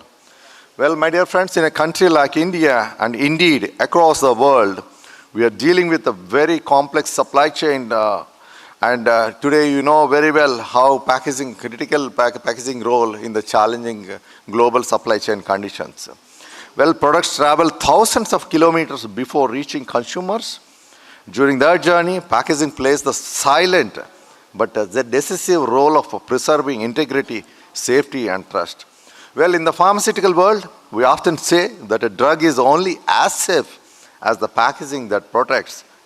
Well, a perfectly manufactured medicine can still fall the patient if the packaging doesn't maintain the stability, rather the efficacy of the drug till its expiry. It prevents tampering or protect it from environmental exposure as well during the entire value chain. Similarly, in the food sector, the packaging ensures that what leaves the factory in good conditions reaches the consumer exactly the same way, fresh, safe, and nutritious. Well, this is why discussions like today are extremely relevant, and we are going to hear perspectives that cover multiple dimensions of modern packaging, innovation, sustainability, material science, and future technologies. Well, my friends, our first presentation will focus on India's snack food sector, none other than Dr. Tyagi Saab, which has seen phenomenal growth over the past decade. Everyone agrees into that. The Indian consumer today expects the convenience, longer shelf life, and consistent quality. Meeting these expectations require packaging that balances functionality, the cost efficiency, and sustainability. And the next talk will address the future of liquid food packaging in India, with growing demand for dairy products, beverages, and ready-to-drink nutrition. Packaging technologies such as aseptic systems and advanced barrier materials are becoming increasingly important. These technologies are enabling the safer distribution and wider access to the nutritious products. And then we move into the very exciting frontier. And my friend, for a long time, the packaging innovations for personalized and precision medicines. As healthcare becomes more patient-centric, packaging will need to support smaller batch sizes, improved traceability, and smarter dispensing systems, So packaging will increasingly interact with the digital technologies, enabling better patient adherence and supply chain transparency. The Mohit will be delivering a talk on this. And finally, last but not the least, this is the most important, we'll hear about sustainable upcycling of post-consumer mixed plastics. Sustainability has become one of the defining challenges for the packaging industry. The question today is not whether packaging is necessary or not. It absolutely is. The real question is how we design packaging systems that protect products while also protecting our planet, my dear friends. The solutions such as advanced recycling, material recovery, and circular economy models will be very critical. Well, what makes this session particularly special in the diversity of perspectives, we'll hear all four of them from industry practitioners, technology experts, and academic researchers. When these voices come together, meaningful progress happens. I would also like to acknowledge the efforts of the Indian Institute of Packaging once again for bringing together such a thoughtful program and for continuously supporting the advancement of packaging science and technology in India. As we listen to the speakers this afternoon, I would encourage all participants to think beyond individual technologies and look at the larger ecosystem. Regulation, sustainability, consumer expectations, and global supply chains. Well, packaging sits at the intersection of all these domains. Let's also remember that ultimate beneficiary for everything we do in this field is the consumer and the patient when we talk about the medicals. Safe food and safe medicines are fundamentals to public health, and packaging plays a crucial role in ensuring that safety. Well, I'm confident that the presentations today will spark valuable discussions and new ideas for the future of food and pharmaceutical packaging.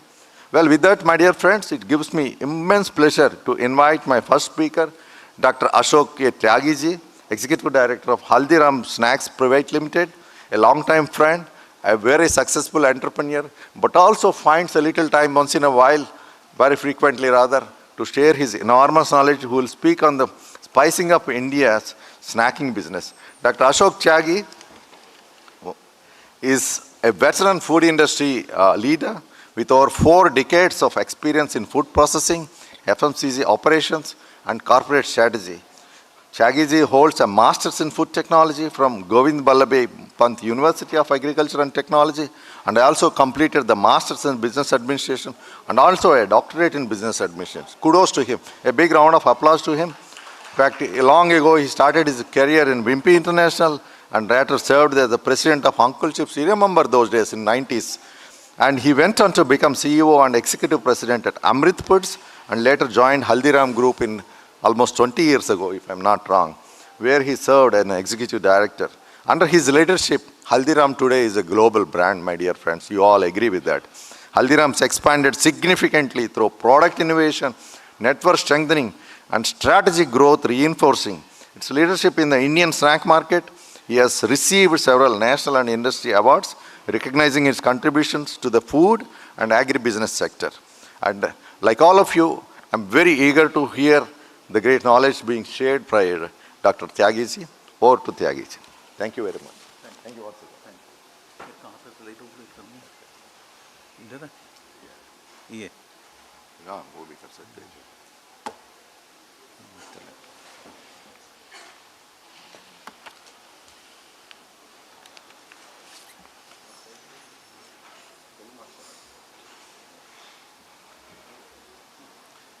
Good afternoon to everybody.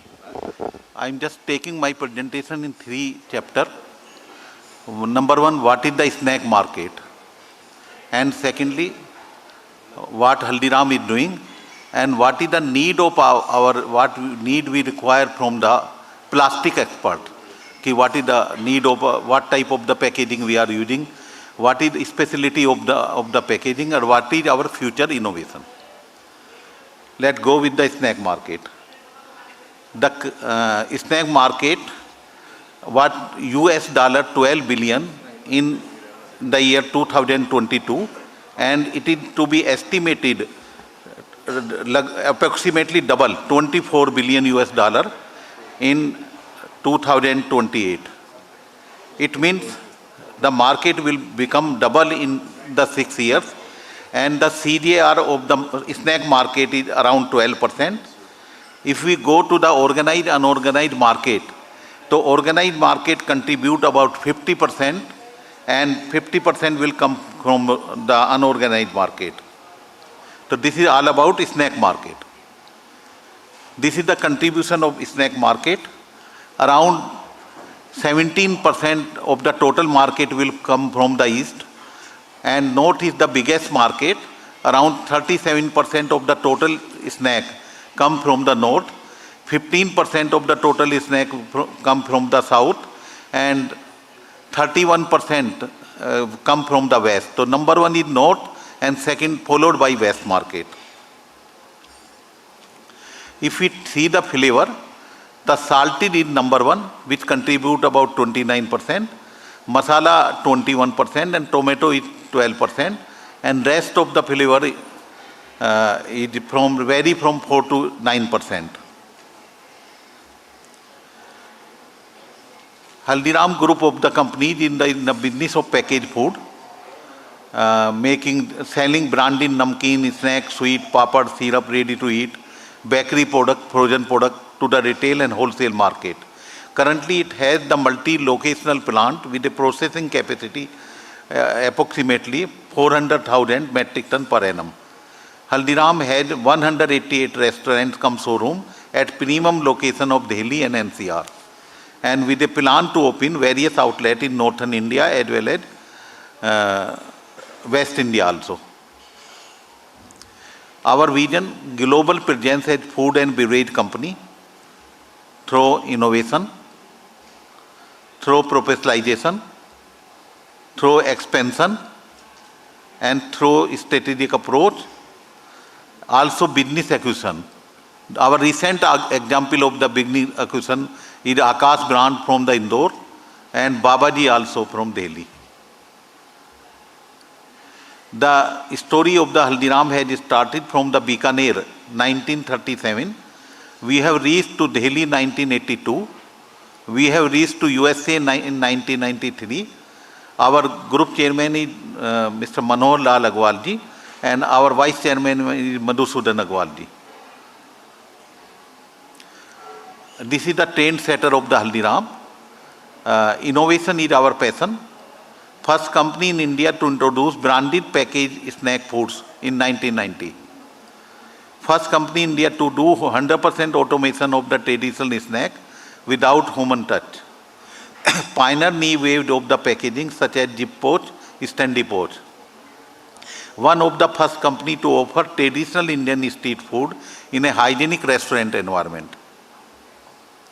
This is our global print. We are present in around 80 countries. And we are also present in biggest this modern trade, just like international stores such as Walmart, Tesco, Carrefour, Costco, etc. If we see our export, Haldiram export, so 50% of our total export will come from the USA, 17% come from the Middle East, and 12% come from the Europe. This is our one of the plant in UK, London. So we have set up this plant about, I think, 7-8 years before. This is our first international restaurant in Dubai. We have recently, in the year 2025, we have opened this restaurant. Now we come to the sustainability.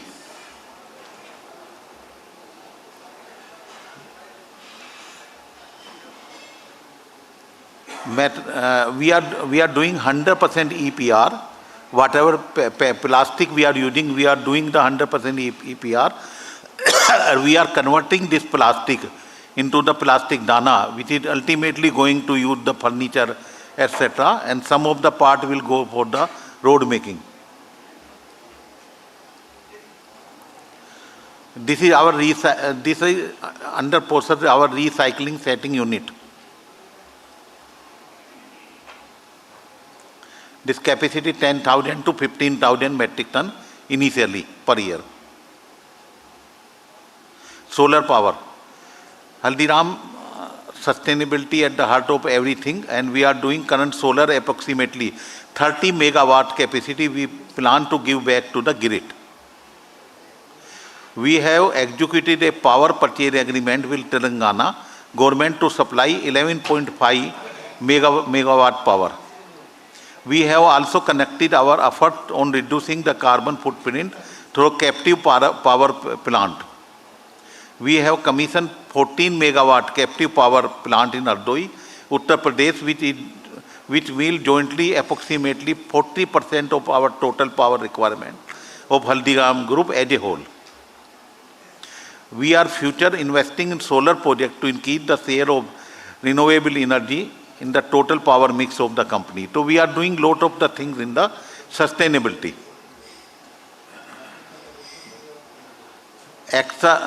Basically, our packaging material is not just like a, this has some specific property. So whatever packaging material we are using in the snack, the pack should not leak during the handling transportation, number one. Retention of nitrogen to maintain freshness of the product. So we can't afford the leakage packet during transportation. So our packaging material should be in such a way so that it will not leak during transportation, it will not leak on the machine. Otherwise the nitrogen will remove from the packet.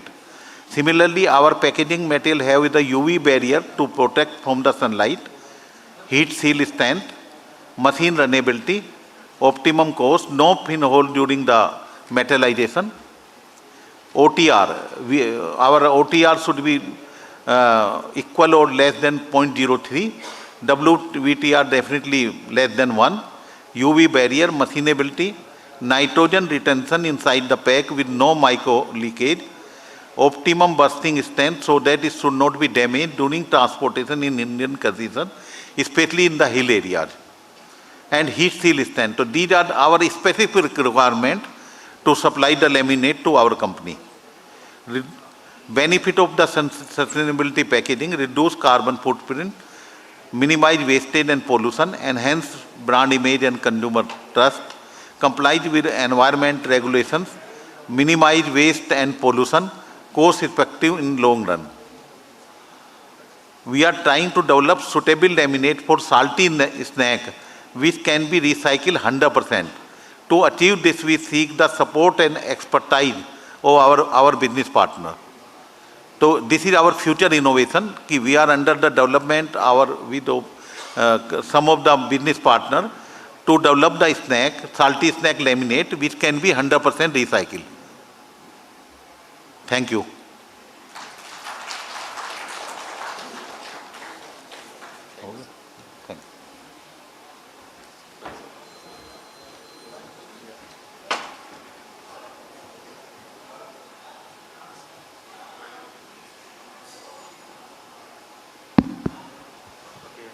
Thank you, Mr.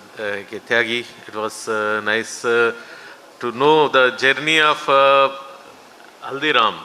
He started with the journey of Haldiram from Bikaner to USA, how it went, and how a small Indian company became by being pioneer in packaging, and how they became leaders in snack industry, because snack industry is a difficult industry, very low margins, and innovation is important to be leader in that snacks. So they maintain their leadership, and they are a dominant player now also, and he has covered what are the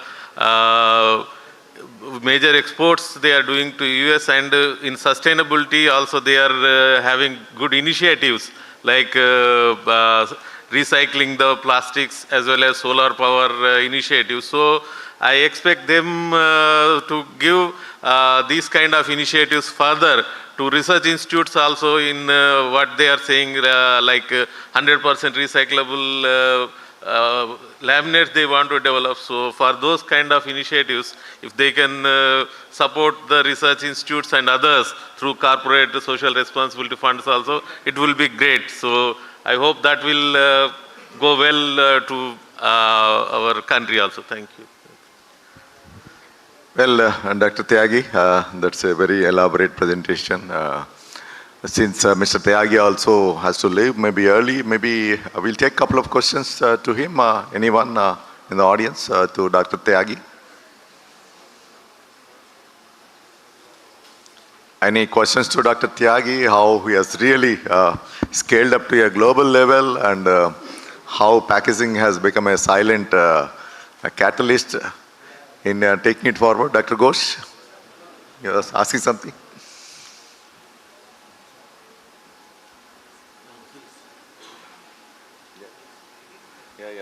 So Dr. Ghosh, Dr. Tyagi may be leaving in a minute. We'll definitely, he's available in the future also for sharing his insights if any budding entrepreneurs have some questions, etc. And a round of applause to Dr. Tyagi, please. Thank you. Since Sir wants to leave early, may I please humbly request esteemed session chair and co-chair to felicitate Mr. A.K. Tyagi, please.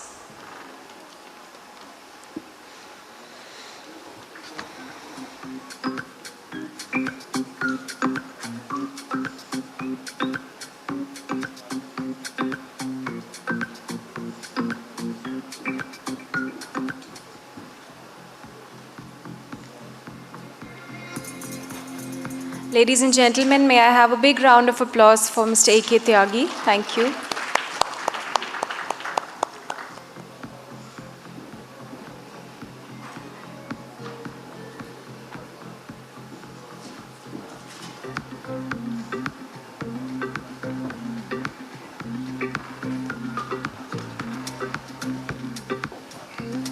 So, my dear friends, we go to the next speaker, Mr. Praneeth Tripurari. It's a packaging portfolio director for Tetra Pak. Who doesn't know about Tetra Pak? It's become a domestic brand these days. Praneeth is a senior packaging professional in the Tetra Pak in India for a long time. In his role, he contributes to business growth, customer solutions, and packaging excellence across food and beverages value chains. And he brings in expertise in packaging systems, technical implementation, operational optimization, and cross-functional collaboration with customers and internal teams. His work also involves supporting market development, driving technology adoption, and aligning packaging solutions with quality, safety, and sustainability objectives.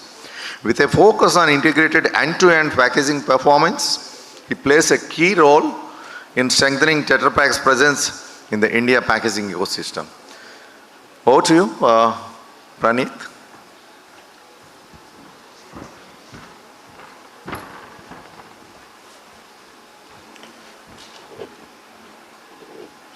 Good afternoon, and thank you very much for this opportunity to come and share a little bit about what is happening in the liquid food industry and also the role that Tetra Pak is playing within this packaging innovation space that we see in the market right now.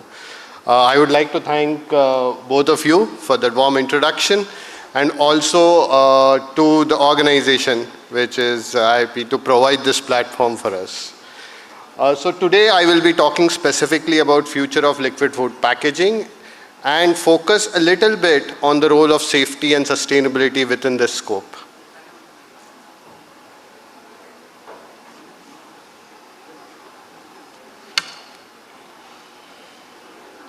Okay, if I have to talk about Indian market right now, India is entering a phase where safe, sustainable and scalable liquid food system will define how consumers experience nutrition going forward.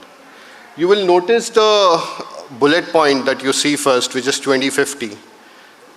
Just 3 months back, if I can talk about it, we are now entered a phase where we are closer to 2050 than 2000, where most of the younger generation here sitting in front of us might be in toddlers or in some cases might not have been also born.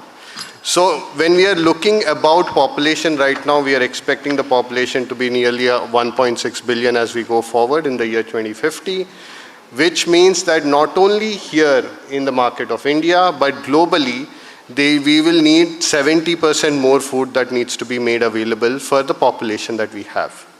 Now, is availability the only issue? No. What we are looking forward right now is in terms of a wholesome nutrition. A large part of our journey over the last nearly 80 years in our country has been providing grains as the supplement, the necessity food for a large part of our population. When you see right now, the conversation has now started shifting towards more and more in terms of more nutrition, which means more wholesome food that needs to be available. There's a large conversation about fiber. The protein conversation, which everybody is aware of right now, is all over the media and in consumers' home. With this in scope, but the biggest challenge that we face is also food wastage. Nearly 1/3 of the food that is being produced right now, both in food and liquid food, is being wasted. If you put all of this together, where do we actually face the biggest challenge? And this is the challenge ahead that we face. How to feed the growing population in a wholesome way and also which is more sustainable. To talk about this, the food and beverage industry, as we have heard right through the morning today, yesterday also, is transforming largely. So the first point is we need higher production volume. There is a demand for clearer traceability across the industry, which means not only the consumers, but the customers want to know where exactly the milk is coming from, how is it being processed, and when is it finally reaching the consumer. Reduction of food wastage. Now this 20% number is obviously a global one. The estimates that we see in various reports within the market of India is that it could be higher, it could be closer to 30% in terms of food wastage. We have talked about the production side. The moment you move to the right side, which is the consumer part, there is an increased focus on sustainability. There is a demand from consumers to understand how this package or product is basically processed, how is it reaching them, and what is the end cycle when it comes to the sustainability. Is the package that I'm consuming today, is it easy to recycle? What is the life journey? So there are a lot of conversations which are happening across the globe and also in India. In India, it is actually good to see that, because sitting in India, we always get the perspective of learning and jumping faster. So a journey which, say, a market in Europe or US would have taken 10 to 15 years, we are seeing the development happening in terms of innovation, in terms of need for sustainability, within a matter of 2 to 3 years here. And the government, in fact, is also pushing the same case. So when I put all of this together, there are a lot of challenges that we see going forward. And this has to be kept in mind while we are talking about the future of the liquid food packaging in the market of India. So a little bit of numbers here. India's liquid food landscape, the opportunity. There are multiple reports which talk about the overall size in the market, but one such site that I want to quote is that it is nearly $80 billion in the year 2025. Now this has been growing and is expected to grow at a rate of 7%, which means in the next 10 years, this $80 billion is going to be $160 billion. So the next 10 years, the growth is going to be massive when we are coming to liquid food industry. Where is this growth coming from? It comes from different categories, but as Indians, our primary love has been dairy-based. So a lot of our dairy-based consumption, which has been in-home right now. Even today, when I look at my home, for example, I get milk, but I process the curd at home. That's the thing that I've grown up with. My mother will not allow me to shift that out. But as we move forward, you see a lot of loose to package conversion happening in the market. And that's where the safety part of packaging becomes extremely critical. If you have scanned the media reports over the last fortnight, you would have seen a lot of conversations about packaging, packaged food, especially in the dairy industry, where there have been multiple tests which have been happening. The standards in some of the cases have been found wanting. Now that is going to put a lot more pressure on the packaging industry and the customers to ensure that what they're basically sending out to the market is completely fit and safe for human consumption. The second part is the innovation in packaging format. I've talked about how we are learning and learning faster, which means there is a greater demand for packaging formats. So the consumers today want something which excites them, which is visually appealing, while also ticking off the key parts on safety and sustainability. So introduction of new packaging formats is a must. More and more you will see packages which are relevant to the market coming in India. Now quick commerce, which has been mentioned earlier, is a big boon in terms of packaging innovation.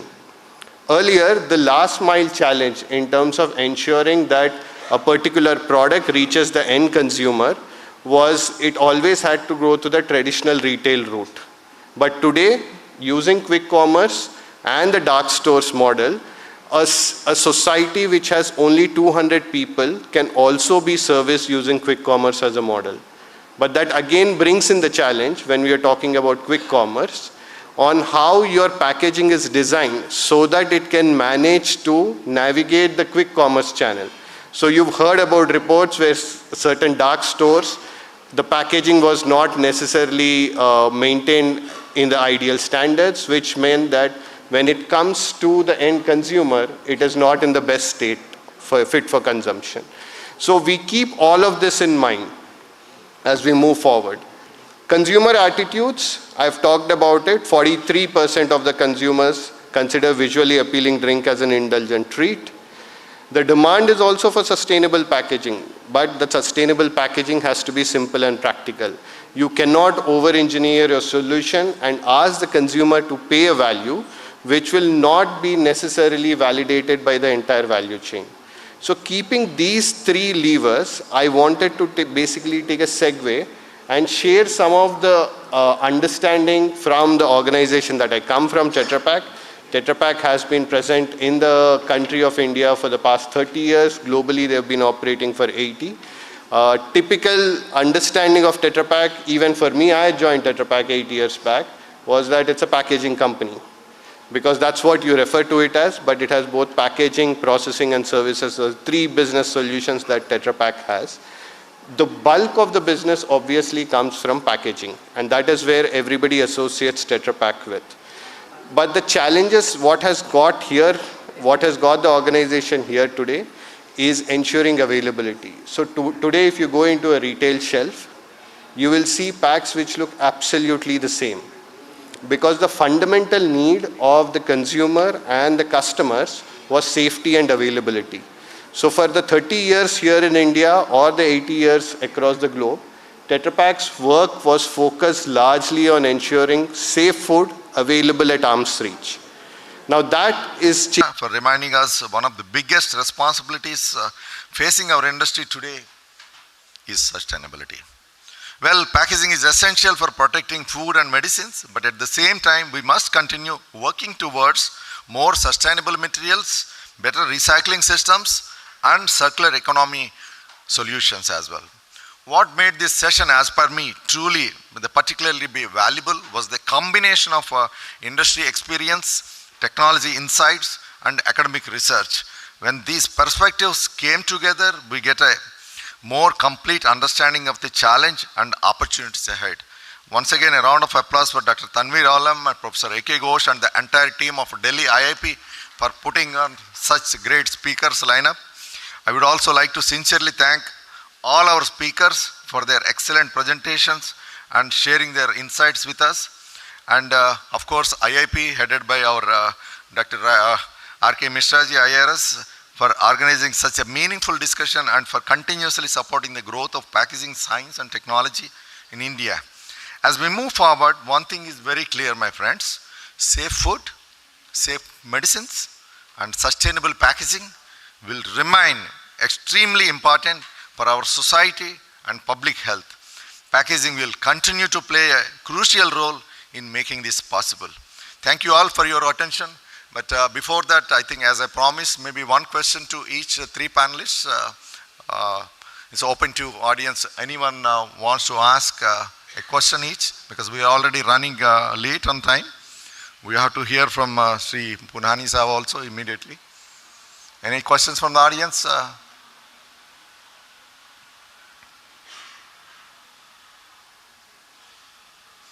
Well, I have a question, Praneeth.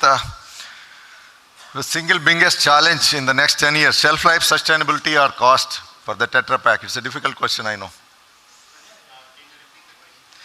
Which is important for the next 10 years? Shelf life, sustainability, or cost? Or all of them? Don't say all of them together.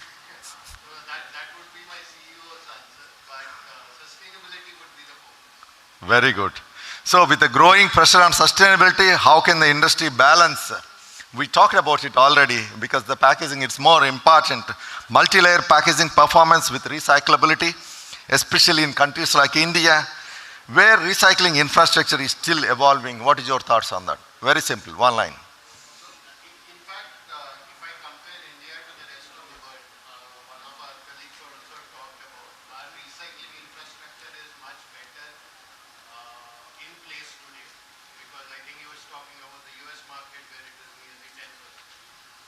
Oh.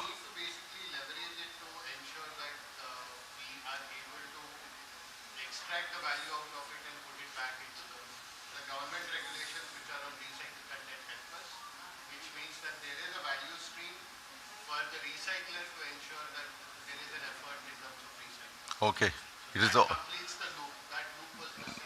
So it is open and we have to create the right kind of ecosystem with all the help of everybody. Okay. Thank you very much, Praneeth. Mohit, simple question. You know very well the personalized medicines are evolving these days, smaller batches, patient-specific therapies. So how the pharmaceutical packaging evolved to support the shift without compromising regulatory compliance? How do you say it? So in my view, we have to be more innovative towards customer convenience. So customer convenience will be the key. Okay. Dr. Muzata, we had a very good presentation from you. Thank you very much, Mr. Muzata.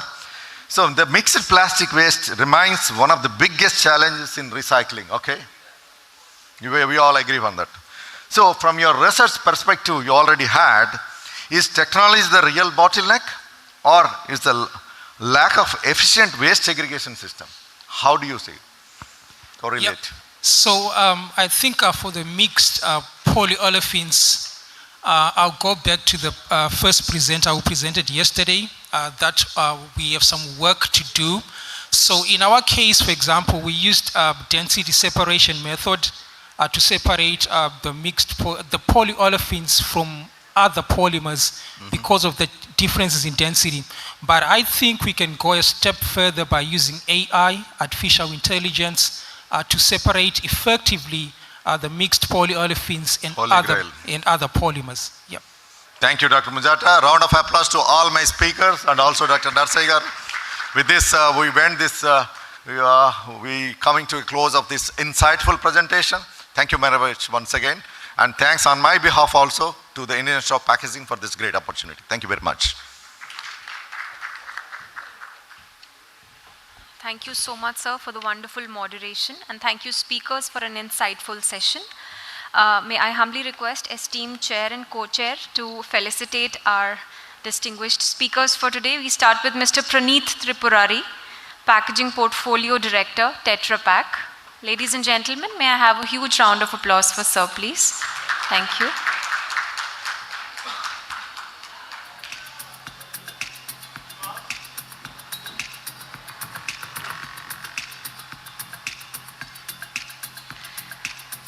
Next we have Mr. Mohit Mittal, Senior Manager, Packaging and Medical Devices, Sun Pharma. A huge round of applause for sir, please.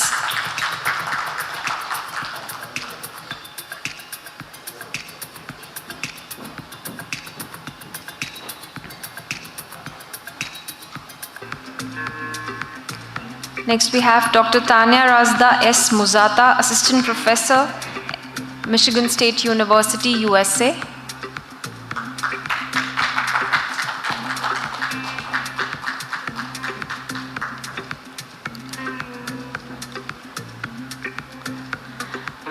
I humbly request Professor Dr. Tanveer Alam to welcome our esteemed chair and co-chair.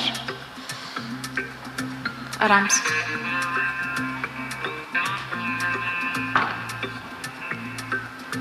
Session Chairman, Mr. Chakravarti AVPS, Global Ambassador, WPO.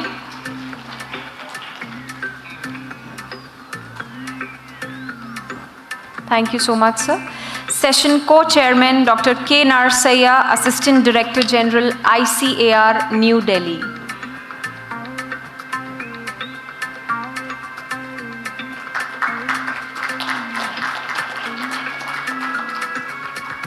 I request all the dignitaries on the dais to please step forward for a group photograph. Thank you.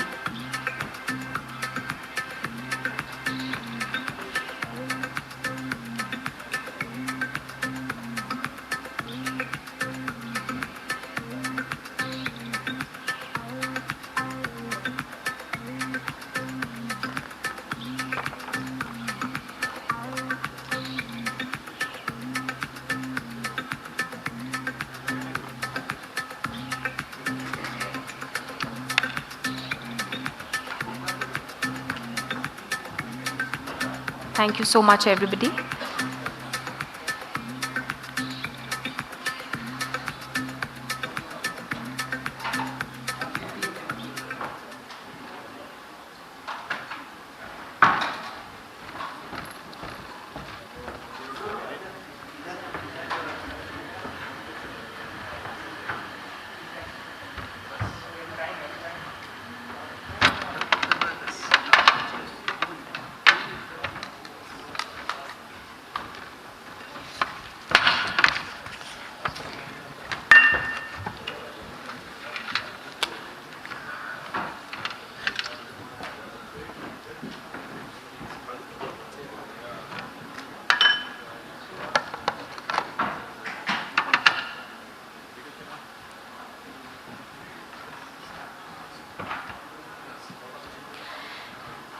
Well, it is an honor for me to have with us today at ISPI 2026 Shri Rajit Punhani, IAS, CEO, Food Safety and Standards Authority of India, our guest of honor. May I humbly request Sir and Shri R.K. Mishra, Director IIP, to please come up the dais and take their chairs.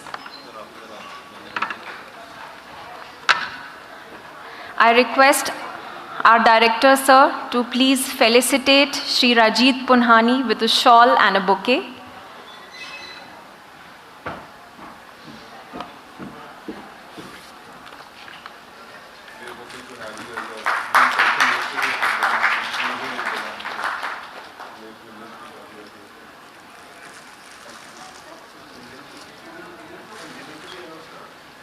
May I have the memento, please?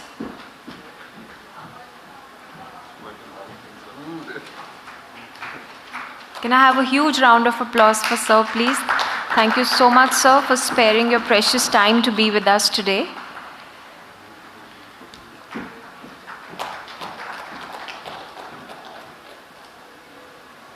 Thank you so much. I'm extremely delighted to introduce you to Shri Rajit Punhani, who is the Chief Executive Officer of the Food Safety and Standards Authority of India.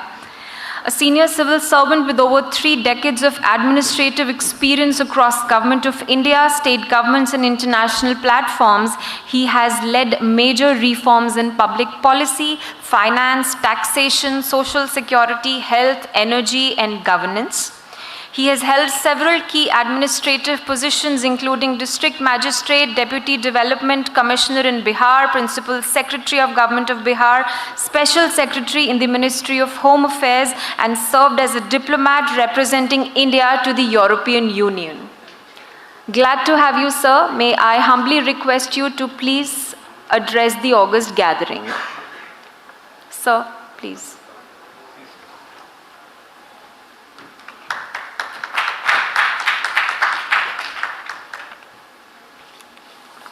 Shri Mishra, who's also from Bihar, my cadre, distinguished dignitaries and audience. It's a privilege to address the 6th International Summit for Packaging Industry, ISPI 2026, organized by the Indian Institute of Packaging. I congratulate the organizers for bringing together delegates from India and overseas including industry leaders, researchers, startups, regulators, and academia. The theme of this year's summit, Safe, Secure, Sustainable, Standardized, Smart, and AI, Packaging 5S AI, is both timely and forward-looking, reflecting the overall evolving role of packaging in an era of rapid technological innovation and growing consumer expectations for safety and for sustainability.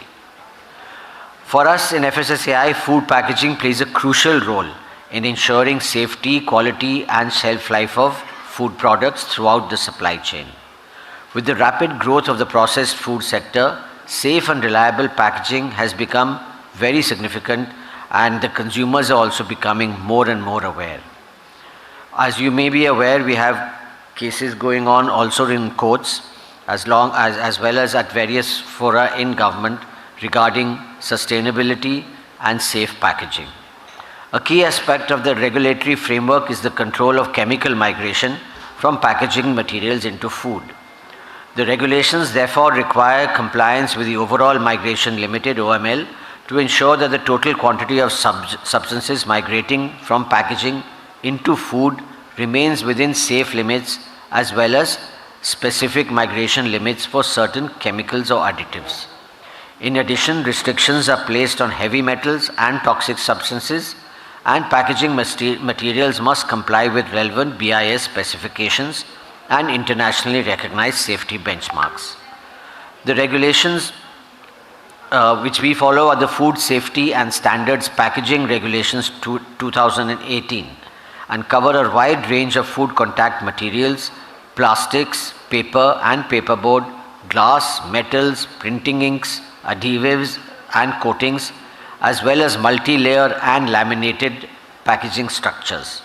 Apart from the regulatory provisions, FSSAI has also launched several initiatives to promote safe and responsible packaging practices among food business operators.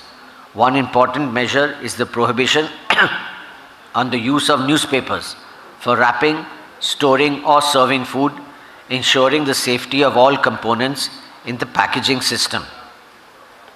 At the same time, as many of you would be aware, Ministry of Environment has also given certain guidelines, and in light of these guidelines, the FSSAI permits the use of recycled rPET for food packaging under strict safety guidelines.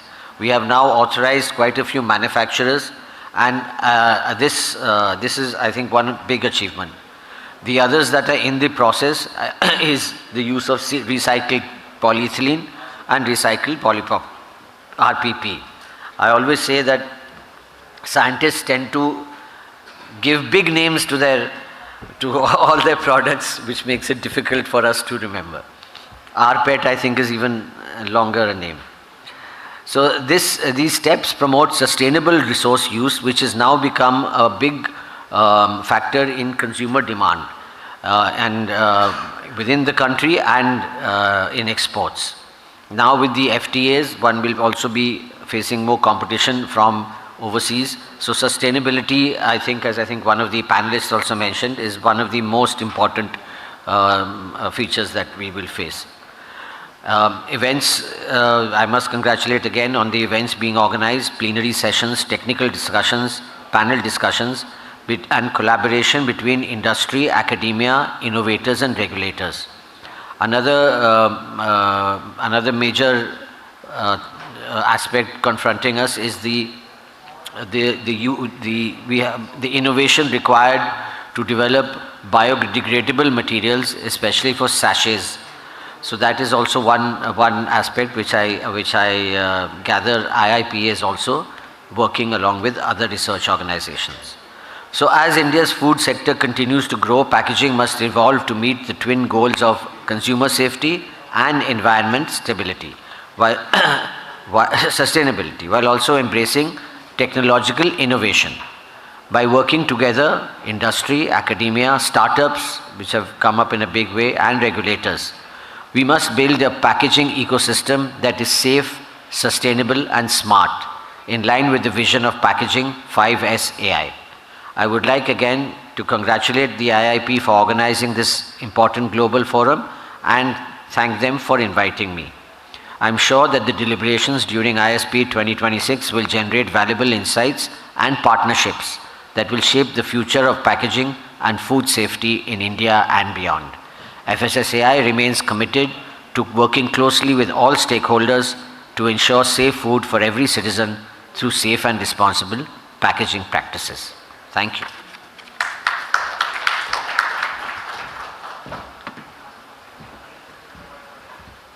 Thank you so much, sir, for the wonderful insights, and thank you so much for sparing your precious time to be with us today.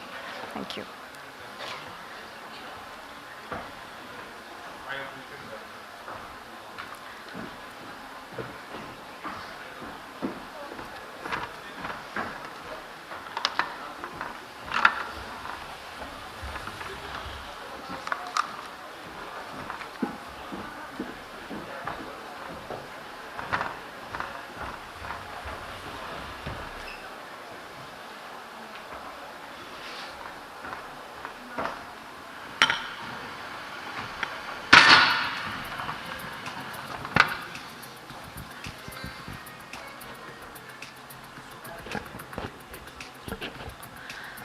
Now we move forward with our next technical session, which is themed Next Generation Sustainable and Biodegradable Packaging, Materials Innovation, Certification and Policy Alignment.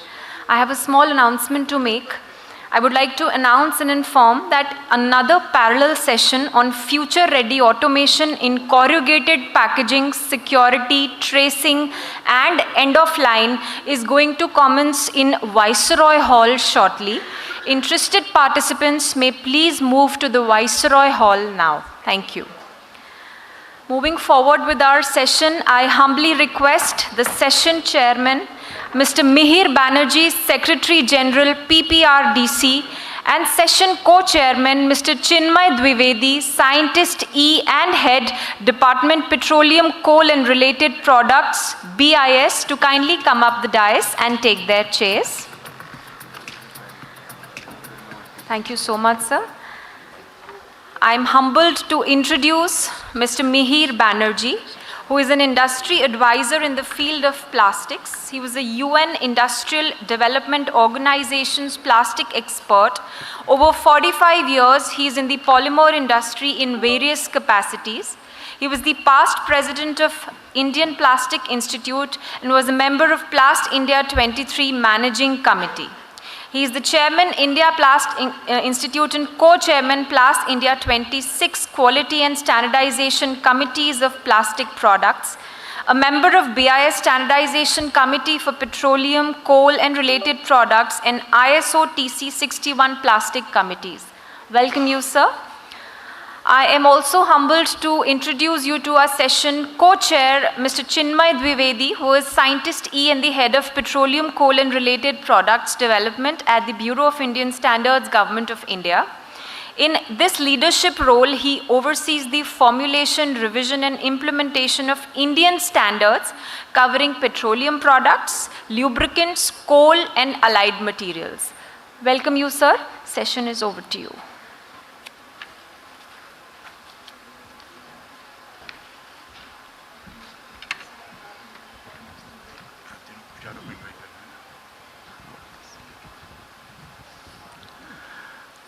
Good evening, gentlemen. I will request the speakers to be here, like Dr. Vimal Katiyar,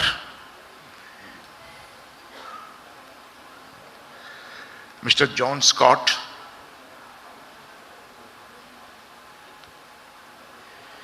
Dr. Anumitra Chakravarti,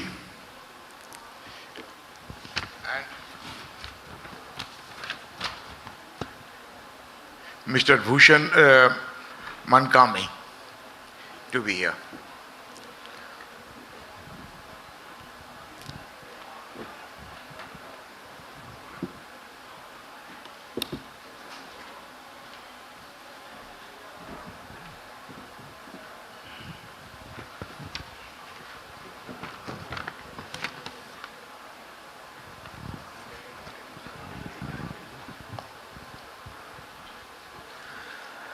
We are honored to have with us Dr. Vimal Katiyar, He is a professor in the Department of Chemical Engineering at Indian Institute of Technology, Guwahati, and a leading researcher in sustainable polymers and biodegradable plastics. He holds a PhD in Chemical Engineering from IIT Bombay, an MTech from IIT Kanpur, and a BTech from HBTI, Lucknow. He previously served as Dean Research and Development at IIT Guwahati and is currently overseeing and coordinating the Center of Excellence for Sustainable Polymers and the NRL Center of Excellence for Sustainable Materials. Dr. Katia, we welcome you to this session, and I hope that we'll be enlightened with your presentation. I request you to kindly come on the stage and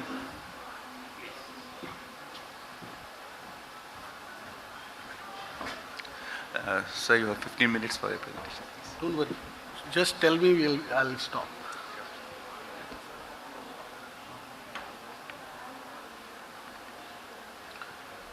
So, Dr. Tanvi, first of all, thanks to the organizer who has given me an opportunity to speak before you. And the topic has been given to me, the bio-based material and sustainable packaging, the pathway to a circular for low carbon footprint or the low carbon future. And it's only 15 minutes. Let's move forward and quickly. And many things has already been covered, so need not to discuss. So as we know that this summit is all about the packaging, and we all understood that 40% of the polymer production used to go for a packaging, out of which the 50% goes for a food packaging application. However, then only few percentage of the polymers which we really used to come up from the renewable feedstock. So there is a concern, and beauty of this class of a material packaging, especially the polymer packaging, that's having an enormous benefit as has been listed here. We all know that we can't live without the plastic, but the important aspect written at the bottom, the difficult as end of life options are concerned, that's what we have to address for such a wonderful material. So my title suggests that what will be going to be advantages if you are really going to have a bio-based material, you can see it here. If you're really going to the renewable feedstock, that is a red carbon, and that's going to have 1,000,000 years of cycle. However, if you are having a renewable feedstock based cycle, certainly we'll be having a shorter carbon cycle. That is the advantage when we talk about the beginning of life of this class of a material. However, if you're really going to see most of the polymers, we used to make it from a fossil based, from the red carbon. Now some of the organization, they say that their bottles, their plastics are a green plastic because they might be using some of the building block that has been come from the renewable feedstock. So that we consider is a bio-based polymers, and sometimes we talk about the bioplastic.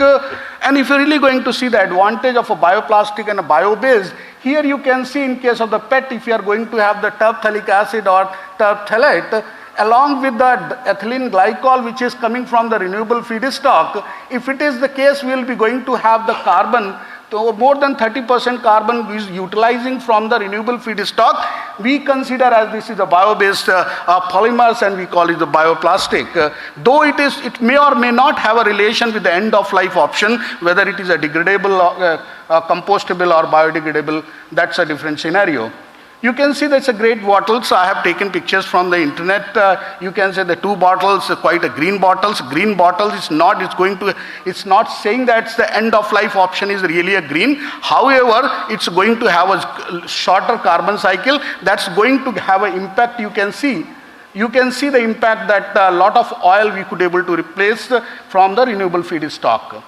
We understood, the industry knows very well, the Brascom which has come from the biopolyolefins, the advantage of biopolyolefins also in the similar sense as the beginning of life options. If you're really going to talk about the carbon footprint, you can see for a benchmark, if you take the polyethylene, polypropylene or rPET from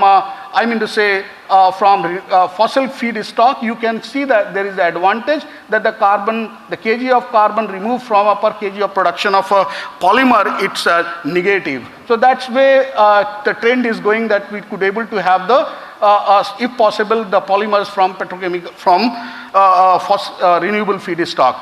I mean to say, we talk a lot about the mechanical recycling, though it's very good.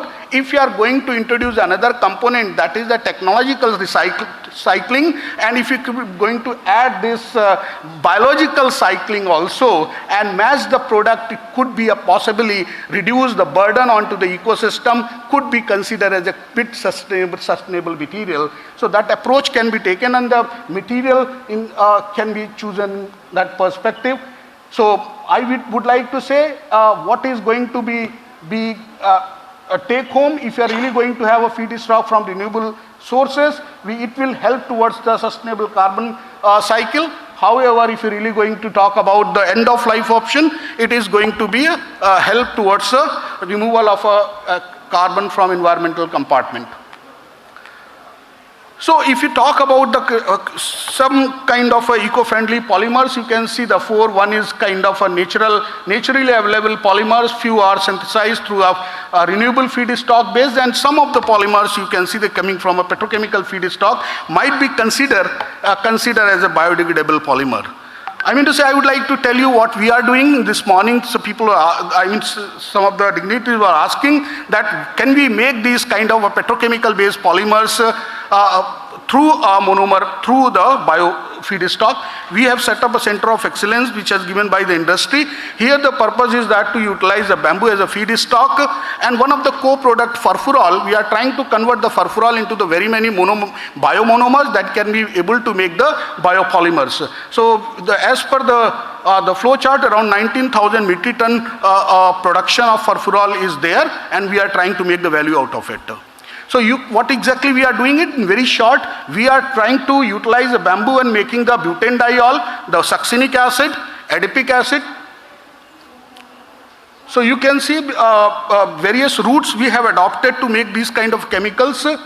And thereafter what happened, we are trying to develop a protocol to make it another class of a material, that is the FDCA. FDCA is a building block for making a PEF, which we can able to replace in fact a PET. So exactly we are trying to develop a protocol and the scheme for developing this polyethylene furanate, and you can see what is the properties associated to it. If you talk about the oxygen permeability, it's a 10-fold lower than the permeability of oxygen permeability of the PET. So the material, we are trying to come up with a new class of material where we can introduce the biomonomer into it. Similarly, if you can see that we are working on a polycaprolactone, that is a good material, and this material we are synthesizing from we are developing from the furfural. So these very many chemicals we are deriving from a biofeedstock, using a bamboo as a basic feedstock and the furfural as a co-product during a bioethanol productions. We are trying to make it a rigid plastic, semi-rigid plastics of different kind. So we have facilities to make these class of polymers of 50 kg, 100 kg facilities, starting from a small reactor to this scale, so that we could able to come up with a prototype. Okay. So if you're really going to talk about what is the state of the bioplastic in the country, if you're really going to see that, we do not have any plant so far for saying that it's a biodegradable or compostable kind of a plastic.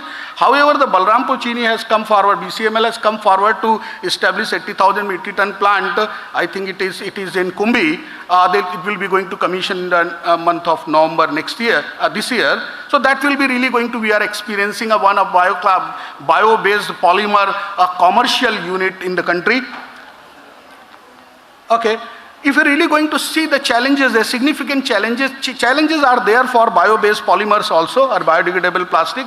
If you talk about the technical hurdles are there, because if you talk about the mechanical stability, if you talk about the end of life options, there are issues associated to it. We do not have an infrastructure, I mean to say effective infrastructure, what we have not established yet, and more importantly the regulatory framework.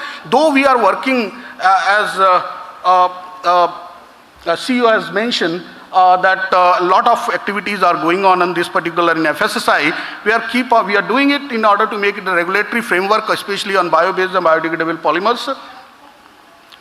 I mean to say it's very important, the chemical migration, to understand that because what happened when we talk about the PET or polyolefins, that this class of material is a bit different than polyolefins, and really what has been found that there will be an issue related to the migration, chemical migration, and possibly when we are going to use biopolymers, there is a problem related to microbial contamination, and possibly some of the biopolymers may have some allergy consideration also.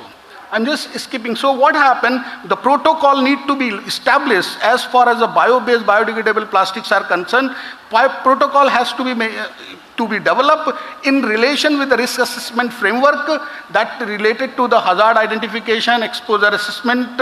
We need to figure it out how we could able to characterize these kind of the material, especially when we talk about the migration, and what are the components what are the chemicals which are migrating from the food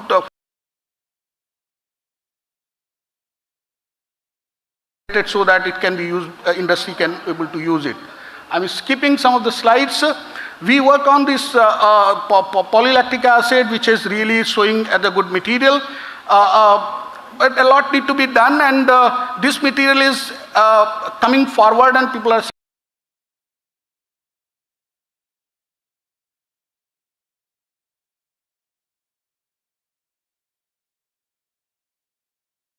heat deflection temperature, it is lower, less than 70 degrees centigrade. So that's giving a limitation to the material to use for a higher temperature application. And if you're really going to talk about the using it as for a stringent food packaging application, that is also a concern, because oxygen transmission rate is 10-fold lesser than oxygen transmission rate 10-fold higher than the regular PET if you would like to replace the PET bottles or the PET containers.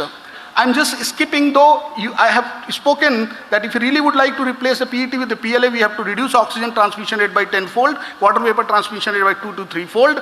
That's what we did, that we do a lot of investigation. I'm quickly mention you, most of the time what happened, in order to reduce permeability, we used to add the clay, whether it is the cationic clay, ionic clay, whether it is a colloidal clays.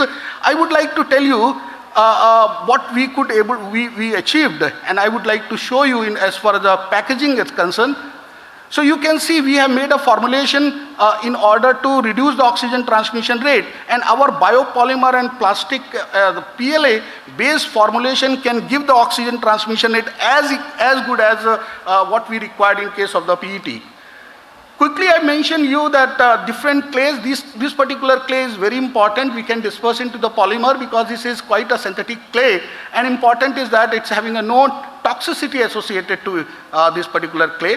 Anyway, I just wanted to show you the example what we have done so many years ago. You can see these kind of the tray has been developed long back, around 15 years ago, and by taking the different kind of the additives into it, I would like to, the additives, that is MMT or the LDHs or the neat PLA, and I would like to tell you, even though we could able to figure it out that there is a migration of particles, especially at the nano range. At that time we have established a method how to characterize the size and shape of the nanoparticle which has been migrated. We have set up develop one method and one instrument which is known as a combining asymmetric flow fractionation with light scattering, including ICP-MS in it. And this particular, if you really would like to see that how could able to analyze the nanoparticle, especially which is migrated from the polymer, you can able to read this particular paper.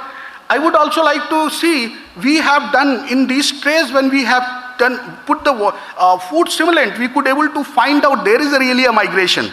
Okay, migration of the clay is there, migration of additives are there, and that what we have investigated, and we could able to do the specific migration also and figure it out. Even the polymer short chains are also migrating, and the layer LDHS is also here. You can see that what we have investigated. But more importantly, it is not only the migration, but also we have to go for the toxicity also. So it means we are coming with a new class of material. Genotoxicity is very, very important. Whether it has to be done, clinical trial has to be done. For this class of I would like to tell you, PLA is not a genotoxic, even the clay is also not genotoxic.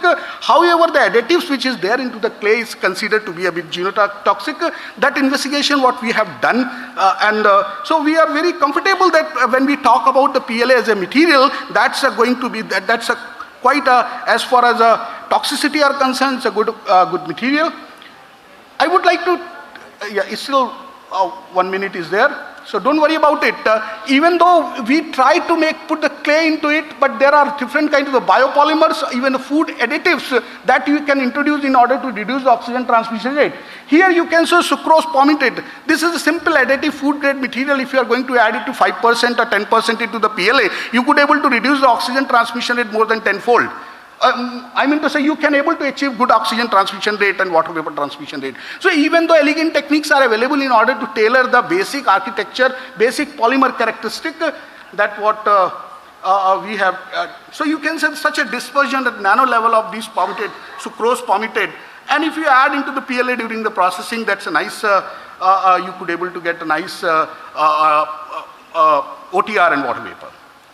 Even though when we talk about to have a permeability, gas permeability as good as a EVOH, even could able to have the nano layer formations and multiple nano layers can lead to be oxygen transmission rate as low as EVOH. That can be done, but more importantly, this is good science, but how to translate into the industrial practices, that is really a question.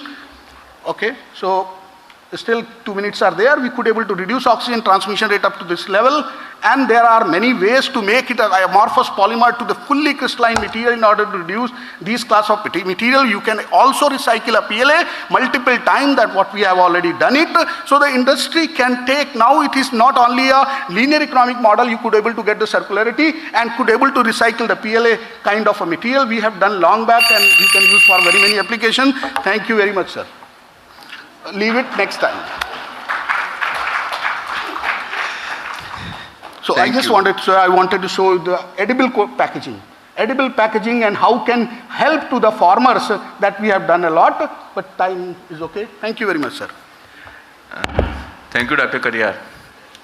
And thank you for giving a glimpse of the material innovations that are being done in the NRL's the Center of Excellence for Sustainable Material in IIT Guwahati by you and your team. And I can fairly understand that the kind of work you are doing and the amount of work you are doing cannot be compressed into a presentation of 15 minutes. So really sorry for that. Coming to our next speaker, Mr. John Scott.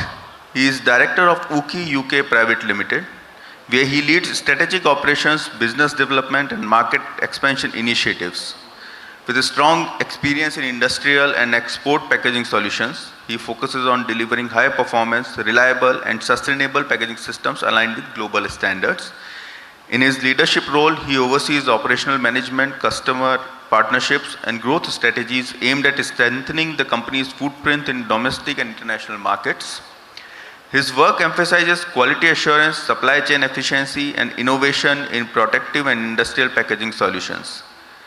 Mr. Scott brings a result-driven approach to organizational leadership, supporting UKI UK Private Limited's commitment to operational excellence, customer-centric solutions, and long-term value creation within the packaging sector. And I would request all of you to welcome Mr. John Scott with a round of applause for his presentation, please.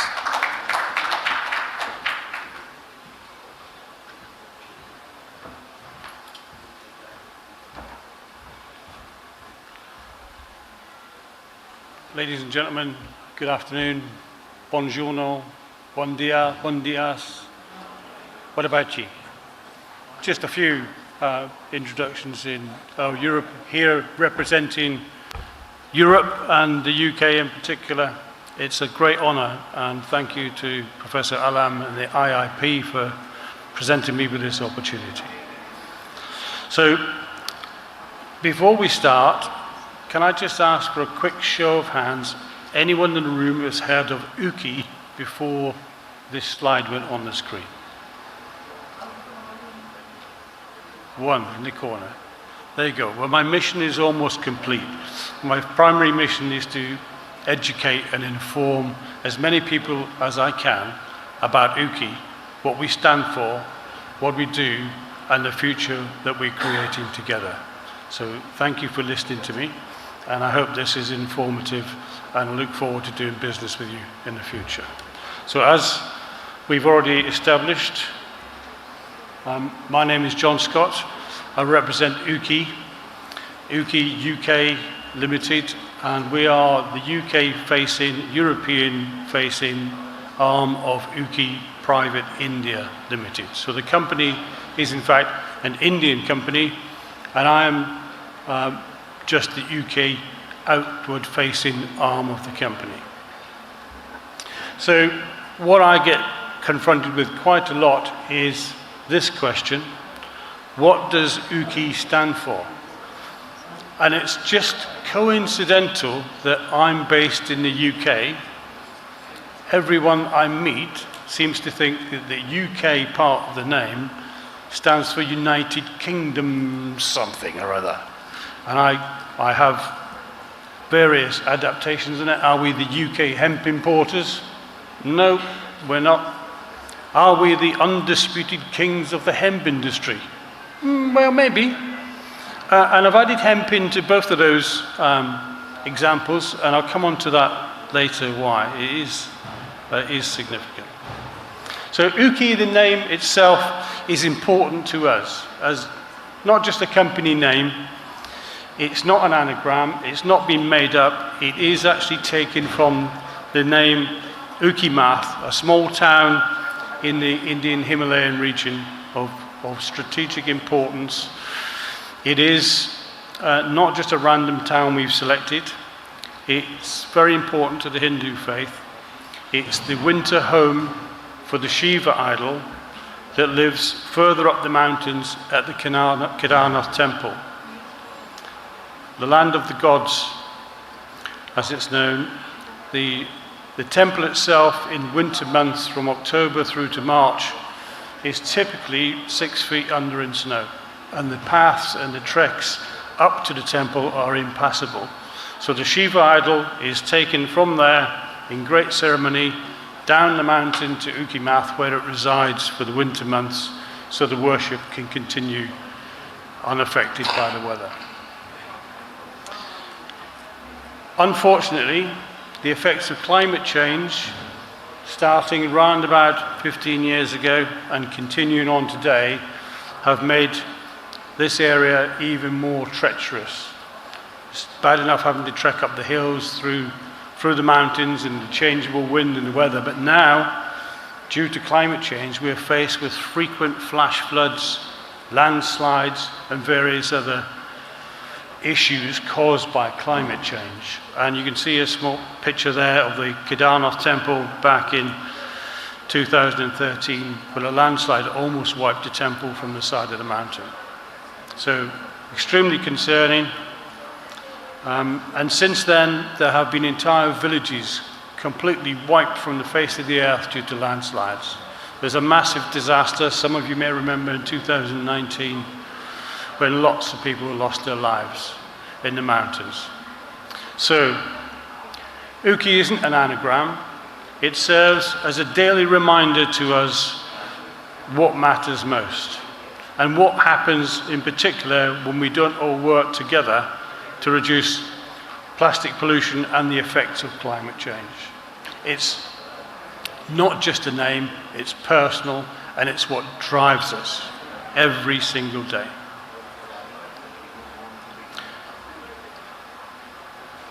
So, what are we going to do about it?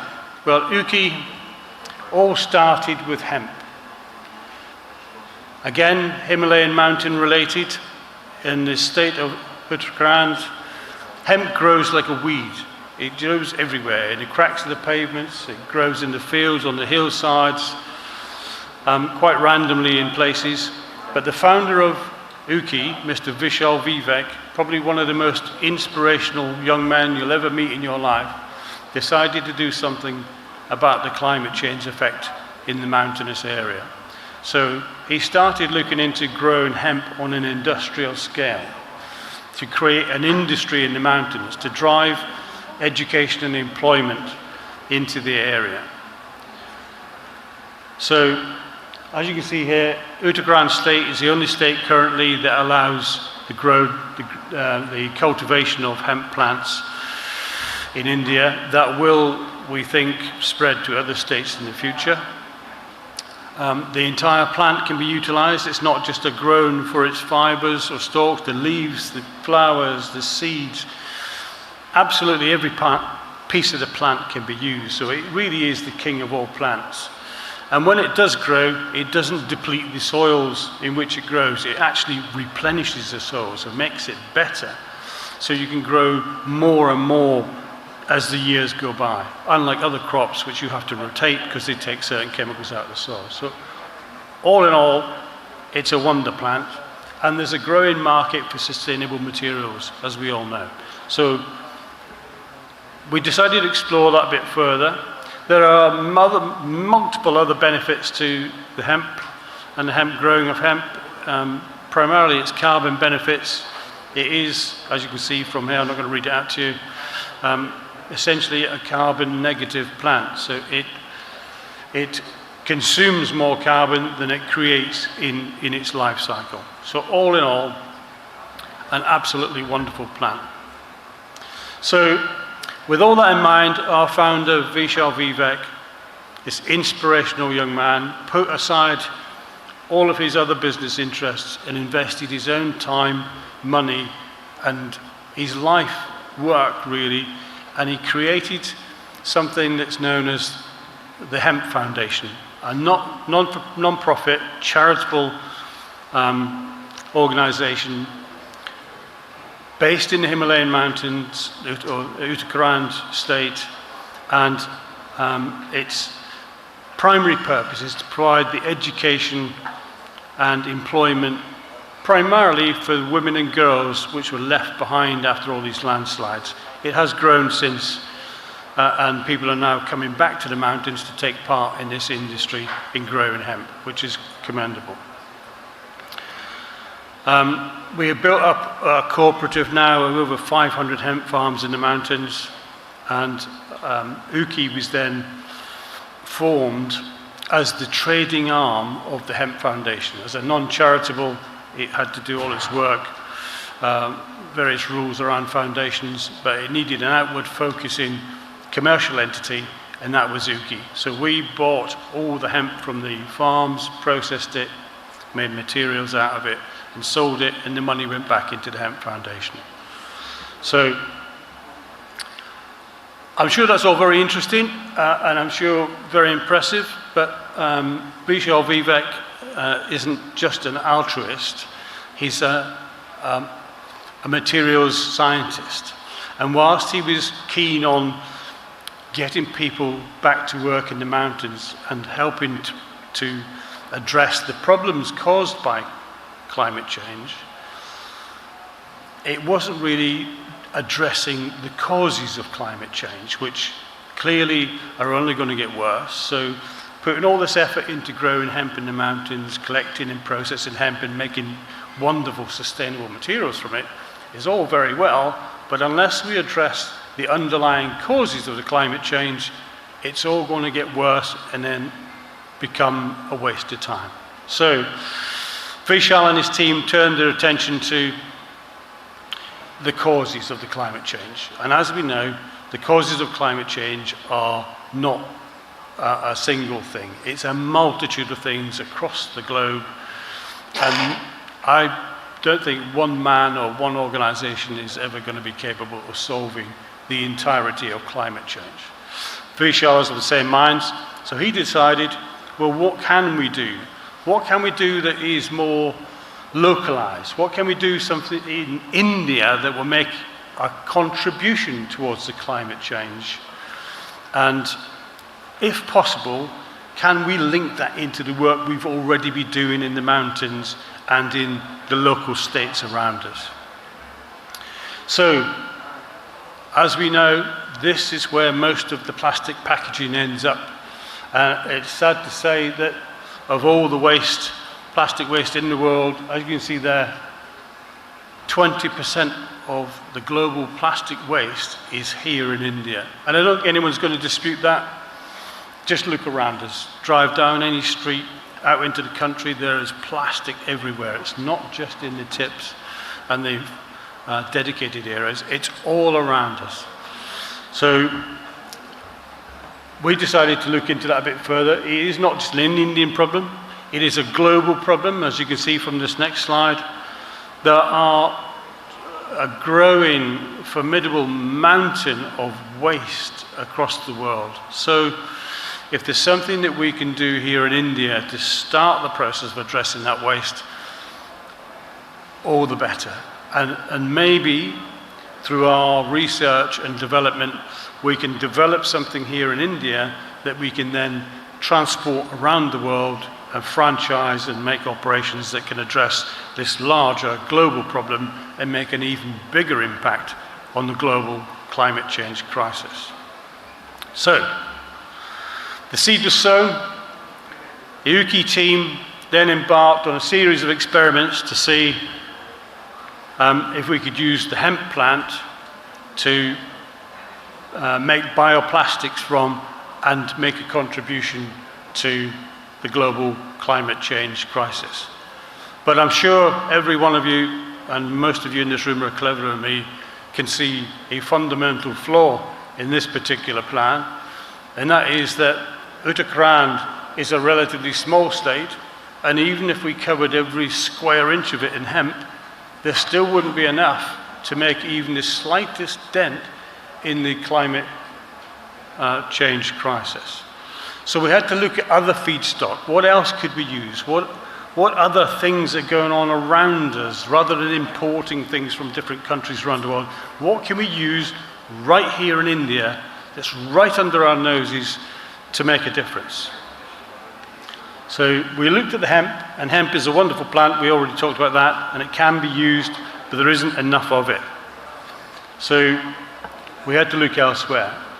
But whilst we're doing all that research, we decided to go into the mountains, again, Kotwar and the areas around there, and we rented some machinery from an existing manufacturer, and we'd done some early trials. We found we could make some bioplastics from the hemp. So we then looked into the other feedstocks, and we're surrounded by agricultural waste in India. A lot of it's already used in biofuel production, but there's more than half of it that we can use for other things. So we've now secured a lot of feedstock, and I'm trying to speed up now because I'm conscious of the time, from around the country. And here are some figures you can see. So we've created the idea, we've done some early trials, we can make bioplastics from both hemp and from the agricultural waste. There are other benefits from doing that. And you can see, just look around at the hemp, taken aside, all the agricultural waste that isn't used for bioethanol and things like that is largely burnt in the fields, and that contributes to the soil degradation and other effects, making it poorer for growing other crops. But as we're here in Delhi, I thought this might be even more interesting. It contributes towards the smog and the haze that we see here in Delhi. So if we can use that instead of burning it, it can reduce all of this as well as the climate change effect. So UKI as a material science company was then born, and we've then gone on to establish various compounds. We built a factory in Faridabad. We raised the capital through private equity, and we started production at the end of last year, towards August. And in the 6 months since August, from a standing start, we're now making 10 tons of product a day. And that is raw material for others to make things from, and finished material in terms of plastic bags and that sort of thing. So it's all within our control. We make everything ourselves. We buy in some components of it, but it's all within our control, so we can scale up rapidly to help your business whilst driving costs down. And there are a number of products already available, you can see here, that covers most of the things we need to do in the packaging industry. So do come and talk to us. With one last thing, we are, very exciting thing I'm going to mention, our research lab is now looking on the beyond PHA thing, and we are looking at making bioplastics from wastewater. And if we can harness this and patent it here in India, this will be a world beater. So I will leave you with one last thought as time's up. The biggest threat to our planet is the thought that someone else will save it. How true is that? Thank you, ladies and gentlemen.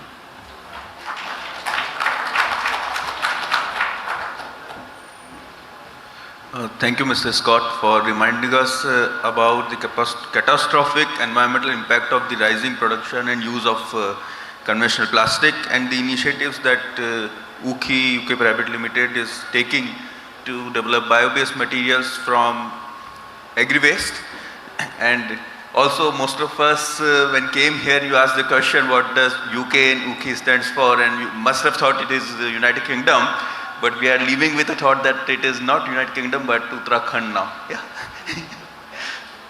Thank you very much. Our next speaker is Dr. Anumitra Chakrabarty. Dr. Chakrabarty is the Managing Director of KPS Consultants and Impex Private Limited, New Delhi. With over 29 years of experience in polymers, recycling and sustainable material, his consultancy focuses on biodegradable plastics, recycling technologies, green chemicals, natural fiber composites, and sustainable packaging. Earlier, he worked for Reliance Industries and Indorama Synthetics, gaining experience in product development, technology implementations, and market intelligence. He has led pioneering initiatives including India's first industrial scale production of thermoplastic starch and has supported manufacturers for US FDA approval for recycled PET and polyolefin resin. His work continued to advance recycling technology, bio-based polymer and sustainable polymer solutions. Over to you, Dr. Chakrabarty. Thank you, sir. Good evening, ladies and gentlemen. Hope the Josh is not low now. As you all know that PET is being recycled at a big scale now, polyethylene terephthalate. So now the focus is on polyolefins, polyethylene and polypropylene. And given the requirements for the EPR, so it has to be a serious focus area because in tonnage terms, polyethylene and polypropylene is used in huge quantities, both in flexible packaging as well as in rigid packaging. So these are the points for discussion. We'll dive down right into the presentation. We will have some practical real-life experiences which are India-specific, which have been done and all been done on a commercial scale. India is perhaps the only country where milk is packaged in pouch. And all these pouches are based on low-density polyethylene and linear low-density polyethylene. More than 200 million metric tons per annum. You would have listened to Mr. Jivaraj Pillai yesterday. We have worked on this de-inking and recycling of milk pouches. It's a monomaterial with a surface printing, and the post-consumer waste collection and segregation mechanism exists to a great degree. Let us take the example of a typical production process for such LDP, LLDP recycling. It passes through a rotating trommel, magnetic and eddy current separator to remove the metallic and aluminum parts, shredding and washing, friction washing in hot water with caustic soda, de-inking, removal of the surface printing. 95 to 98% of the surface printing is removed. Then rinsing and cleaning with fresh water,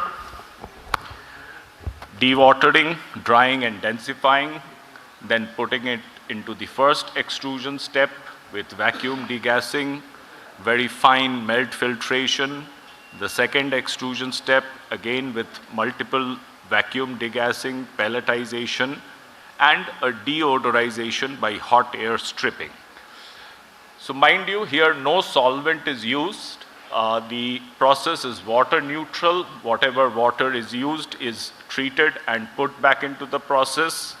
Due to the rinsing, there is no trace of detergents or surfactants. And this process has got a US FDA no objection letter for articles in contact with food type 8 under conditions of use E to G. Food type 8 refers to dry foods without any surface fats, and conditions of use EFG. E is room temperature, F is refrigerated, and G is frozen condition. You can see the de-inking, which was carried out at a lab scale before it became a pilot process and then a commercial process. And similarly, the bread bags. The bread bags are perhaps one of the largest sources of clear LDP or cast polypropylene. You can see the difference it makes to the aesthetics itself by looking without de-inking and with de-inking. You can see the shredded post-consumer milk pouch which has been de-inked and washed. Coming from the flexibles to the rigids, what can be the source of such food grade post-consumer waste? Of course, the caps and closure for bottles, your nutraceutical jars, then your health supplements, then your 5-liter edible oil jars, your ghee, dalda, all of these are made from food grade HDP. Then there are the ketchup bottles, the coconut oil bottles. You can see the coconut oil bottle we have de-inked in lab to remove the complete surface printing. Of course, this helps in getting a food contact approval. Sorry. Feedstock for post-consumer recycled polypropylene. You can see the takeaway food containers. I have an interesting statistic I saw in the Economic Times few days ago. Zomato monthly transacting users in the last quarter was 25 million transactions per month, and Swiggy 18 million transactions per month. So this kind of feedstock is not going to be in short supply. Then again, the butter tubs, cheese, then the caps and closures, spoons and all, these are a very good prime example of food grade polypropylene. Some examples of India specific no objection letter from US FDA. For PCR HDPE, the material is intended to be used at levels up to 100% in HDPE articles for contact with all food types under conditions of use E to G. That means at room temperature, at refrigerated and frozen conditions. For PCR PP, the example of a US FDA no objection letter is articles in contact with food type 8, that means dry foods without any surface fats under conditions of use E to G. A non-food contact layer in multi-layer packaging used with all food types under all conditions of use. And of course, it can be used in secondary and tertiary packaging films.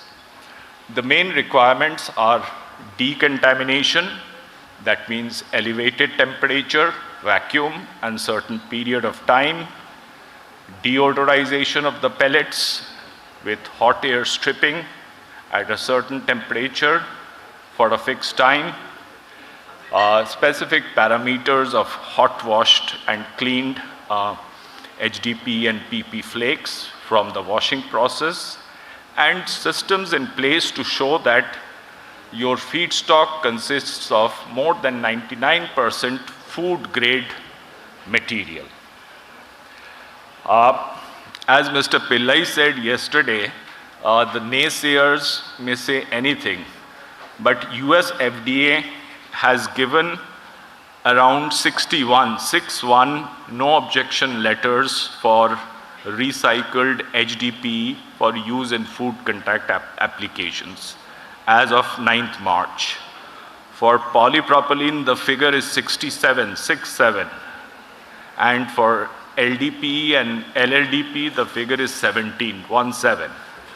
So obviously, the US FDA sees some merit in providing these no objection letters, but all these no objection letters come with caveats.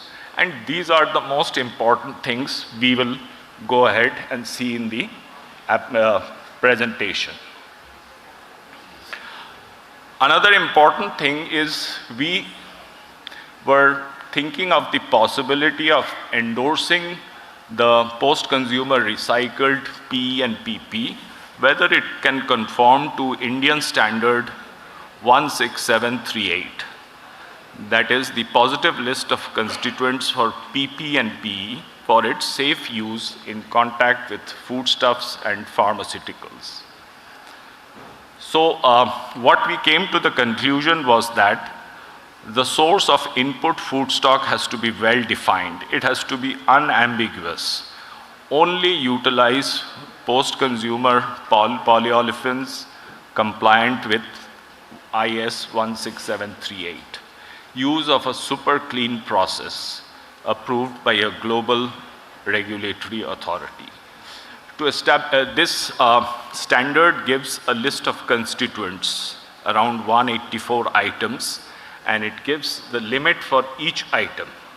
So the recycled polyolefin has to establish that the auxiliary items are screened and as per prescribed limits to demonstrate that the RPE and RPP material meets food grade contact requirements. Migration test as per the required standard. Other things like overall migration, specific migration, phthalates, heavy metals, primary aromatic amines, PFAs, all other things can be seen. Any intentionally added substance has to be declared. Then there are of course going to be some kind of oxidative degradation products, and these are known as the NIAS, non-intentionally added substances. But these are not mentioned in the standards, and there are no prescribed limits either by the US FDA or by EFSA. I'll just leave this. Innovative. Non-intentionally added substances, the main sources are contaminants from the recycling process, oligomers, byproducts, breakdown products, impurities in the raw materials. And these come from adhesives, printing inks, from the polymer itself, from the byproducts, from the degradation products. So this is just an example how the NIAs can be estimated by solvent extraction. GCMS, high resolution GCMS can be done. Tentative identification of the all the substances. NIST library match, delta mass, delta retention index, and the risk assessment can be done on the basis of threshold of toxicological concern, a TTC approach, the tolerable daily intake per person as per the Kramer classification, which gives the tolerable daily intake, the identified substances with estimated migration over 0.00015 milligram per kg can be considered, and they can be compared with the tolerable daily intake. So you can see few examples. All these are degradation and oxidation products of antioxidants like Ergophos 168, Ergonox 1010. So here we see that they are broken into different classes, and they are measured with the tolerable daily intake and the estimated daily intake. Based on the migration, we can decide what kind of foods or what kind of packaging. So I'll come to the suggested template. The input feedstock has to be greater than 99% food grade post-consumer waste. The de-inking, removal of surface printing, efficiency has to be at least greater than 95%. The decontamination, the temperature, vacuum, and time period are the critical factors. Extrusion, vacuum degassing, melt filtration, deodorization, hot air stripping. The critical factors are time and temperature.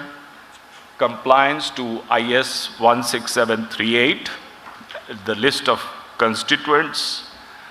Conditions of use can be kept room temperature, refrigerated, frozen, because migration is much lower at lower temperatures.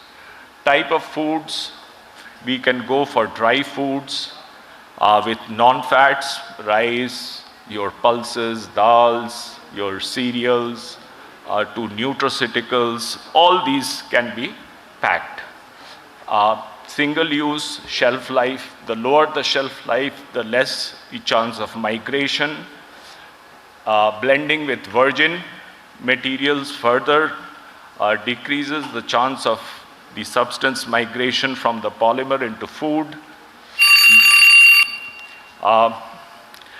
Limited use of additives. Even if we use additives during recycling, the producer should declare it, and screening and risk assessment for NIAS if it's a regulatory requirement. Thank you. Thank you, Dr. Chakrabarty. Actually, challenge there is that using of recycled PE and PP in food packaging.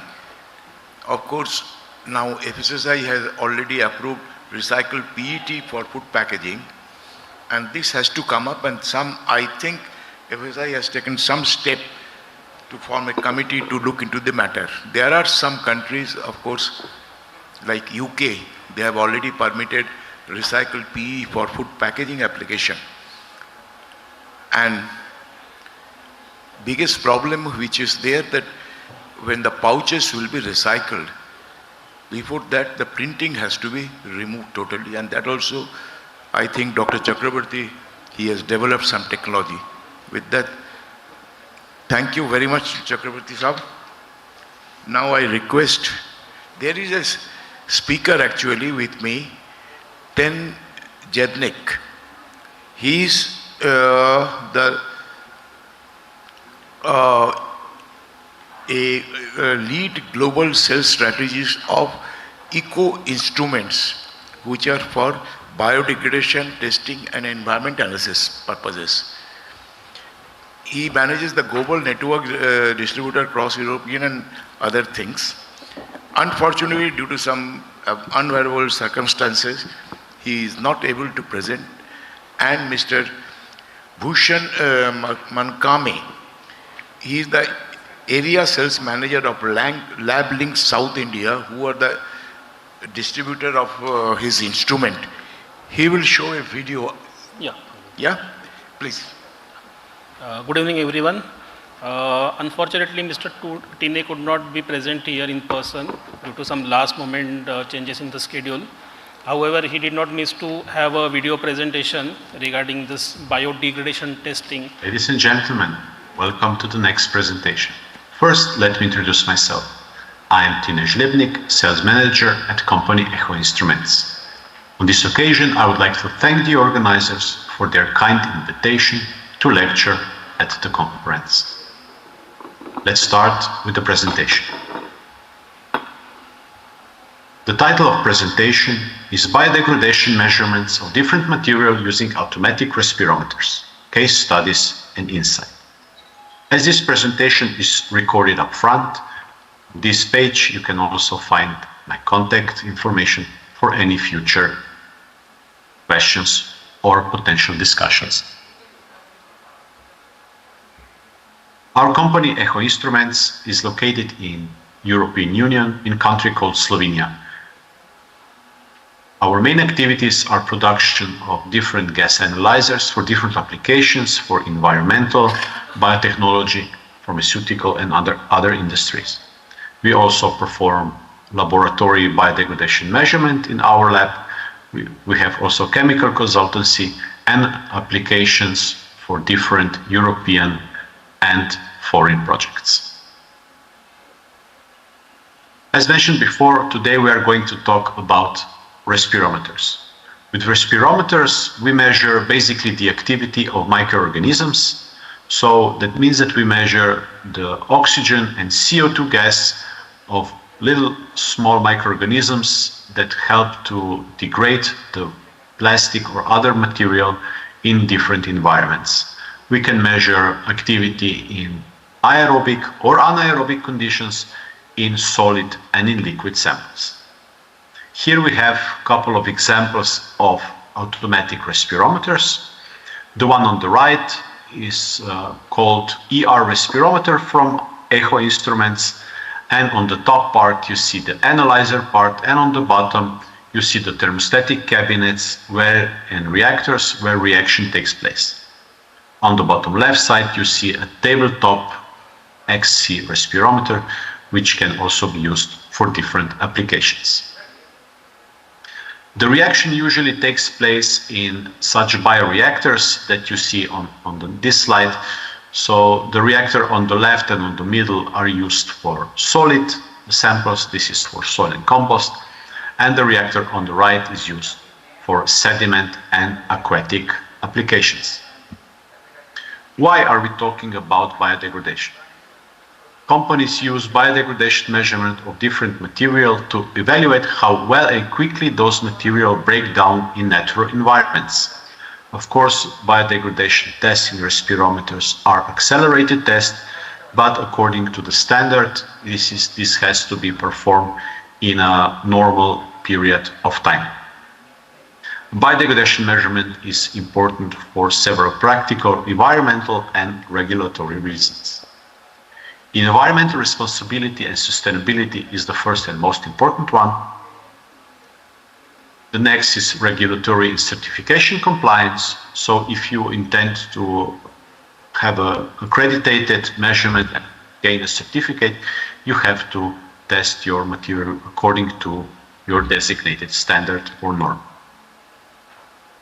Of course, these measurements are also performed before certification, during the research and developing phase, and prior certification to optimize the polymer structure or any other material that is being produced. Of course, life cycle assessment and cradle-to-cradle models are very important in terms of any stakeholders in this industry. Which material is used in packaging is presented in this slide. So the most popular one and most common one is polylactic acid or PLA.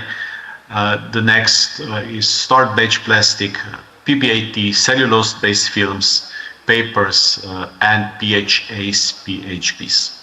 Of course, there are some other material that is being used in packaging, but we do not have the time to state them all. So here in this table, there are only the most used one in this industry.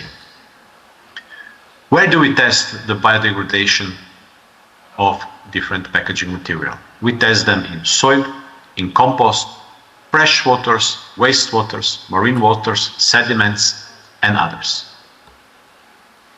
If you perform successfully accreditation measurement, you can receive different labels that are performed in different laboratories. So here on this slide, you see the most popular one, TUV Austria, Dinsertco, BPI, and some other labels as well. Let's move next to the most popular application, which is compost or vermiculite. So mostly applications, biodegradation application is used at the moment in compost. So we monitor different microorganisms, how they breathe in compost pile.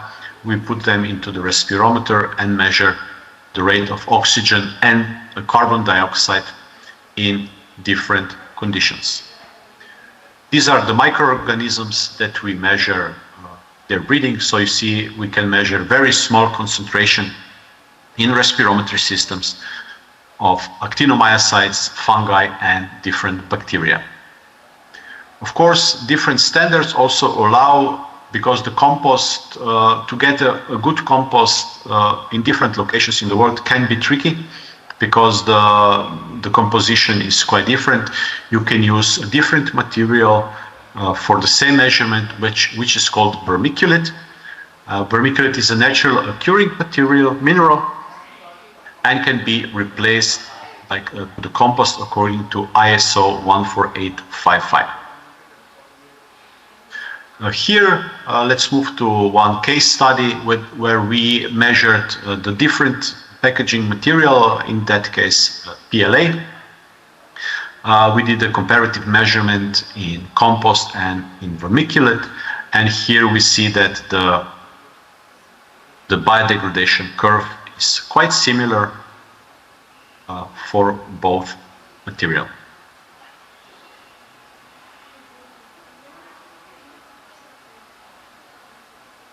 Here we have another case study when we also compared compost and vermiculite with different biodegradable material. And here in this case, we see that biodegradation percentage of PLA and vermiculite is also very similar, but PLA in compost degraded to 100%, which in this case would be also would be accreditation approved, and of course vermiculite as well in certain amount of time. Next material that we can also test is SCOBY. So SCOBY is symbiotic colony of bacteria and yeast. This material is used very much in different barrier or packaging material, which is then used in electronics, packaging, food, and other biomedical applications. Here we have a case study of tested SCOBY. We tested, of course, in compost at 58 degrees. And here what we see are the different biodegradation curve of one SCOBY microcellulose, which in this case is a reference material, and another part of SCOBY we tested for 70 days. We see also different results in different amount of time. The next material that we can test in is soil. So soil is the second most popular application in biodegradation industry. There is a slight of slower degradation happening in soil, but the principle of measuring is the same. Here are the sensors or microorganisms that we measure in soil, and soil usually takes place in the same reactors as compost material. This is one of the practical shows of the soil applications in automatic respirometer. And here we tested PHB and cellulose for almost 2 months. And here we see the different degradation rate in different period of time. Here we have the comparative measurement between soil and compost. Of course, activity of microorganism is in compost is much higher than in soil, so usually the degradation is much quicker and much better in compost than in soil. Now we move to aquatic environment. So as mentioned at the beginning of the presentation, we can measure in all aquatic environments such as wastewaters, lakes and rivers, and freshwaters as well. So these are the sensors that we monitor in water. And with different reactors, we can also simulate day and night environment for different applications. Of course, marine and sea sediments can also be monitored, the principle of measuring the stain. Here is one of the case studies performed with our German partner in Hydra Institute in Germany.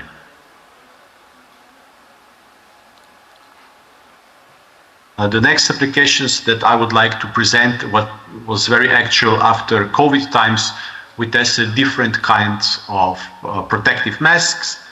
One is from polypropylene, one is from hemp, one is from cellulose, and one was from cotton. We tested in compost for 80 days, and we see that the microcellulose mask was degraded the highest. Then it was the linen, cellulose, and hemp. Of course, polypropylene, as we all know, is not biodegradable. We performed the same test also in aquatic environment, and here are the results. If you want to meet also after the presentation, my contact is available, and so I'll be gladly to answer any of your questions after the presentation or in the near future. Of course, we can with different additions, we can accelerate biodegradation, and here are some example what we added to NAD or enzymes to increase the biodegradation process. If you measure the biodegradation, then of course you will also be measured disintegration.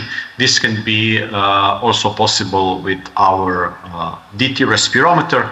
So here we measure complete product and measure how much oxygen is produced in a certain amount of time.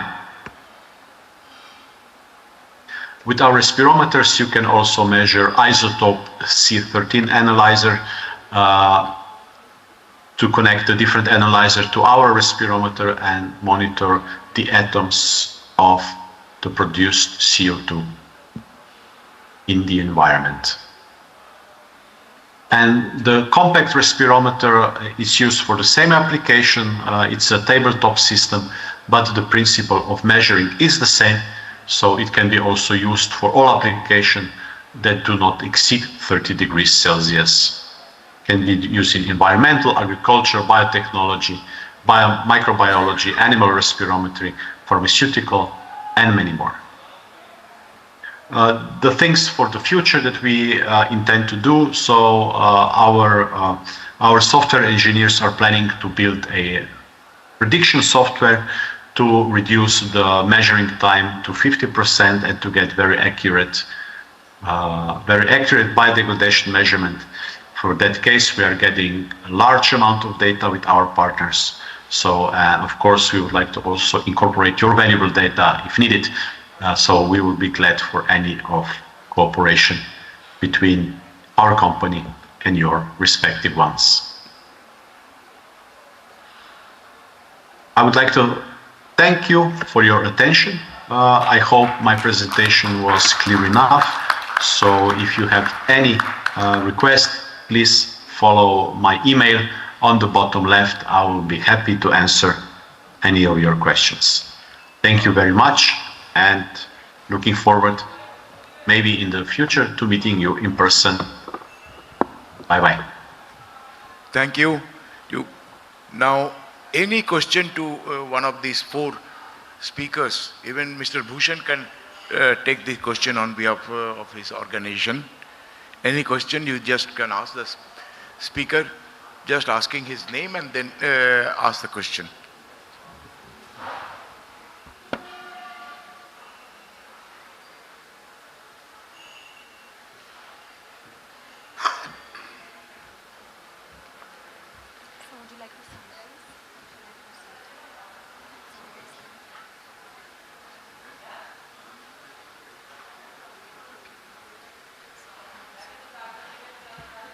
Thank you so much, esteemed speakers, for the wonderful session.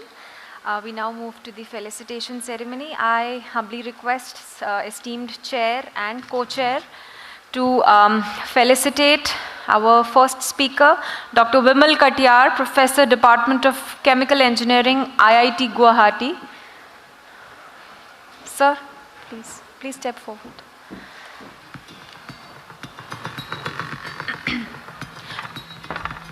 Please put your hands together for Dr. Vimal Katiyar, Professor, IIT Guwahati. Thank you so much, sir, for your presence.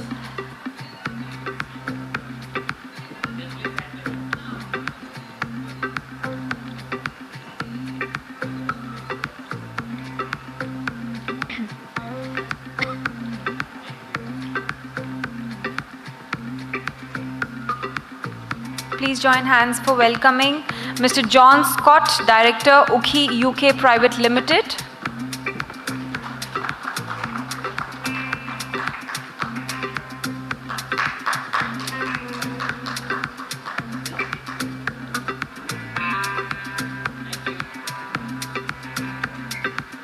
Thank you so much, Mr. John Scott. Next, we have Dr. Anumitra Chakravarti, KPS Consultants and Impex Private Limited. Thank you so much, sir.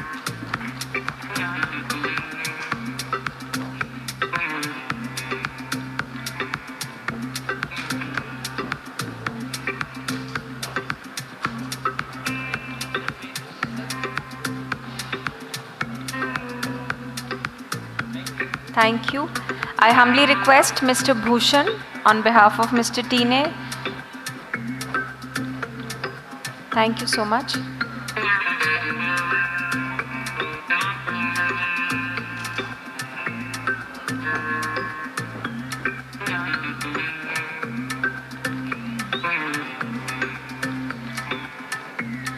Might I request Professor Dr. Tanveer Alam, Additional Director in RO IIP Delhi, to welcome and felicitate our esteemed chair and co-chair.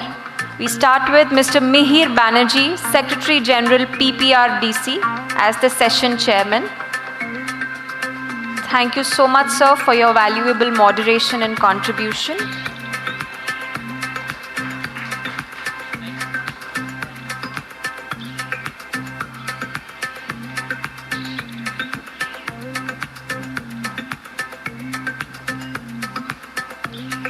Now we felicitate Mr. Chinmay Dwivedi, Scientist EN Head, Department Petroleum, Coal and Related Products, Department BIS. Thank you so much, sir, for your valuable contribution. I request all the esteemed speakers on the dais to please step forward for a group photograph.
we move forward to another key highlight of this summit, an engaging panel discussion on Women in Future-Ready Packaging Entrepreneurship. This session brings together inspiring women leaders and innovators who are shaping the future of packaging industry through entrepreneurship, sustainability, and technological advancements.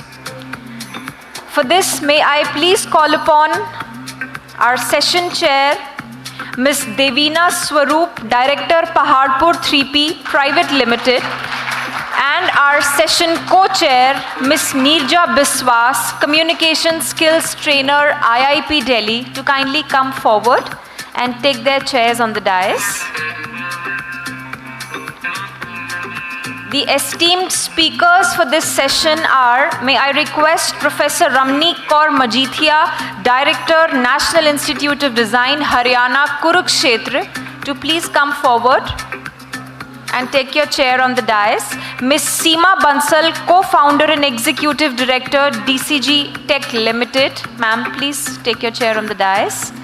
Professor Madhura Mahajan, Head of Department Printing and Packaging, PVG's College of Engineering, Technology and Management, Pune. Welcome you, ma'am. Ms. Himanshi Mahajan, Packaging Head R&D, Mother Dairy Fruit and Vegetable Private Limited. Request you, ma'am, to please take your chair on the dais. Ms. Devina Kothari, Director, Zuon Design Labs, LLP. Ms. Swati Gupta, Senior Manager, Open Innovation and Packaging Development, Amway Global Services India Private Limited. We welcome you, ma'am. And Dr. Shruti Gurbaksani, Flow Matrix Polymers Private Limited. Welcome you, ma'am. May I request Ms. Neerja Biswas to kindly come up the dais and take your chair. Thank you.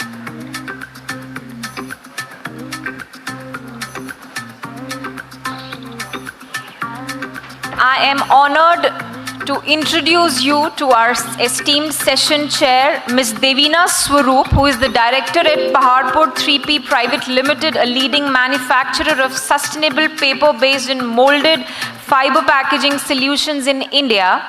In her leadership role, she contributes to strategic decision-making, operational growth, and innovation initiatives within the organization. Welcome you, ma'am.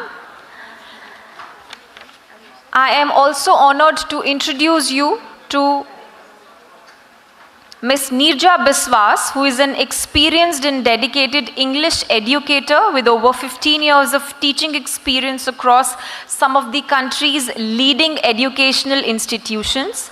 Her professional journey spans government schools, reputed private institutions, convent schools, giving her a diverse and well-rounded understanding of varied academic environments and student demographics. Over to you, ma'am.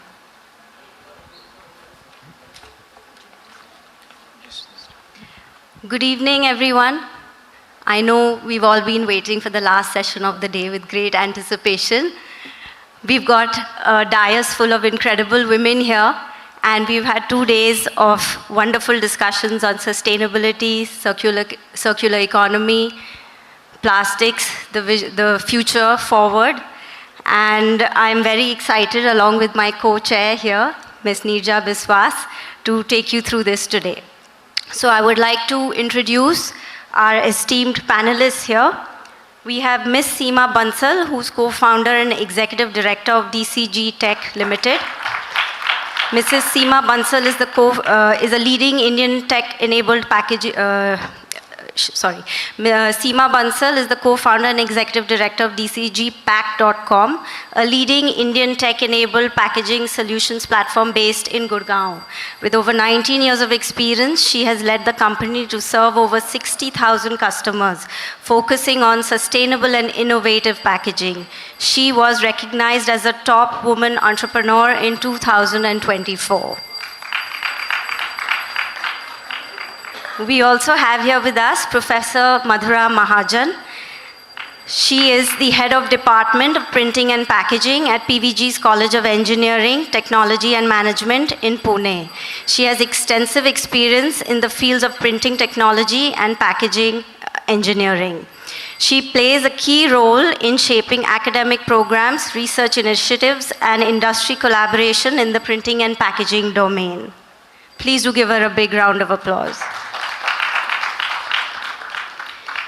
We also have with us here Ms. Himanshi Mahajan, who's packaging head, R&D, Mother Dairy, Fruit and Vegetable Private Limited. She's a food technologist and an alumnus of IIP with more than 20 years of learning experience in diverse packaging applications and solutions. In her present role, she is leading the packaging and R&D function for Mother Dairy since 2008 and is responsible for directing all aspects of packaging innovation, commercialization, sustainability, and cost optimization across the category of products under Mother Dairy, Safal, and Dhara, and has also worked on 2 design patents for business. Please do give her a big hand.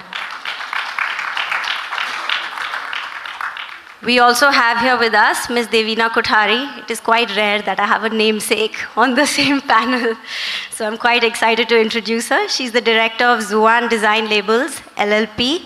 She's a distinguished design scientist and innovator recognized for her interdisciplinary work spanning healthcare, agriculture, fintech, e-commerce, and road safety.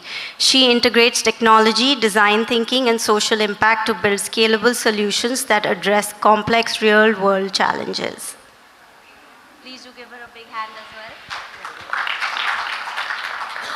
Thank you, ma'am. We are waiting for Professor Ramneek Kaur Majitia. She's in the other session right now. And also for Madam Swati Gupta. Do we have her amongst us? Okay, sorry ma'am. Okay, so I'll begin with Swati Gupta ma'am.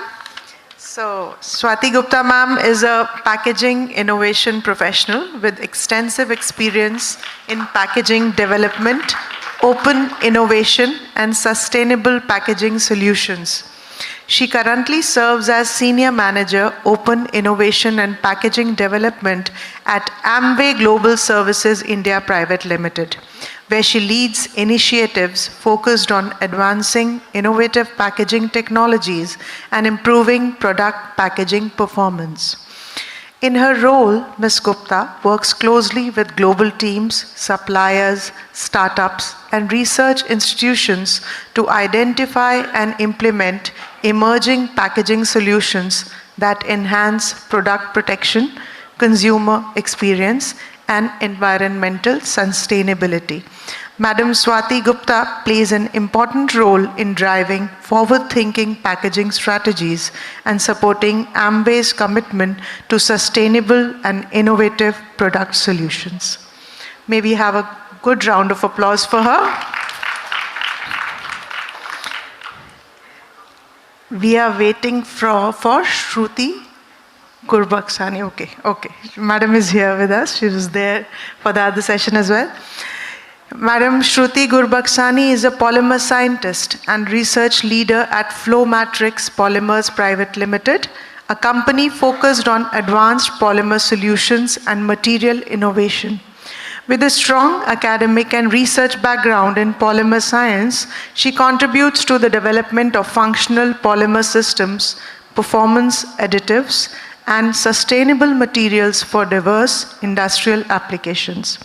In her role, she leads technical research and development activities focusing on material design, property optimization, and application-driven polymer engineering. Her expertise bridges fundamental polymer science and practical implementation, supporting technology development that aligns with evolving market need in packaging, composites, and specialty materials. May we have a good round of applause for her as well. Over to you, ma'am, for the questions, and we can have ma'am's introduction when she's here with us. So I'll start with my first question to Ms. Devina Kothari. She has a very broad range of experience and across. Sorry. She's also.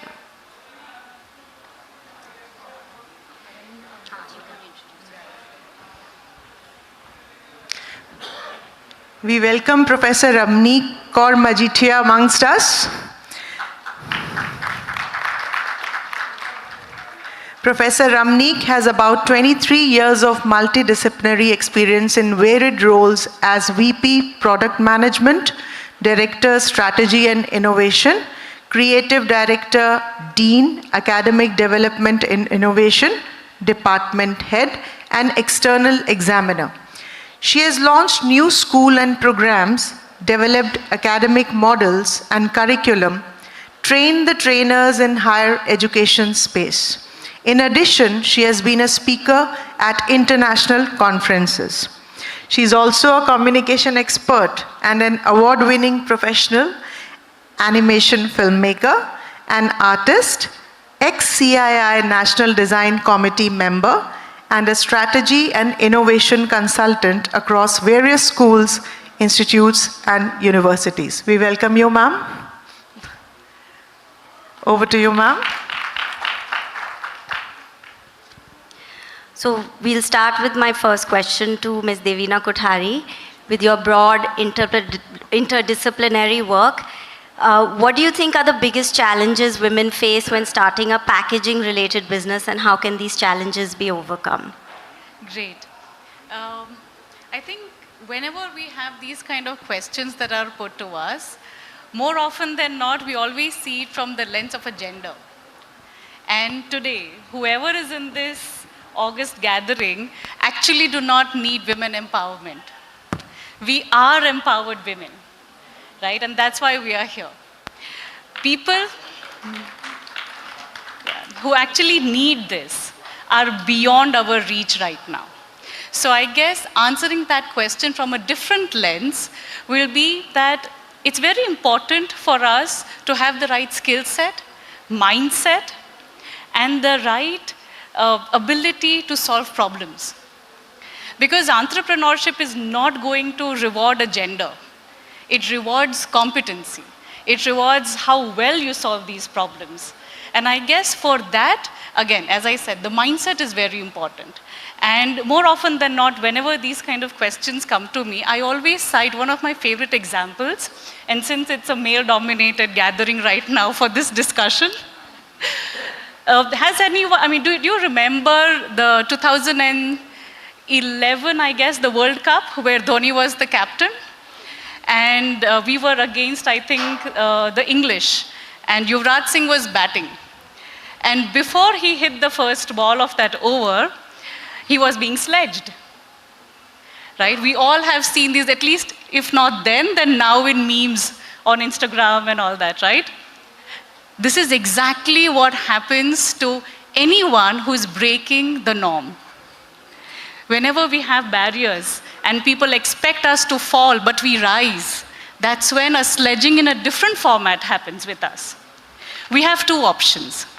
Either crib about it, whine about it, make a big hue and cry about it, or do exactly what Dhoni did. You sledge, you get hit for 6 sixes straight. And that shut that bowler up for the entire career.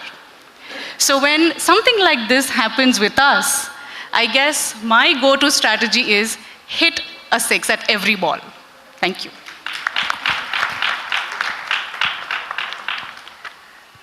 Very well said, ma'am. So my next question would be for Dr. Shruti Gurbaksani. Ma'am, packaging is evolving rapidly with sustainability and digitalization. How can women entrepreneurs position themselves to lead this transformation? Sustainability has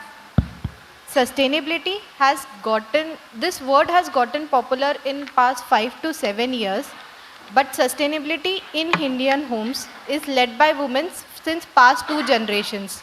All of us have seen our mothers and grandmothers wash plastic bags and keep in the house to reuse. Or folding those one paper bag with a hole full of bags is very common. So sustainability is already led by women in each of our houses. It's just that now we have a term for it. With digitalization, I feel the younger generation or the Gen Z is someone who can teach the older generations to take this thing forward.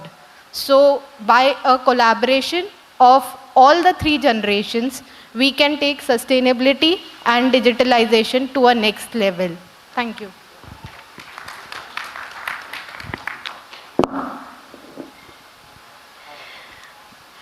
My next question is to Ms. Himanshi Mahajan. Ma'am, just building on this same vein of sustainability, which is becoming so central to packaging today, do you think women entrepreneurs are specially positioned to create innovative and environmentally responsible packaging solutions more so than anyone else? Hi, good evening everyone. So for my all young women professionals and innovators, packaging definitely has a bigger opportunity, and there is a much wider scope to that to enter.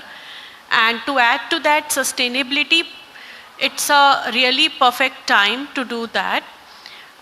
When we say sustainability, it is not just limited to materials something. From my industrial experience, I would like to share that sustainability is much more than that. And it is to focus on reducing waste, generating new logistics and efficient materials.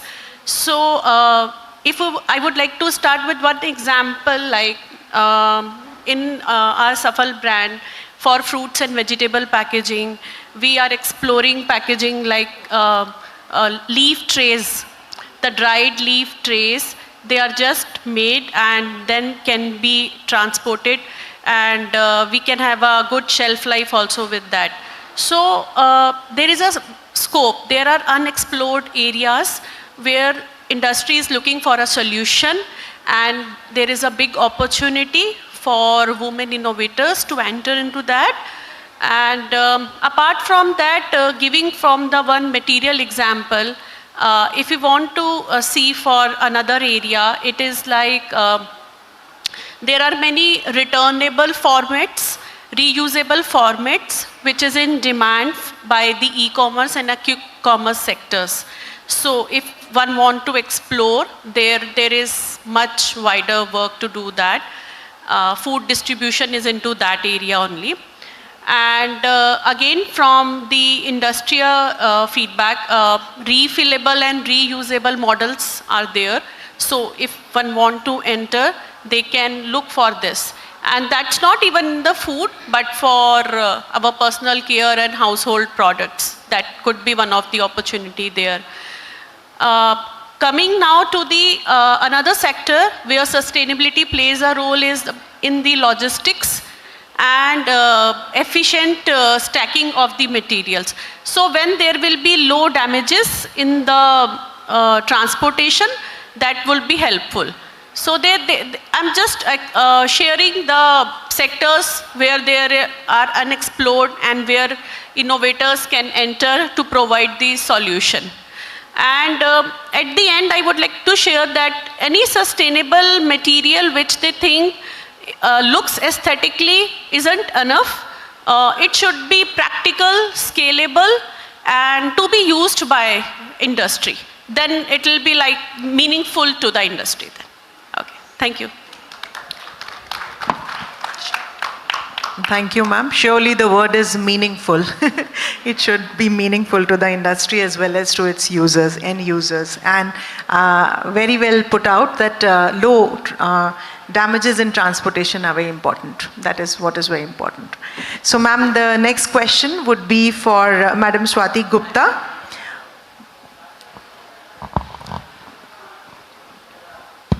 Ma'am, looking ahead to the next decade, what does a truly future-ready, women-led packaging enterprise look like? Okay. So, I would like to, agree more with Devina. So, basically, it is the principle. It is not gender-specific, whether you are a woman or a man. Whoever is in the packaging industry or in industry in general, unless and until there are three basic core things probably to look for the coming decade.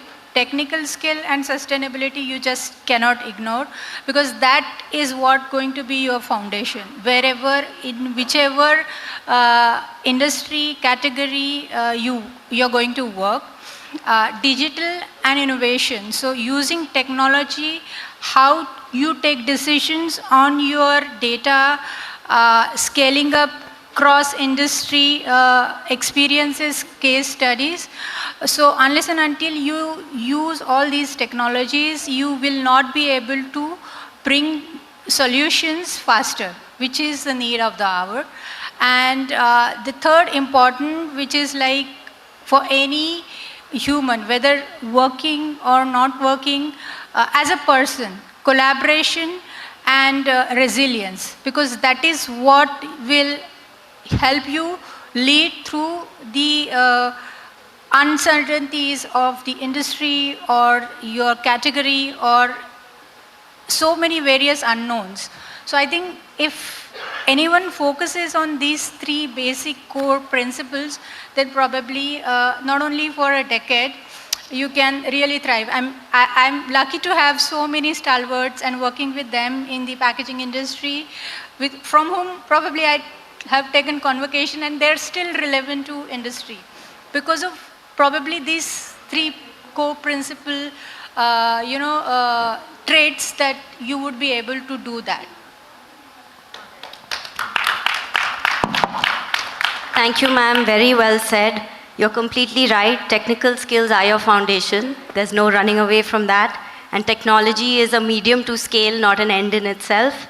And collaboration and resilience, these are qualities that are not gender specific and are necessary to succeed in any field. Thank you very much. My next question is for Ms. Seema Bansal. Given all your experience, we are very curious to hear your perspective on how you see technologies such as artificial intelligence, smart packaging, and automation will be shaping future packaging enterprises. This is a hot topic that has been discussed the last 2 days, and we are very eager to hear your thoughts on it too. Hi, thank you very much. Good evening, gentlemen. Good evening, everyone. Okay, so my name is Seema Bansal, and we run an e-commerce platform. This is why I think I am specialized in, invited here. First of all, ऐसी कोई field नहीं है जहाँ पे women नहीं है. It's not necessarily that this is the only women panel. You will see the women are leading everywhere, every field, whether they are running an aircraft, they are running factory, they are doing operations, medical, space, everywhere. So in packaging industry, earlier there will be, the women needs so much of infrastructure, factories, they need a factory, they need financially, they are very, very, I would say earlier, financial was not available that time. So now our government policies are also supporting manufacturing industry, which is a women-led industries. Earlier, there was only thing that हमको boxes या packaging बनानी है और deliver करनी है. But right now, when you say AI, packaging is involved. Actually, I would go a little bit back years, like decades, I would say. When packaging were manufacturing in the factories, there were only two people, owner and the labor. Right now, the technology come into between. And the smart manufacturing, making it more efficiently, you are working with technology. If you once you are comfortable, once you ready to learn technology, plus now the ek aur upar se AI. Recently I finished an AI course from Wharton online, and that shows the only data only will take you forward. Manual work will be very less if you are empowering your organization, your women power into the AI-driven factories or AI-driven technology, AI-driven environment. If you enforce them, you will see drastic changes. Now there are in packaging industry, if I talk about, there are so many couple of AI applications like Packdora and Packify AI and Adobe Firefly. You can design your own packaging yourself, number one.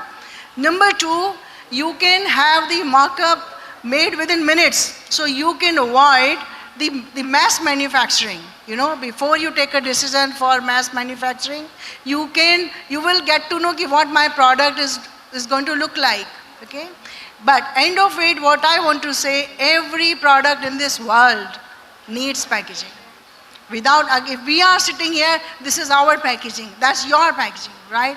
Even from human to anything which is made in this world, in this earth, needs packaging.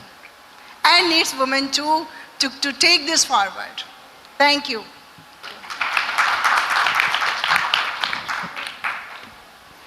Thank you, ma'am.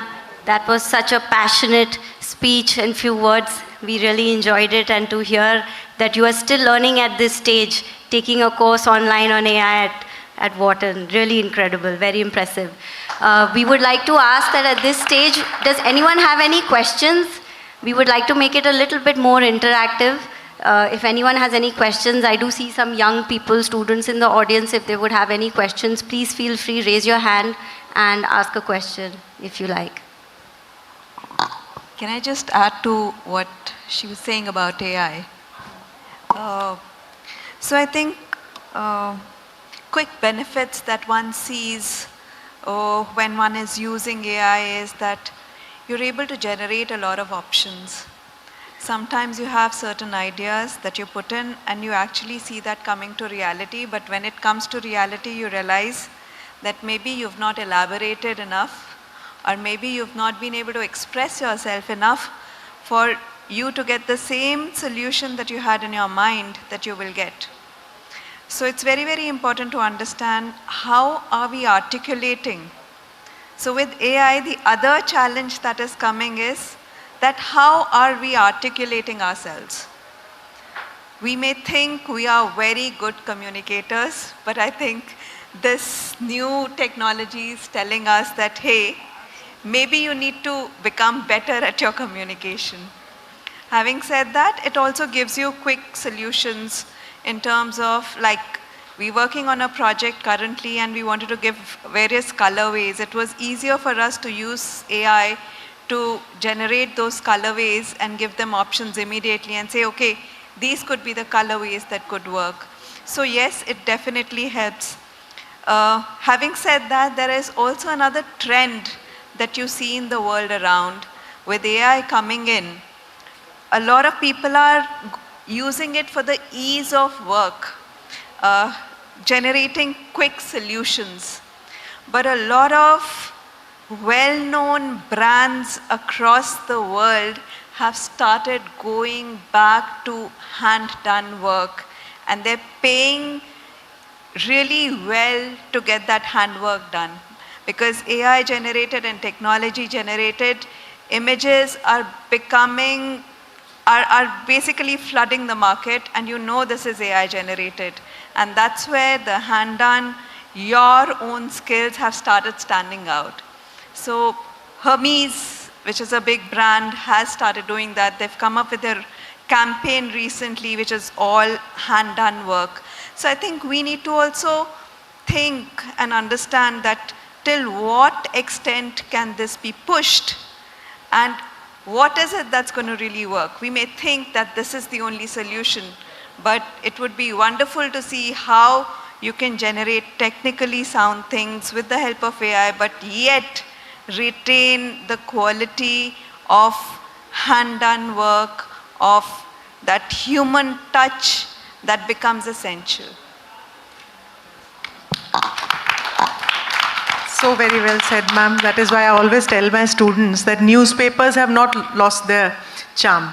The charm of reading a book, reading a newspaper, though so much of social media has entered our lives, but still reading an article from a paper has a different meaning. So that is what is told to students, the young ones nowadays who are losing out on this habit. And nothing better than a hand-done work. Right, ma'am.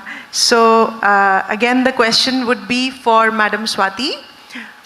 What skills or competencies, ma'am, should aspiring women entrepreneurs develop to succeed in the future packaging ecosystem?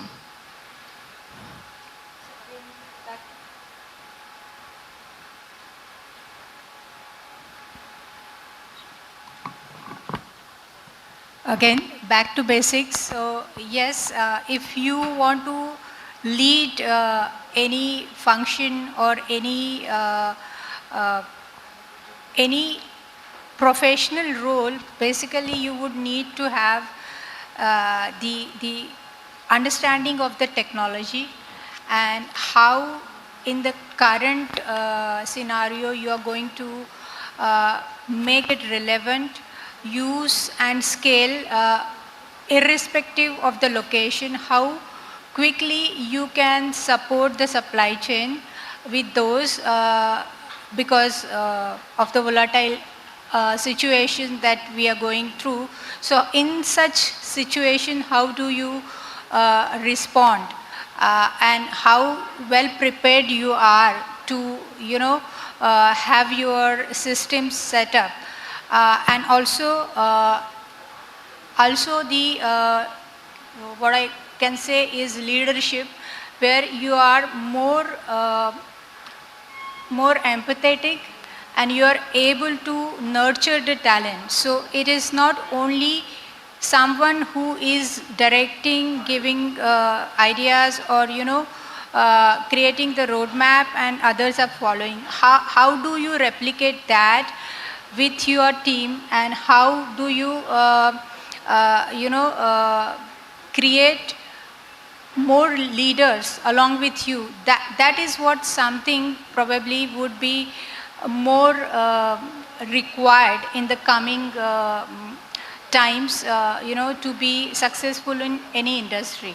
And I feel somehow in women's, the quality of that nurturing or identifying kind of talent and then developing it has a little bit of upper edge, and so probably in that dimension they would be able to be more providing or more supporting in the industry as well. That comes natural to them. Nature has bestowed.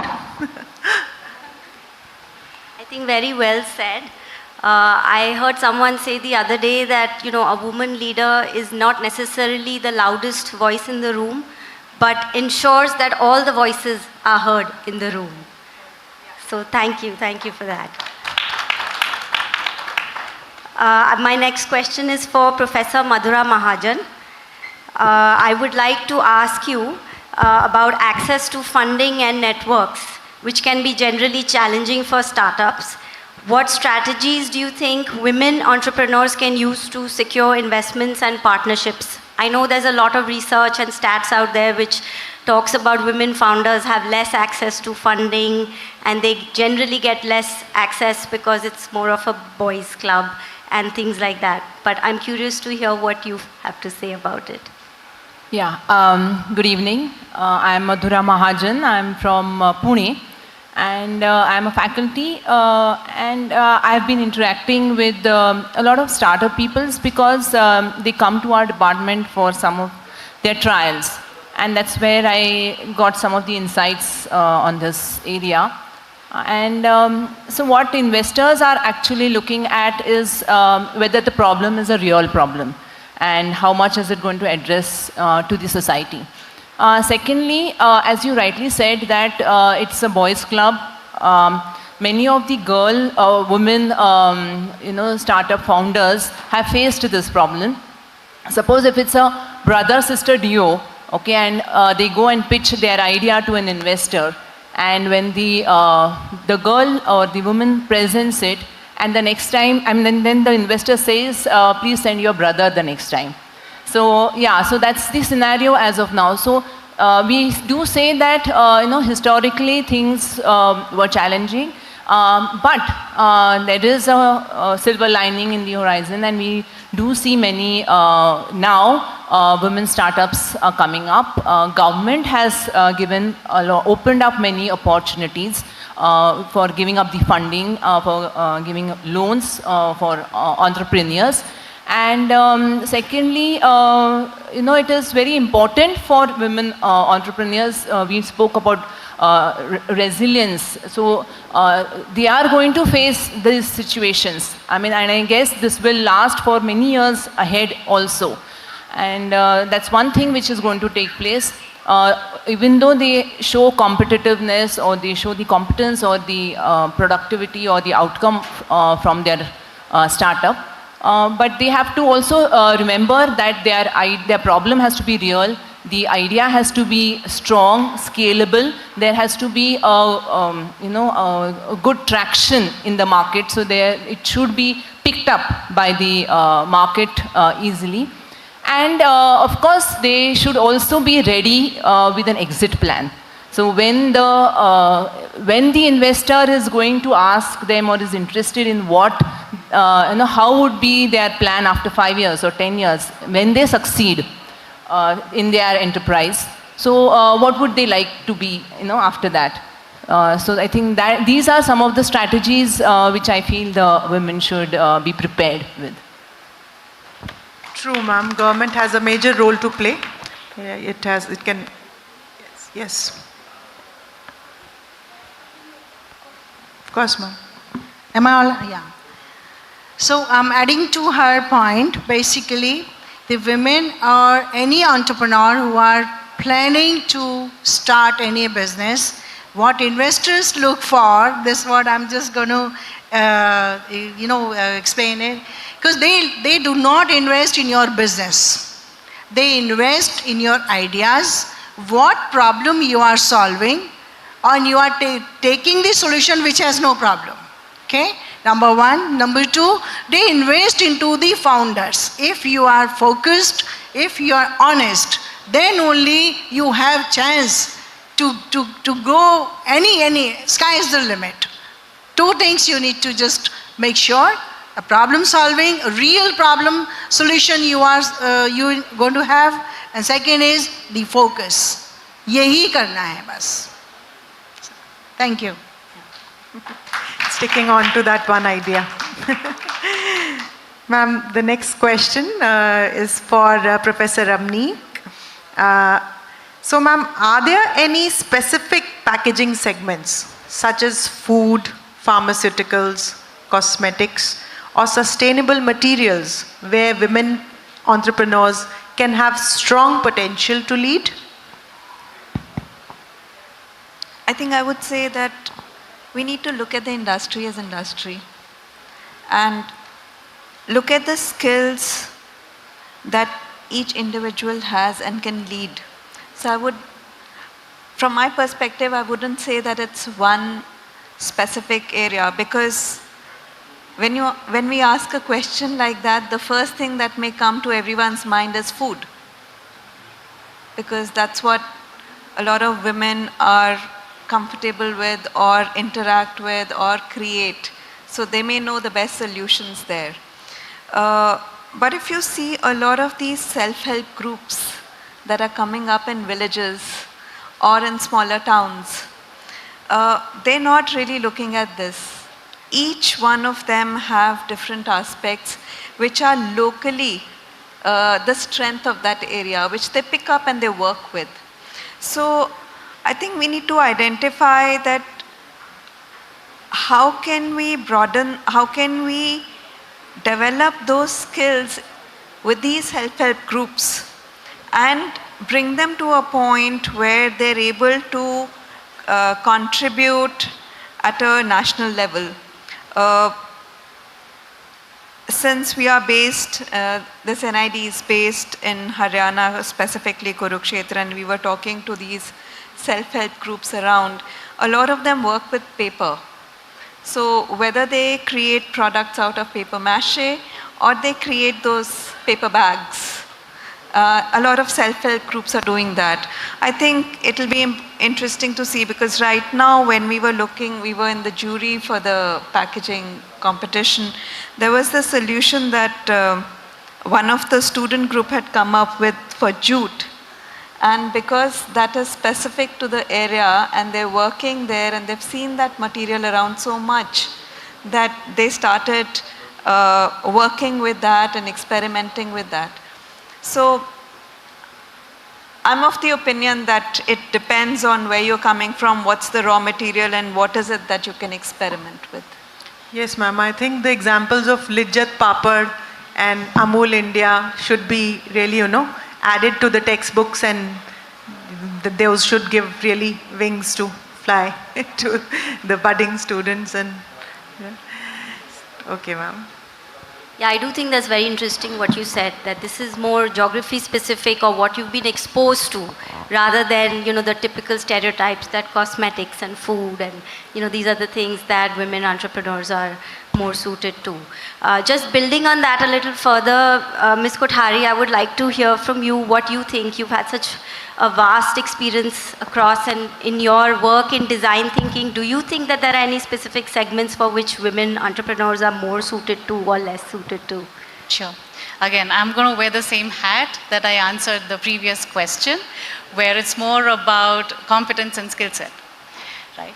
So I guess one area where I believe that there's a lot of need with respect to packaging, I think this industry is at a very interesting cusp. Now, three paths are converging. Path number one, we need to educate the consumer that not just about the quality of food, but also about the quality of packaging that goes into that food. That is very, very important. We all are discussing about this since the past few days, about biopolymers and so on and so forth. But how much does the end user want it? And they will want it only if they know about it. So that's path number one. Path number two is we need to start focusing on the origins. And number three is the sustainability part. Now, when we look at such complex streams coming together, that's where I feel, and if I still have to wear a gender lens, I think women are to understand these complexities much better. And more so because by virtue of our upbringing, our convincing power is really good. So our ability to influence the end consumer by hook or by crook is fantastic. So I guess we should hone that and use it to our advantage, and the entire industry will benefit from it. Second is the amount of content that is generated. You know, fortunately or unfortunately, it is directed to women because it is believed that women have more free time. Victims, but I guess it's always better to be the warriors of the situation. So use it to our advantage and use the same methodology that is used against us to be used in favor of us. And before I end, I guess a lot of times we are always victimized. You know, oh my God, you're a woman in this man's world. Oh my God, how did you navigate through the challenges and so on and so forth. But I guess victims don't win. Does anyone know a victim who has won a war? No one. Only warriors win. So I guess it's really time that we celebrate the warriors within. Warriors, women warriors, right? And then, celebrate it, create more stories, and women will by default start believing in themselves. We are privileged, but maybe some people beyond these boundaries are not that privileged. And looking at us, they'll probably feel more encouraged and they will choose these unconventional paths. Thank you. Most definitely, ma'am. And these are the blessings in disguise we women have, because we have that hands-on approach inside and outside homes. So, ma'am, the next question would be for Madam Seema Bansal. Ma'am, what role can digital platforms really, or e-commerce, play in creating new opportunities for women entrepreneurs in packaging?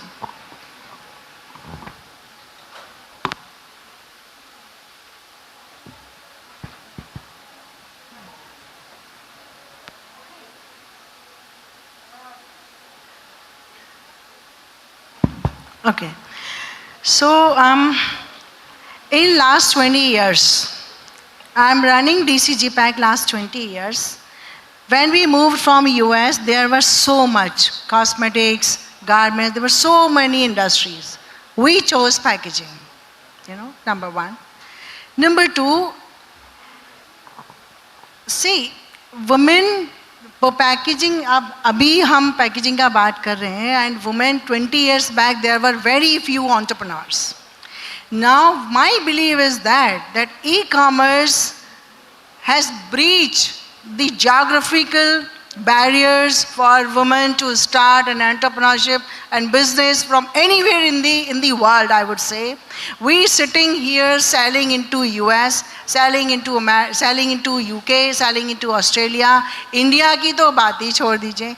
India में किसी भी any corner, if any woman wants to start their business, she can be making even pickles, right? And pickles she need bottles, she need 100 bottles, she need couple of outer packaging to sell on Amazon. E-commerce platform like Amazon, Flipkart, Meesho, you name it, there are hundreds of platforms. They are able to sell their own product anywhere in India and as well as in the world.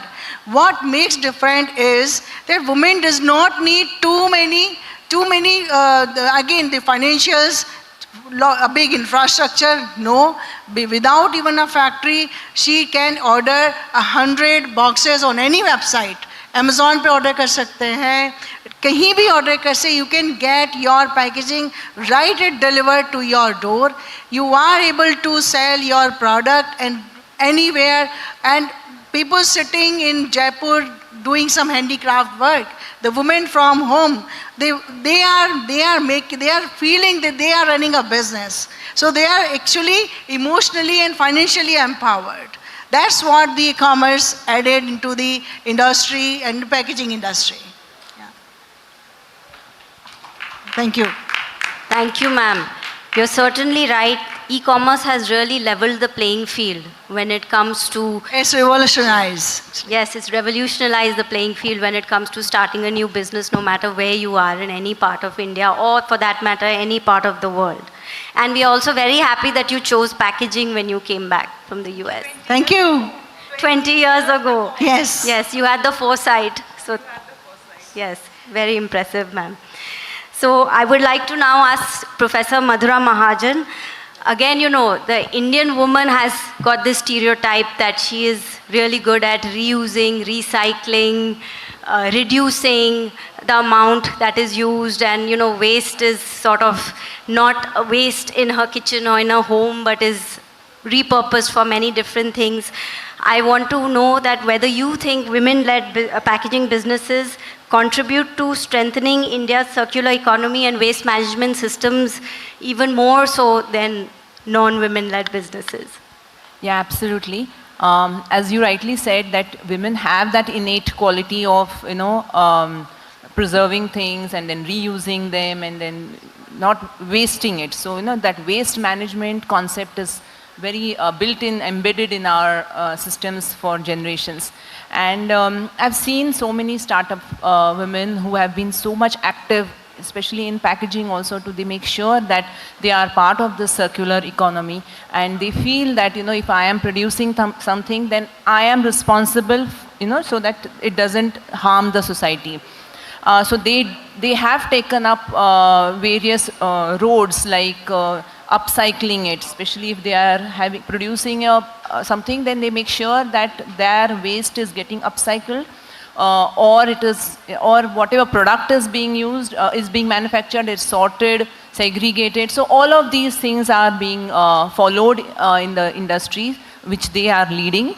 And I have seen that they are also working on reducing the carbon footprint. So they get their companies audited by various lead auditors, you know, and that helps them to keep track about how they are, you know, harming the society by whatever gases, greenhouse gases, which are getting emitted through their entire production cycle. So I think because of their quality, because of technology, because of the overall awareness which they have been able to catch very fast, women-led entrepreneurs or enterprises have been succeedingly doing well in this area. See, I'd like to add here something, ma'am. For recycling and repack, you know, it's just your sustainability you're talking about. We recently launched two major platforms, Repack and Packing Exchange. Repack means if you have bought something, you don't want to use it, you can come back to us and sell us that packaging at the rate of the marketing scrap, or the reuse, if it is reusable, we'll give as good as price which you get, which you will never get it if you scrap it. Second is packing exchange.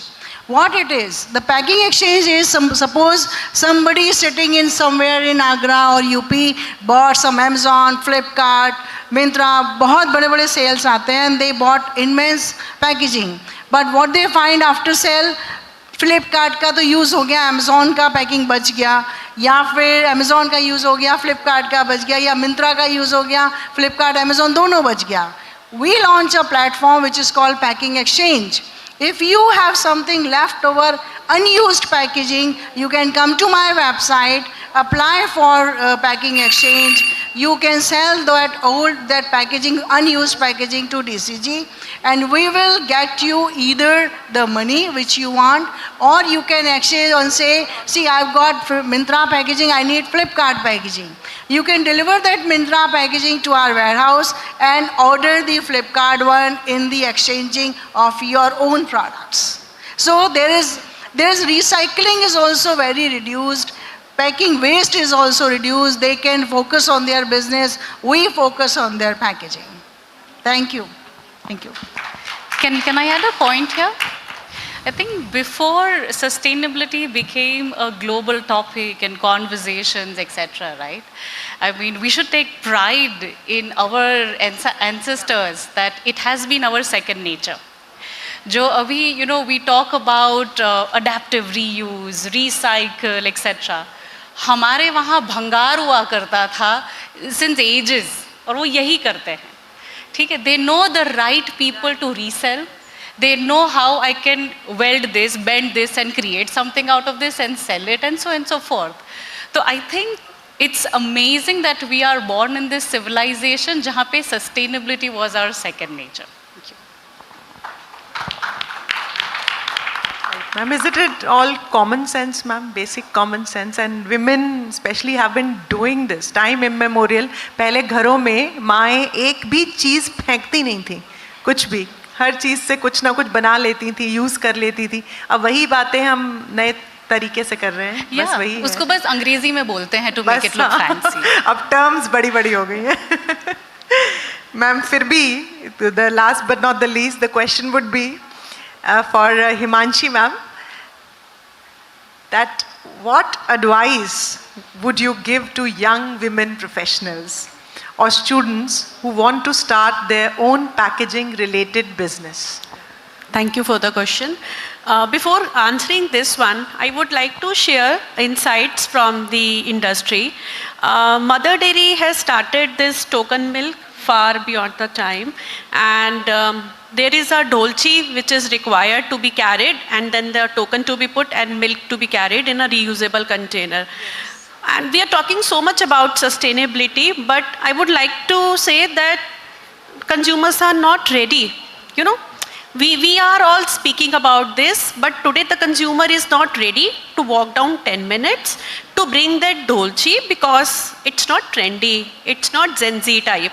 They feel like, and they do not want to carry anything. They do not want to walk down for 10 minutes to that booth to carry the milk. What they are looking only convenience. They want everything. It is not cool enough, ma'am. Yeah, to cool carry enough. That water. It's not cool for the cool young enough. generation. So we did some consumer survey and all. So it came out that it doesn't fit to our trend to carry that stainless steel ka dolce to that place. So everything will become meaningful when it will be in a execution stage. We are all talking, but everyone has to participate to make it real meaningful. Now coming to answer the question. So I would share only my perspective to help in that. So any innovator who want to enter, first they would like to finalize whether the platform they are looking is B2B or a B2C platform. If the innovators are want to enter into a B2B platform, then I would say it is highly competitive and there are real converters or suppliers are there for the businesses with their long client relationship. So if anyone are looking for a B2B platform to enter, then instead of understanding I should make this type of packaging, they should first consider what is the unmet need. And when I'm saying the unmet need, women has a natural advantage to understand that as through the everyday consumer experiences we are having. So when I'm saying unmet need, that brings like consumer unmet needs. What today consumer is looking, they need convenience, easy to use, easy to store type of packaging. They do not want to waste much of the time in that. Then coming to industry challenges. What industry is looking for? Industry needs solutions where the shelf life can be increased for the products, where the damage could be minimized. Now coming to the platforms like e-commerce or quick commerce, what they are looking for? They are looking for packaging which is lightweight, which is durable, and which can be conveniently provided to the consumer. So one needs to understand what are the unmet needs and then to venture for the idea to enter into that. The other field where the innovators can think of coming forward is packaging testing and validation platforms. So there are many startups and brands who have entered, but they do not have some platforms, more platforms to get their packaging tested, validated for shelf life, for damage control, for transit simulation and all. So this is one of the more area where it can be explored more. Thank you.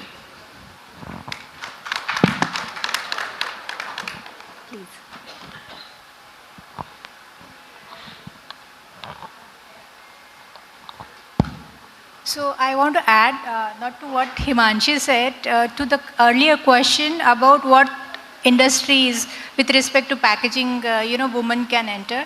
So again, going by Devina's example, so it is immaterial whether it is.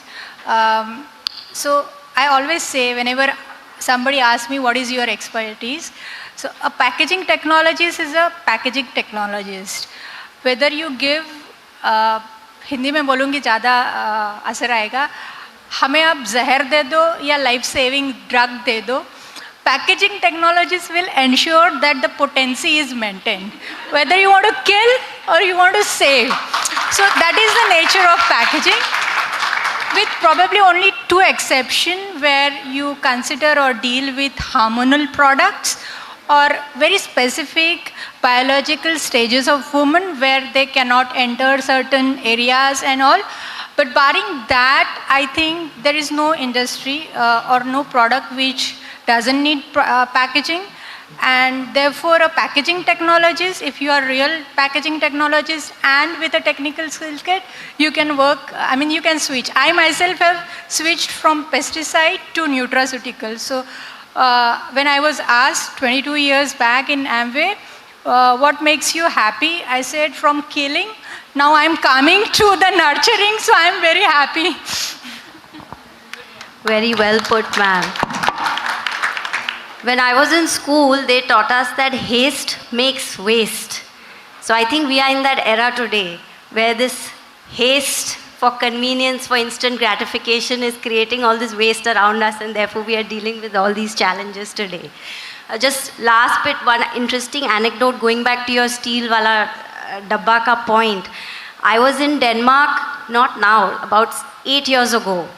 And I went to this very high-end design shop where they sell all sorts of things, whether it's stationery or household items. And there they were selling our Indian tiffin box, steel wala dabba, which I used to take to school. And I still send my daughter's tiffin in that steel dabba with those handles which you have to click on. They were selling that as high design, 50 euros.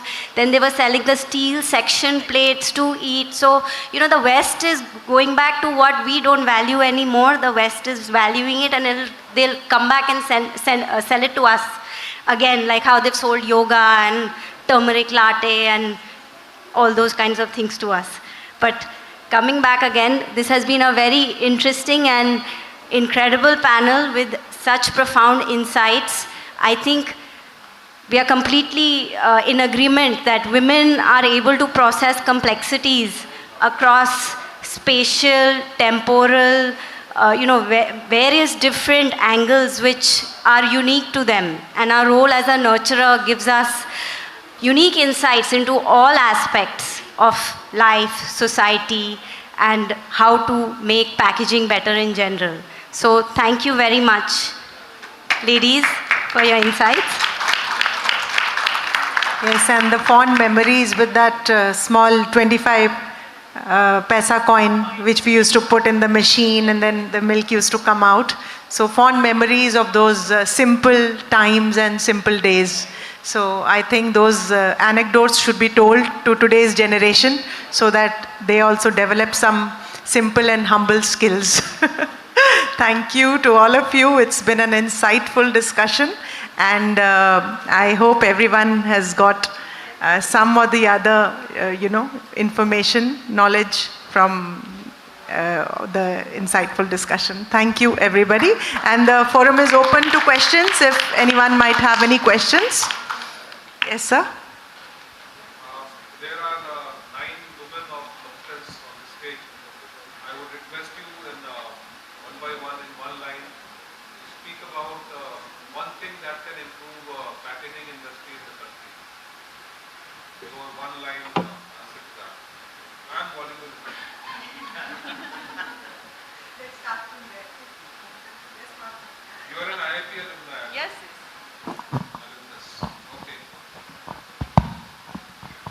So I would say a dedication and a passion to create a valuable, meaningful pack. Yeah. I guess we have a lot of experts here, so they'll have pinpointed answers. My 2 cents are just go back to our scriptures. We talk about sustainability, it's already narrated in the form of stories, in the form of anecdotes, be it our Vedas, our Upanishads. I mean, all the answers lie there. The West is coming in search of Ayurveda, whereas we had it since thousands of years. So I guess going back to those scriptures would really help to mine these insights for the next evolution that will come in the packaging industry. So what I would say is for packaging industry, few things that if we talk about only India, not in general, probably more focus on technology because India is a market which is always sensitive to cost.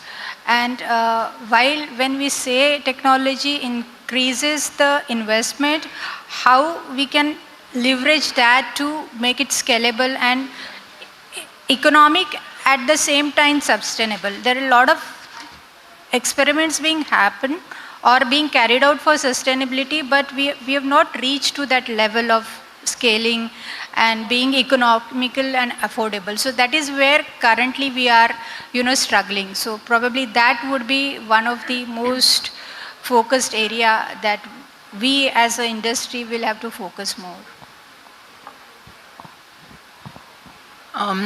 I believe in minimal packaging, and so if the minimal package is able to create the same impact as the actual package which is being used now, I guess that would save a lot of material.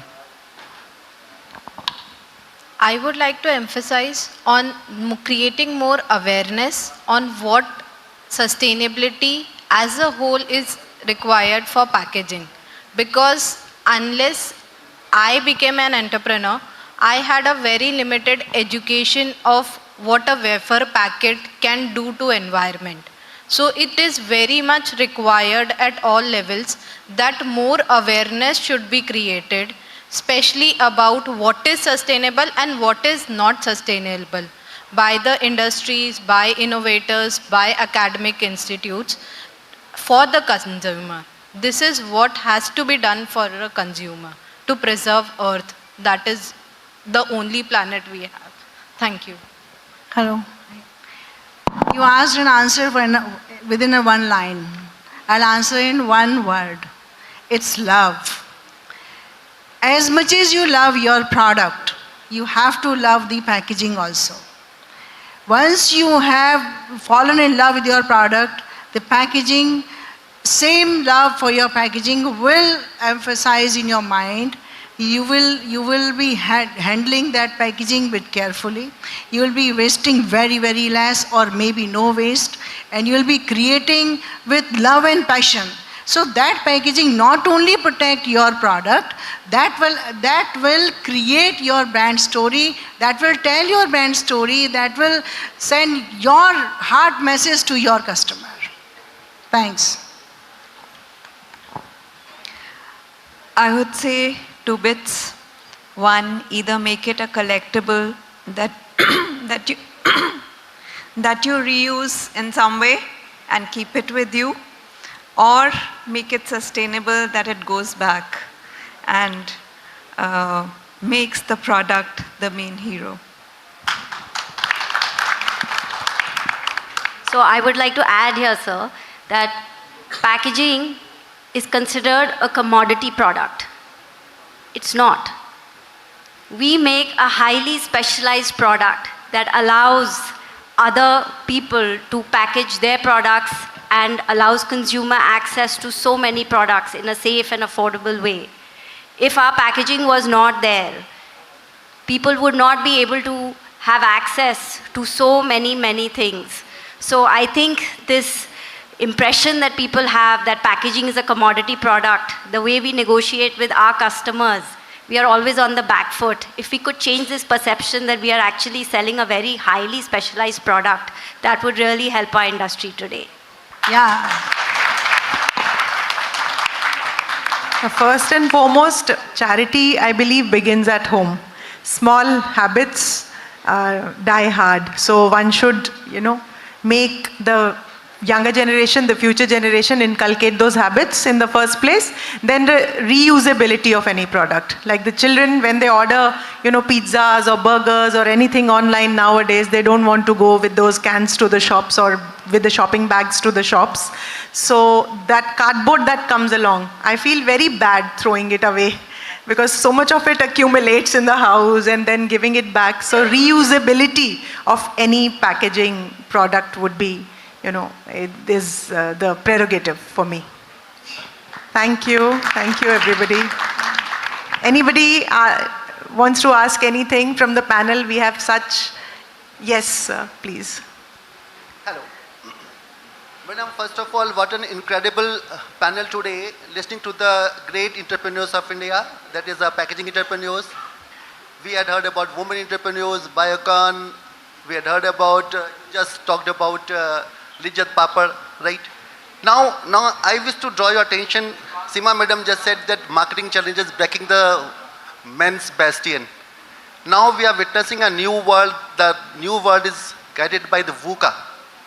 That is a volatility, uncertainty, ambiguity, complexity. Obviously, I presume all of you big entrepreneurs not immune to this.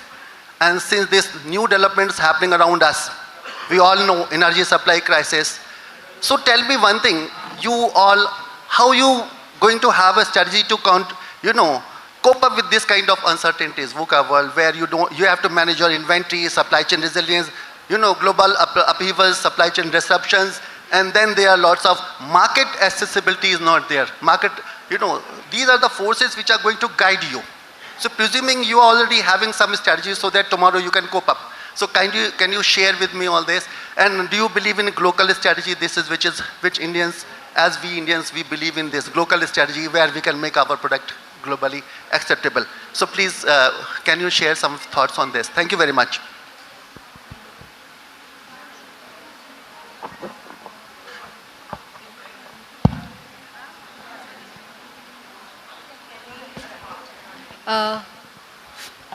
I think with present situation, especially with numerous wars coming up, all of us need to be more ready with the supply chain.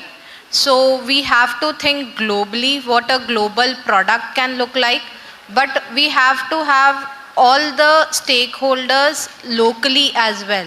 Like in packaging, if we are talking about a paper packaging, then the raw material supplier, the finished product, the printing technologies have to be present locally. Similarly, for plastic packaging, that can make us more resilient and will not affect, will still affect, but to a lesser extent, our day-to-day lives. And since packaging is a very specialized product, especially for daily products like milk, food, vegetables, so we have to make sure that we strengthen our ecosystems around packaging of these products. Thank you, madam. Thank you. I would just like to add here. So when you talked about localization and globalization, so one of the key feature would be standardization. So in our case, because we deal with global brands, we deal with local brands, we have one basic thread that we localize and standardize to the extent that we can leverage our networking, we can leverage our footprint, and if need be, we can swap the packaging, or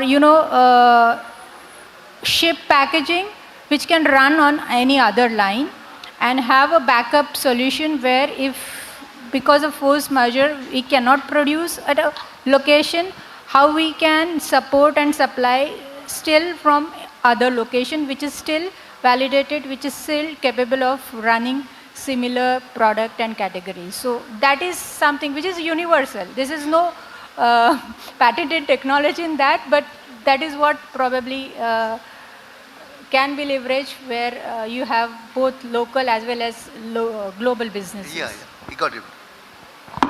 I'd just like to add something.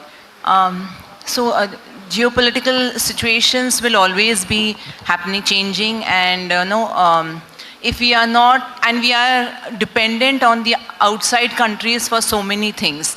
And I think the best part would be one day everything we start generating or manufacturing at by ourselves and by our own people. And I think that's what PM Modi's vision is, to have an Atmanirbhar Bharat. I think that's where today I feel it counts so much that if we were not dependent on oil for somebody else or on something on someone else, then we wouldn't have faced or gas for someone else, then we wouldn't have faced this heat. So I guess we have to start, this generation, the next generation has to start thinking on these terms, that how, and I guess now startups are being promoted for that reason only, that you have your own innovative ideas that will make you self-sustainable for yourself and for the society. That's nice. Thank you, madam.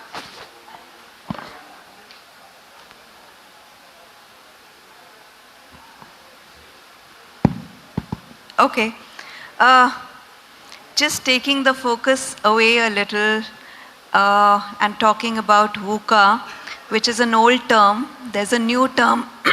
There's a new term that has come in, which is called Bani World, B-A-N-I, which is brittle.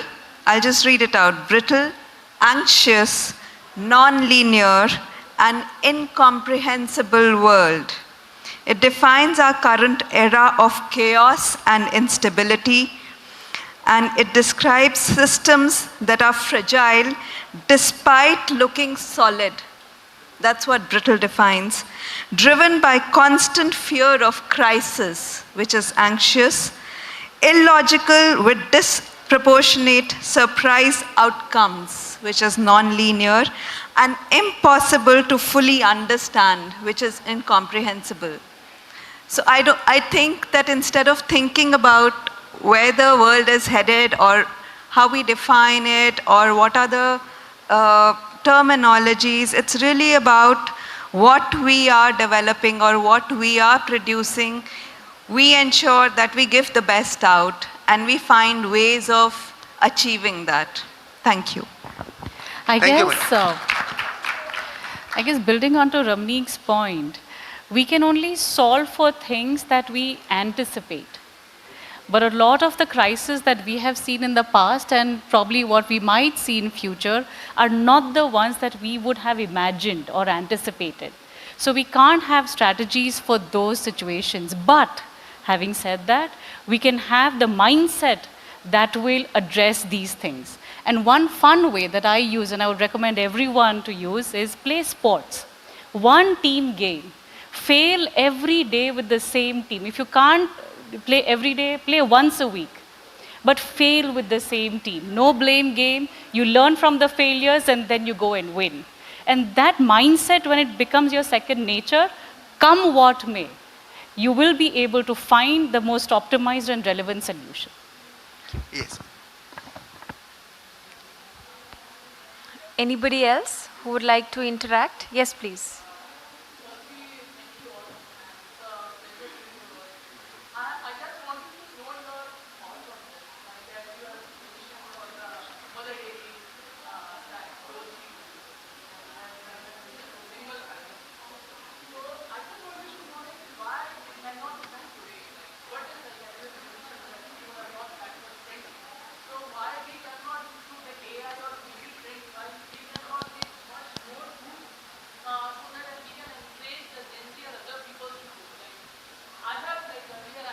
Study that when you have just a corner of a chips pack or that we throw, there's a lot of garbage from that only. And you see a smaller sachets of 1 rupees of tomato ketchups and all, and every day how many people are using those sachets? So we are talking about reuse, recycle. Why not we are focusing on reducing it? Like at a very first stage, we do not move a complete cycle. Just if we stop it at a very first stage, like not coming into a 1 rupee sachet rather than giving us some other option of packaging in a bigger sachets that home can use. Like we all are doing it. Like, so I just wanted to know your thought process on that thing. Yeah.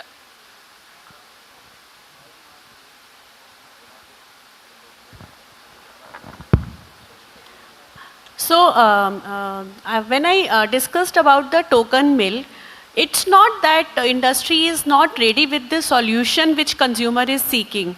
So the aim of that token milk is very different.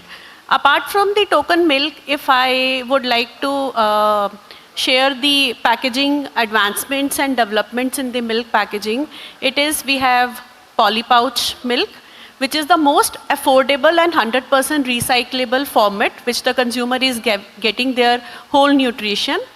Then after that there are Tetra Paks, but the Tetra Paks again they are rigid packaging, they are taking space, we need to reach out the far out locations.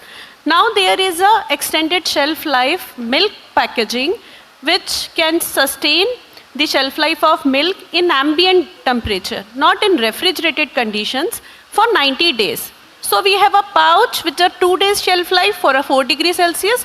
We have a packaging for 90 days shelf life at ambient temperature without any refrigeration, so that we can reach out to more far off locations. So it's not about the technology or the adaptation to that. The solutions are there.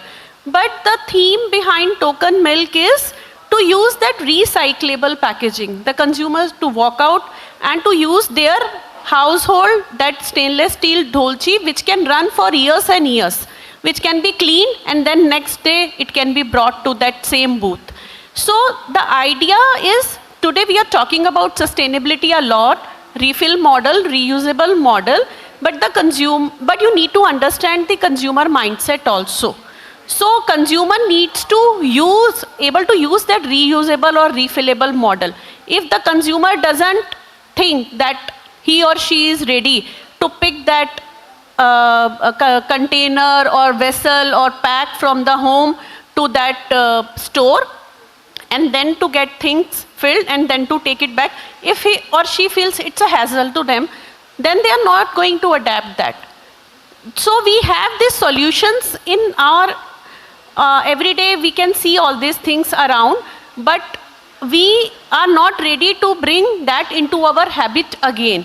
So now there is a time we should bring those things to our habit again.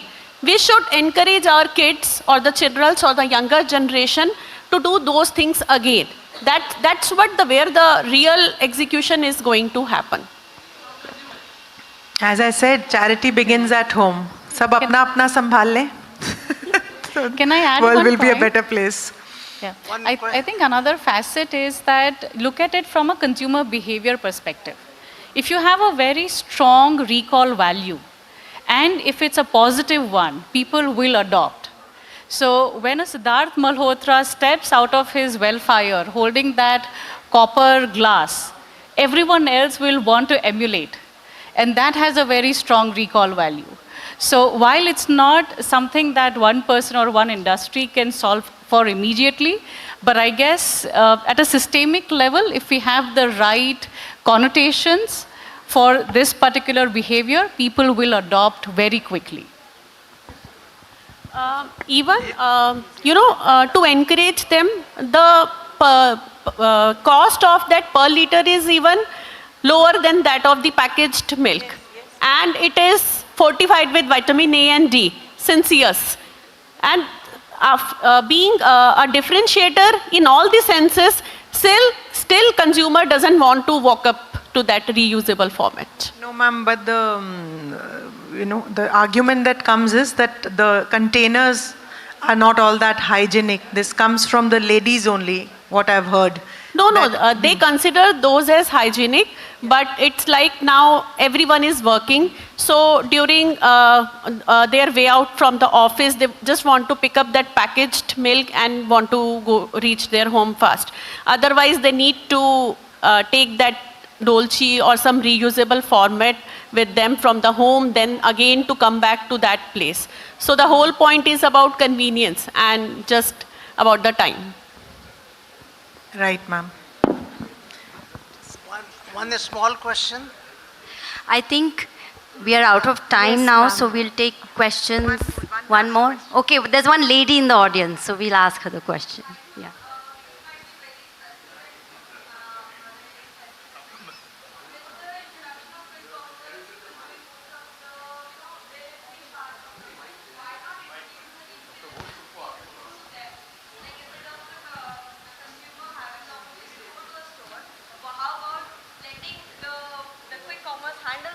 For you, so that they don't even have to take the hassle of carrying any container to a store. So I agree to your point. So there are work going on, but when it comes to food and other things, you need to save and secure that with the seal or something. So then automatically it converts to a packaged commodity. You cannot ask the quick commerce or the e-commerce to take your milk, and then there could be different type of adulterations into that. So one has to seal it perfectly. To consumer के लिए convenience and other things are secondary, I would say. First is the trust, brand trust and the quality. Otherwise, loose milk तो पहले भी आपके sell होते थे. Why the brands are there today? What they are doing? What they are selling? They are selling those ethnic products, be it curd, be it anything else. They are packaged into a safe packaging, securing the quality, protecting it from the environment, and then giving it to the consumer. Because there were instances जब वो loose milk ले रहे थे या loose curd ले रहे थे, तो उसमें उनको पानी मिल रहा है, mixing मिल रही है. That was the reason the brands are there, just for safeguarding all these quality norms. Yeah, thank you. Thank you, everyone. This has been an extremely insightful session. I think women are known for their collaborative spirit, vision, and resilience. And this is something that we are adding to the packaging industry today. The packaging industry is a key pillar in building trust in consumers, confidence in products, and this is something we should be all very proud of. The panelists will be available later. If you have any more questions, they are happy to answer any questions offline. Certainly. Yeah. Thank you so much. Thank you so much again for being here and for all the insights that we have today. Thank you. Thank you so much, ladies. It is indeed heartening to see such a vibrant stage. Very, very inspiring to have women leaders out there. And I hope we have more of these panel discussions in the coming future. Thank you so much. It's time we felicitate our women leaders. May I request esteemed chair and co-chair to please take the center stage. And I would like to call upon Ms. Professor Ramneek Kaur Majithia, Director NID Haryana, for felicitation, please.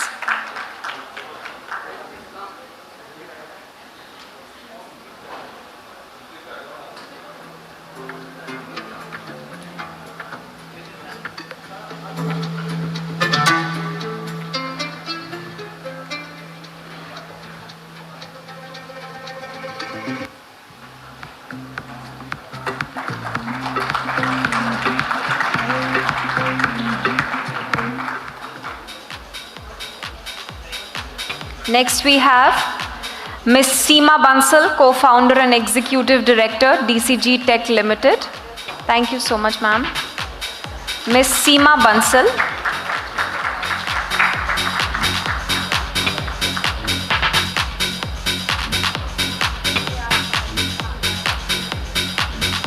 We would like to felicitate next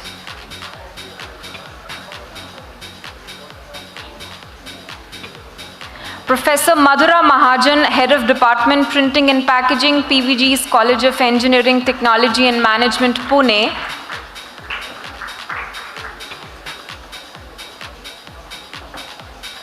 Thank you so much, ma'am, for your valuable contribution.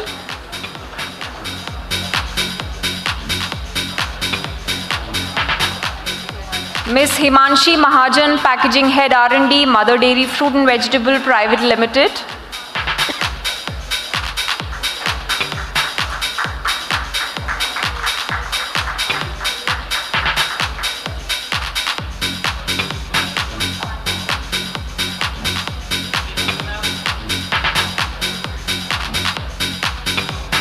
Next, we would like to felicitate Ms. Devina Kothari, Director, Zuon Design Labs, LLP.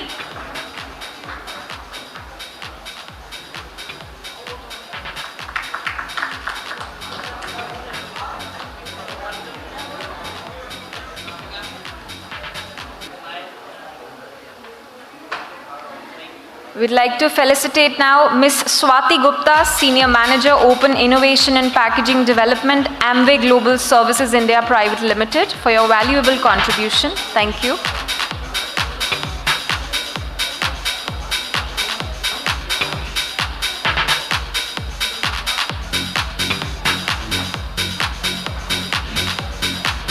I would like to call upon Dr. Shruti Gurbaksani, Flow Matrix Polymers Private Limited.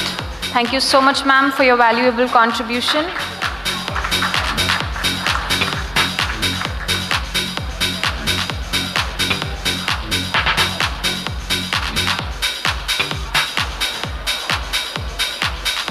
I humbly request Shri R.K. Mishra, Director IIP, to kindly felicitate our esteemed chair and co-chair for the wonderful session.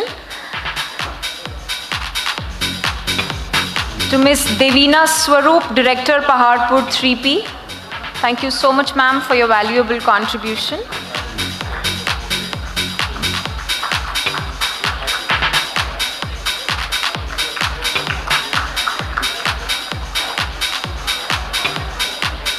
Last but not least, I'd like to felicitate Ms. Nirja Biswas, Communication Skills Trainer, IIP Delhi, for her valuable contribution. I request all the dignitaries on the dais to please step forward for a group photograph.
Thank you so much, everybody. As we conclude day 2 of ISPI 2026 successfully, I'm confident that today's sessions brought insightful takeaways that may pave a way for innovative collaborations and transformative ideas in the packaging industry.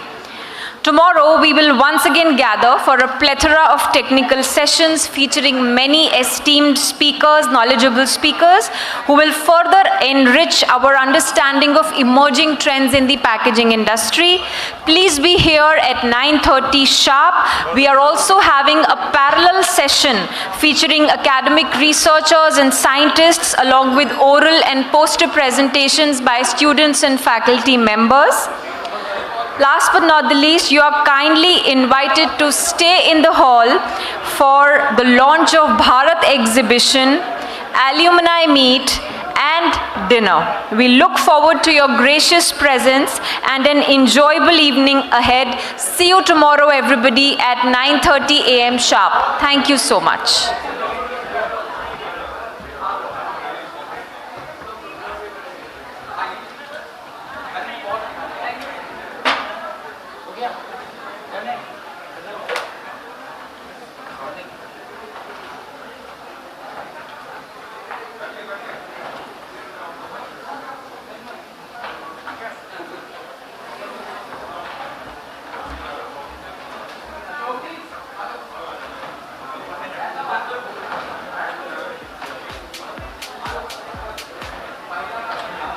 Hello, check.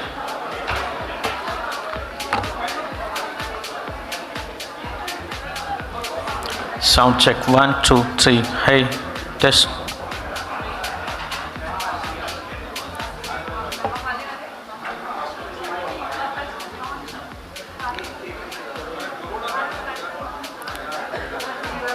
Distinguished dignitaries, leaders from the packaging industry, innovators, entrepreneurs, participants for today's packathon, students from across the country and from the world over, my friends from press and media, a very wonderful evening to one and all. May I request you all to kindly settle down. We are going to have some important announcement, and before we conclude with the prize distribution ceremony and alumni meet, a very important announcement and a launch. Today we gather not just to make a date on the calendar, but to witness for the birth of a new movement. We are here to launch an important platform that will showcase the strength, the innovation, and the spirit of India's packaging sector to the entire world.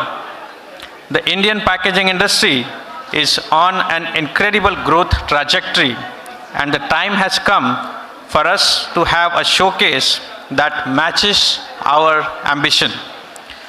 To give us a perspective from the forefront for this journey, may I request Sri R.K. Mishra ji, Director IIP, to kindly come on stage and share this important announcement.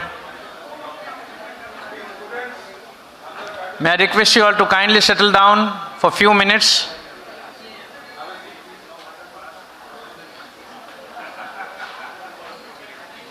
Thank you.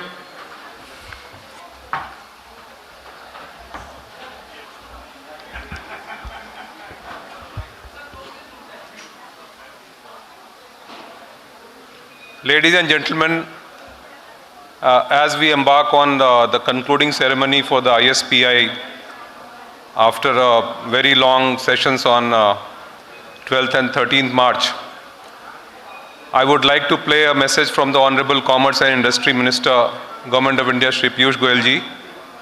As you are aware, he was the chief guest of this international summit, but due to his pressing engagements, he could not come, and therefore the Additional Secretary, Shri Ajay Bahadur ji, came and inaugurated this. At this stage, we were following up with his office, and he has kindly sent a message. That message includes best wishes for our ISPI, and those wishes have fructified. Plus, there is a message about a very important endeavor that IIP is embarking on. The need for an exhibition organized by IIP to encompass all the sectors of packaging industry was felt very strongly, and the Ministry of Commerce and Industry, Government of India, advised IIP and Director IIP to talk about a collaboration with an exhibitor in the cooperative sector with government officers also. So we concluded an agreement MOU with IEML, India Exposition Mart Limited, Knowledge Park, Greater Noida, which is an established venue owner as well as exhibitor of repute. And after the message, we will have a curtain raiser, but first I will request Shekhar to play that message from the Honorable Commerce and Industry Minister. I will request you to listen to the message and take his guidance on this. Thank you. My warmest greetings to everybody present today at the 6th International Summit for the Packaging Industry. While I could not join you in person since Parliament is in session, I wish you all the very best in your endeavors going forward. India believes that development partnerships are best built through knowledge sharing, technology exchange, and capacity building.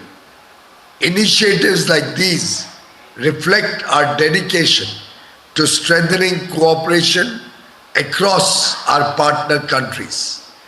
Food systems worldwide are changing. Consumption patterns are evolving.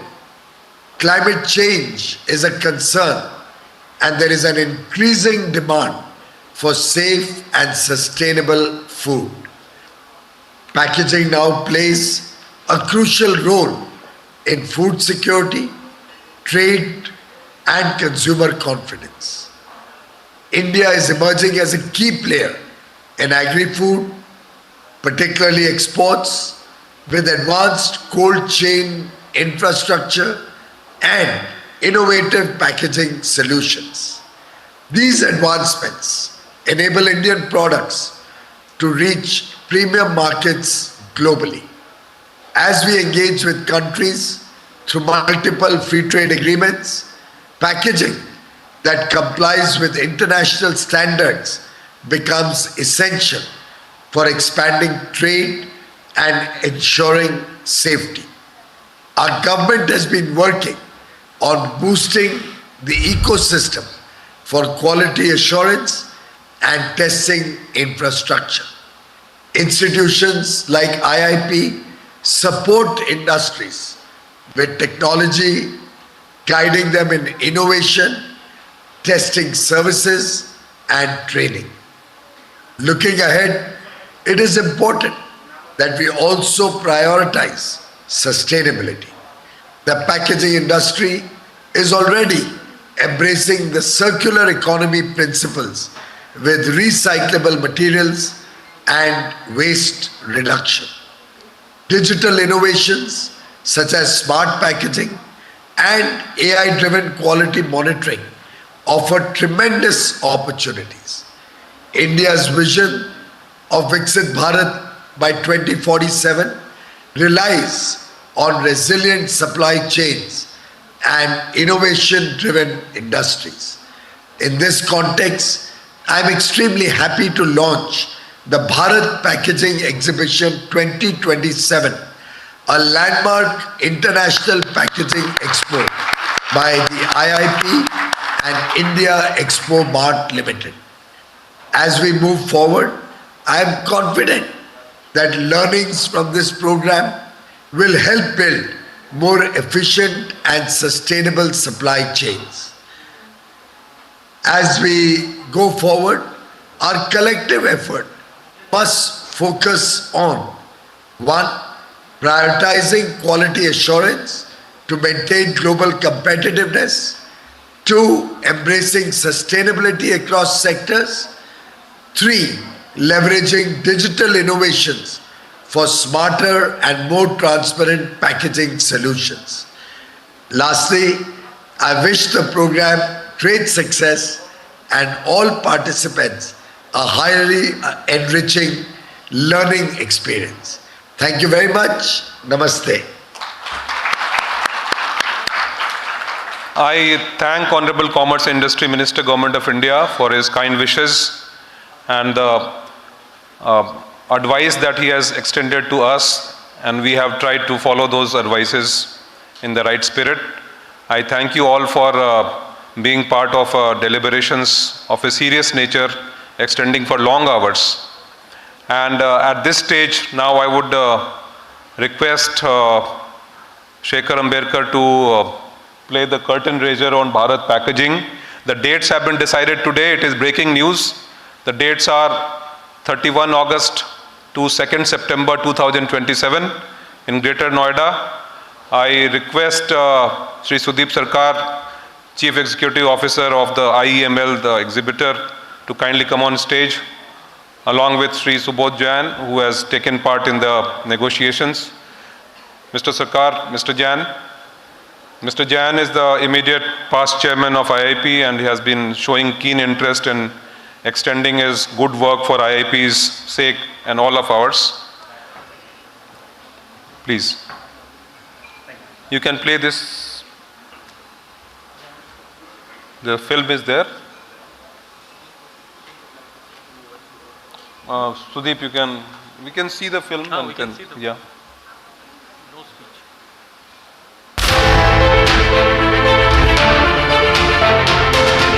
The global packaging industry is evolving at an unprecedented pace, driven by innovation, sustainability, and the demand for smarter and cost-effective packaging solutions. As the global packaging market expands rapidly, with growth expected to accelerate drastically by 2030, India's packaging sector accounts for nearly 4% of the global market. At the heart of this transformation, India is emerging as one of the world's most dynamic packaging economies. India today stands the third largest packaging market globally and one of the fastest growing sectors of the Indian economy. As one of the top 5 industrial sectors in India, packaging plays a critical role in supporting key industries such as food processing, pharmaceuticals, electronics, and automotive manufacturing. From food and pharmaceuticals to e-commerce and consumer goods, India delivers packaging solutions that power industries across the world. The packaging industry spans a vast ecosystem of technologies, materials, and manufacturing capabilities which cater to multiple high-growth industrial segments, driving innovation and flexible packaging, shaping the future of sustainable packaging solutions in India and the world over. Despite its tremendous growth, a vast opportunity still exists within the packaging ecosystem, as technology providers, manufacturers, and buyers often operate across multiple independent networks. If these stakeholders can be brought together on a unified platform, supported by institutions like the Indian Institute of Packaging, an autonomous body under the Ministry of Commerce, Government of India, the potential for collaboration and innovation is immense. With supportive government policies and industry partnerships, such a platform can enable the Made in Bharat vision to reach markets worldwide, attracting buyers from across the globe. Initiated by the Indian Institute of Packaging, a common platform has been envisioned to connect the entire packaging value chain, bringing together technology providers, manufacturers, innovators, and global buyers. With India emerging as a global hub for packaging innovation, manufacturing, and technology, a platform was needed to showcase this growing leadership to the world. Introducing Bharat Packaging Expo 2027, where packaging has truly evolved. The Grand International Exhibition arrives at India Expo Mart, Greater Noida on 31st August, 1st and 2nd September 2027. Organized jointly by the Indian Institute of Packaging, the national apex body for the packaging, and an autonomous body under the Ministry of Commerce, Government of India, and India Exposition Mart Limited. Bharat Packaging Expo will be bringing together 500 exhibitors across 25,000 square meters of exhibition space, with over 30,000 trade visitors from 60 countries and more than 200 live machinery demonstrations. Meet high-value trade visitors and connect directly with decision makers from FMCG, food and beverage, pharma, retail, and e-commerce. Discover the complete packaging ecosystem through specialized pavilions showcasing innovation, sustainability, machinery, materials, and technology. Powered by intelligent technology platforms, the event will facilitate over 30,000 curated business meetings, connecting exhibitors with serious domestic and international buyers. unlock future-ready, sustainable and smart packaging solutions and build strategic partnerships with global buyers, investors and innovators. The spirit of Bharat represents a nation rising as a global manufacturing powerhouse. Join the international convergence of packaging innovation, technology and global opportunity.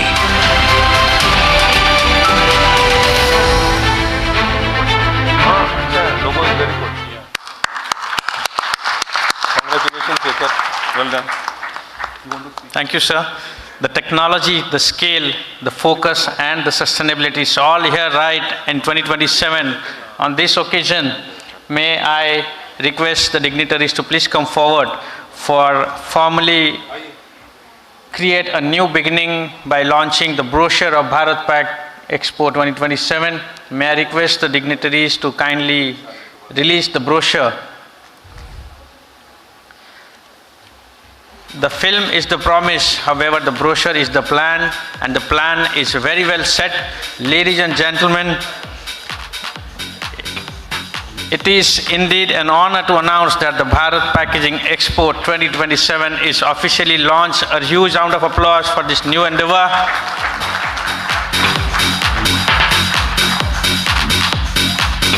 I appeal that do not be a spectator, be a participant. Please collect your copy as we conclude and start planning your participation. Let's make a history together. May I request CEO of IML, Mr. Sudeep Sarkar, to kindly share his views and vision on Bharat Packaging Expo 2027. Thank you. ये बंद कर दिया on है thank you Shekhar and thank you Indian Institute of Packaging for taking this initiative with India Exposition Mart Limited. As rightly said, we are a venue and as an organizer we may not be very well known to you, but we are the venue where the packaging exhibitions have been happening on a regular basis, printing, packaging, labeling. And recently we have also ventured into organizing exhibitions with government bodies. So since you are lesser known, let me just tell you that we are the organizers with the Government of India for Bharat Tex, and also which is the largest exhibition in the planet with 2 lakh square meter exhibition space. And then we are also part of the Bharat Mobility, where Auto Expo component and our shows happen. That is also the second largest in the world. And besides, we organize a lot of machinery related shows on manufacturing, foundry and robotics and garment technology machines. And we are also the venue where the printing and allied machinery manufacturing associations do their shows. There are Indian corrugated exhibition shows are happening. So we have taken this initiative because there is no national level show which aggregates all verticals of the packaging. First edition, we are looking at a 25,000 square meter exhibition with approximately 50,000 plus buyers.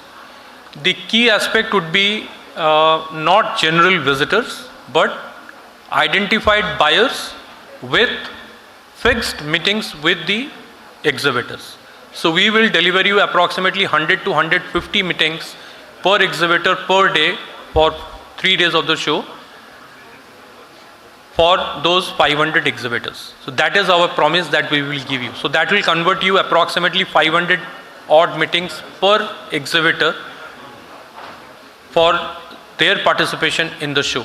And this we have proved in a lot of international and national exhibitions in India, and we have been awarded by none other than the Honorable President of India for being the best exhibition venue as well as organizer. So we will keep up that promise with the IIP as well. Thank you.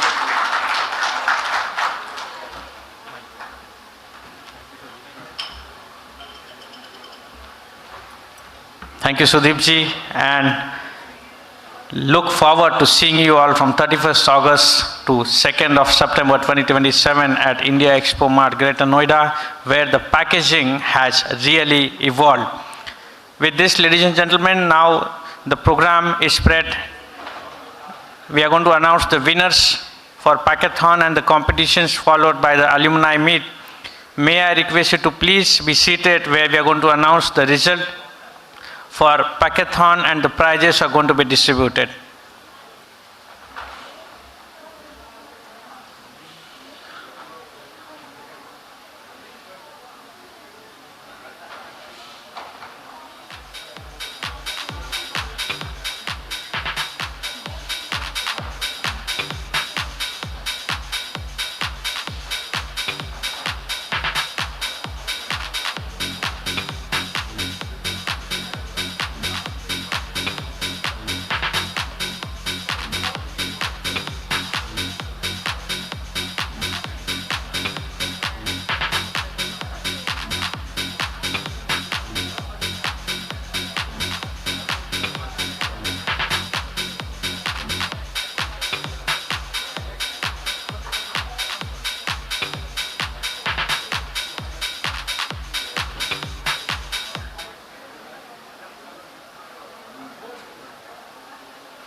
Some of the glimpses for day 1 and many more to come for day 2 and day 3. Ladies and gentlemen, thank you very much for your support for ISPI creating a landmark event for the world over. With this, I would also like to announce that the Indian Institute of Packaging has announced for the next national recognition for excellence in innovation for packaging design and technology, India Star and Pack Machine for the year 2026. The most premier event for the world is India Star and 2026, and the call for entry is now open. Let us have an AV on India Star and Pack Machine. I appeal all the industry members, students from across the country to kindly take part in this. The call for entry is now open and the deadline is till 31st of March. Please don't miss this opportunity. And the beauty of India Star, as you all are aware, that the winners are eligible to compete for international awards for Asia Star and World Star. Can we have an AV on India Star, please?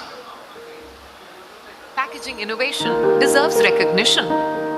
The Indian Institute of Packaging invites you to participate in India Star and Pack Machine Awards 2026, a national platform celebrating excellence in packaging, design and development. Registrations are now open.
Ladies and gentlemen, the result for Pack Innovation has just been handed over to me. A wonderful representation of the technology and innovation in Packathon organized on this occasion of 6th International Summit for Packaging Industry with the theme of Packaging 5S AI. Are we ready for the results? I know it's the end of the day and we all are tired. However, let us create some energy. By the way, after this we are going to have the announcement of a Lucky Dip award, and as we can see towards my left, a beautiful Hero Electro, the electric bike, which is the first prize for today's Lucky Dip. So let us have a big round of applause for the Lucky Dip winner prior to the announcement and create some energy. Before that, let us announce the student award.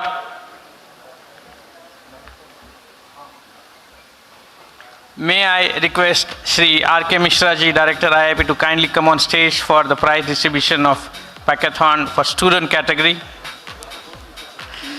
Dr. A.K. Ghosh sir, may I also request you to kindly join Director IIP on stage.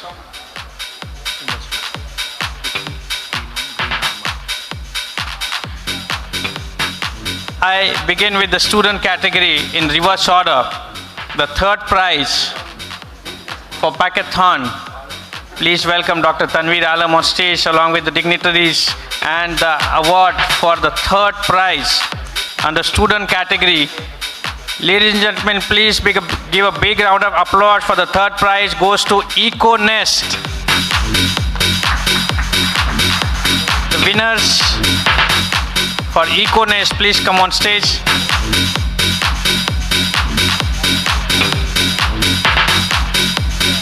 The group behind EcoNest, may I request the winners to please come on stage.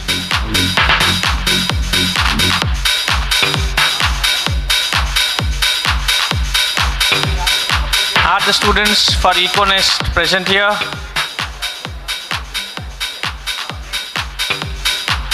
We'll hand over the award later. The second prize student category goes to Project Pixa Kritika. A big round of applause for Project Pixa. We have the winner with us, Kritika. RTS, congratulations for winning the second prize.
With the award, we also encourage students with the cash prize. Ladies and gentlemen, the cash prize for third prize goes to EcoNest rupees 5,000. The second prize wins a cash award of 11,000, and the first prize wins the cash award of 21,000. Ladies and gentlemen, I believe the third prize winner EcoNest are here.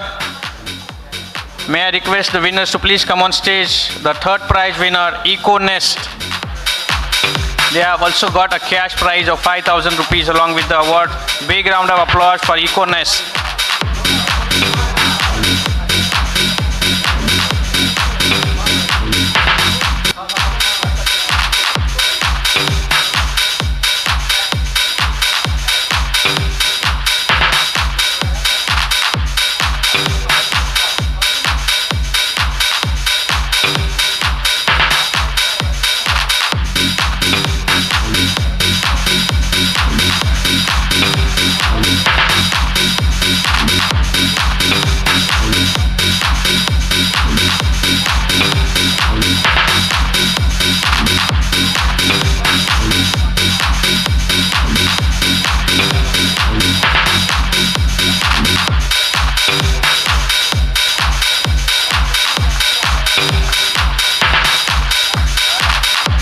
Thank you.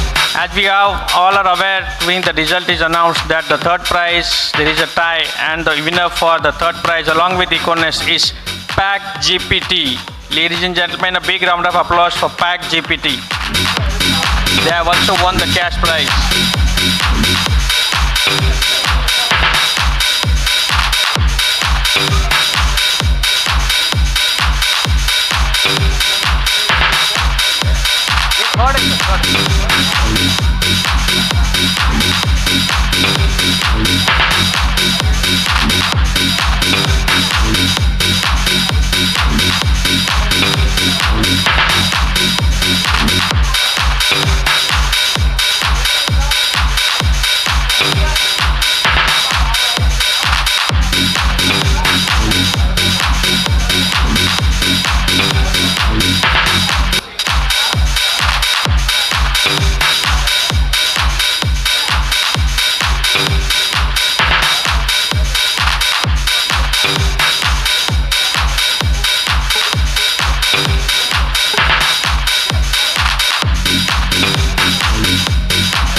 Now the announcement of first prize winner under student category.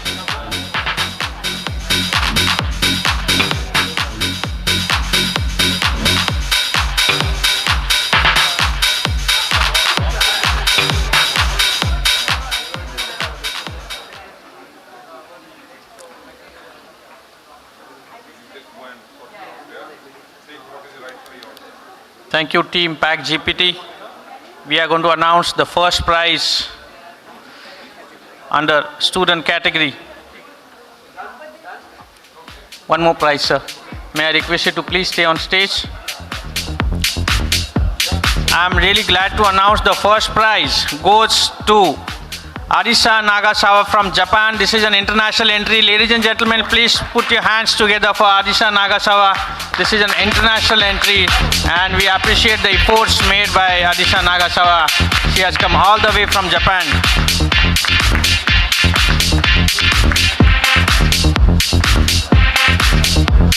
Arisa also has won 21,000 Indian rupees along with the first prize. Ladies and gentlemen, a big round of applause for Arisa Nagasawa. Congratulations.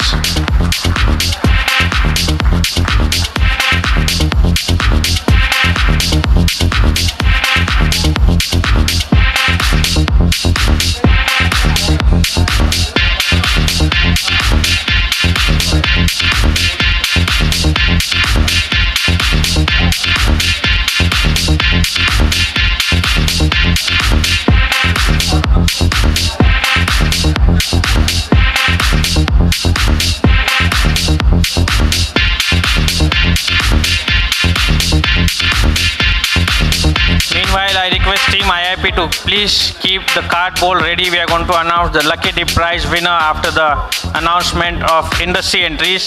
I request Team IIP to please keep the cardboard ready.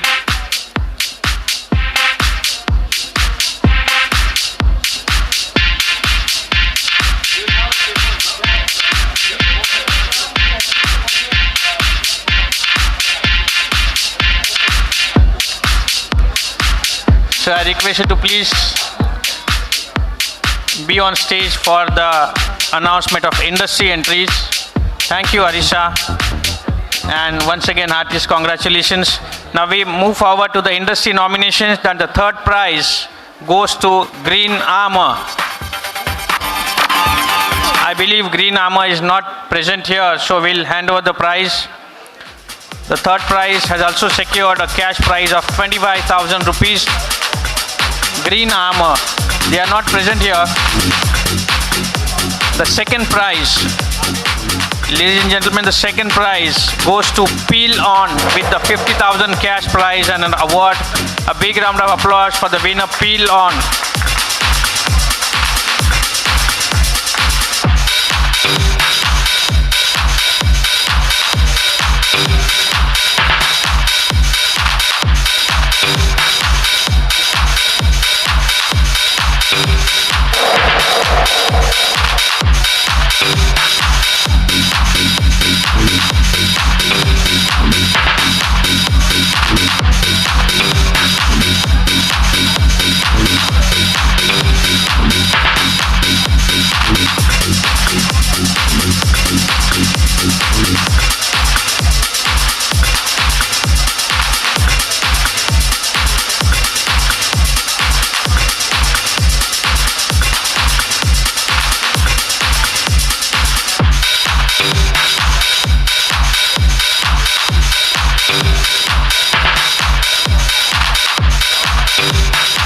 Thank you and congratulations. And the first prize, ladies and gentlemen, the first prize goes to OK with an award along with the 75,000 cash prize. Heartiest congratulations, Team OK.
May I request jury members to please come on stage for a group photograph. I request dignitaries to please remain on stage. I request the jury members to please come forward on stage for a group photograph.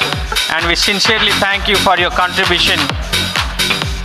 I know it was a tedious task and it was executed wonderfully well with your expertise. So thank you very much.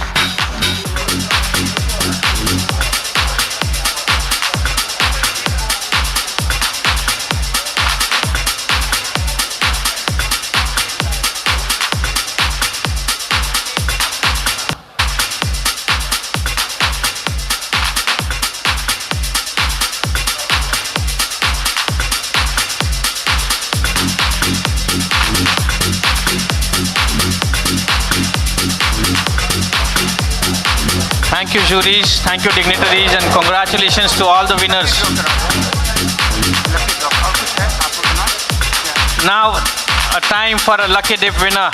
May I request Director Sir to please be on stage as we are going to announce the lucky dip prize winner for day 2. We have a cardboard with us and the prize, a glittering Hero Electro e-bike is waiting. Who will win? I request Director Sir to kindly pick up a card and announce the name of a lucky winner. Mr. Mohan Guru, ladies and gentlemen, the prize winner, Mr. Mohan Guru. Is Mr. Mohan available here with us? Paragon Graphics, Mr. Mohan Guru. The condition is the participant has to be present. I believe Mr. Mohan is not present here in this gathering, so may I request Director Sir to kindly pick another card.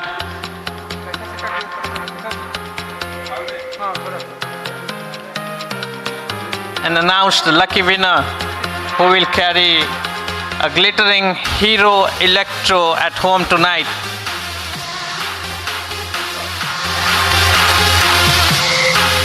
Mr. Ajit Gupta, Director, SR House. Mr. Ajit Gupta, can we have Mr. Gupta's? We'll have a last pickup. Can we have the last option for winner? we have with us Mr. Shrikant Bhatia from Samvad Sindhi. So this goes as a rolling award, and we'll keep the last option for tomorrow. We'll again have a chance for some more lucky winners. The prize goes for tomorrow as a rolling prize, and still you got a chance to carry this glittering Hero Electra at home tomorrow. May I request alumni to please come on stage. I request IIP alumni to please come on stage for a group photograph, and also request them to share their views about the event. We thank all the alumni for their support, as they are our mouthpiece, and we are really proud of our alumni. I request all the alumni to please come on stage.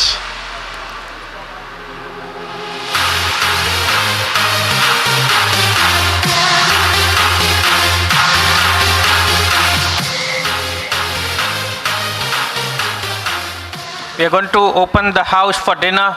Before that, can we have all the alumni on stage, please?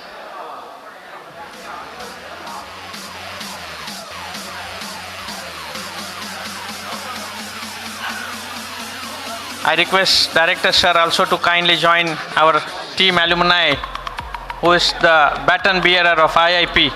Madhavji, can we have you on stage? Bidhanda, can we have you on stage? All the alumni present here, I request you all to please come forward quickly for a group photograph.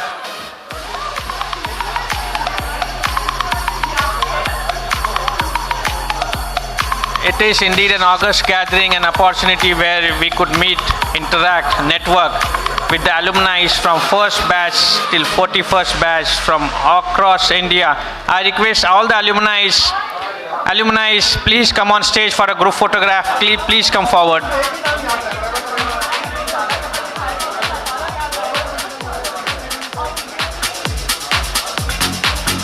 The house is open for dinner, but before that, let us create some memories. Ashokji, you are our proud alumni. Jain Saab, may I also request you to kindly join the gathering. All IIP alumnus, we could see the excitement on your face while moving towards the stage. I request you all to please join us for a group photograph.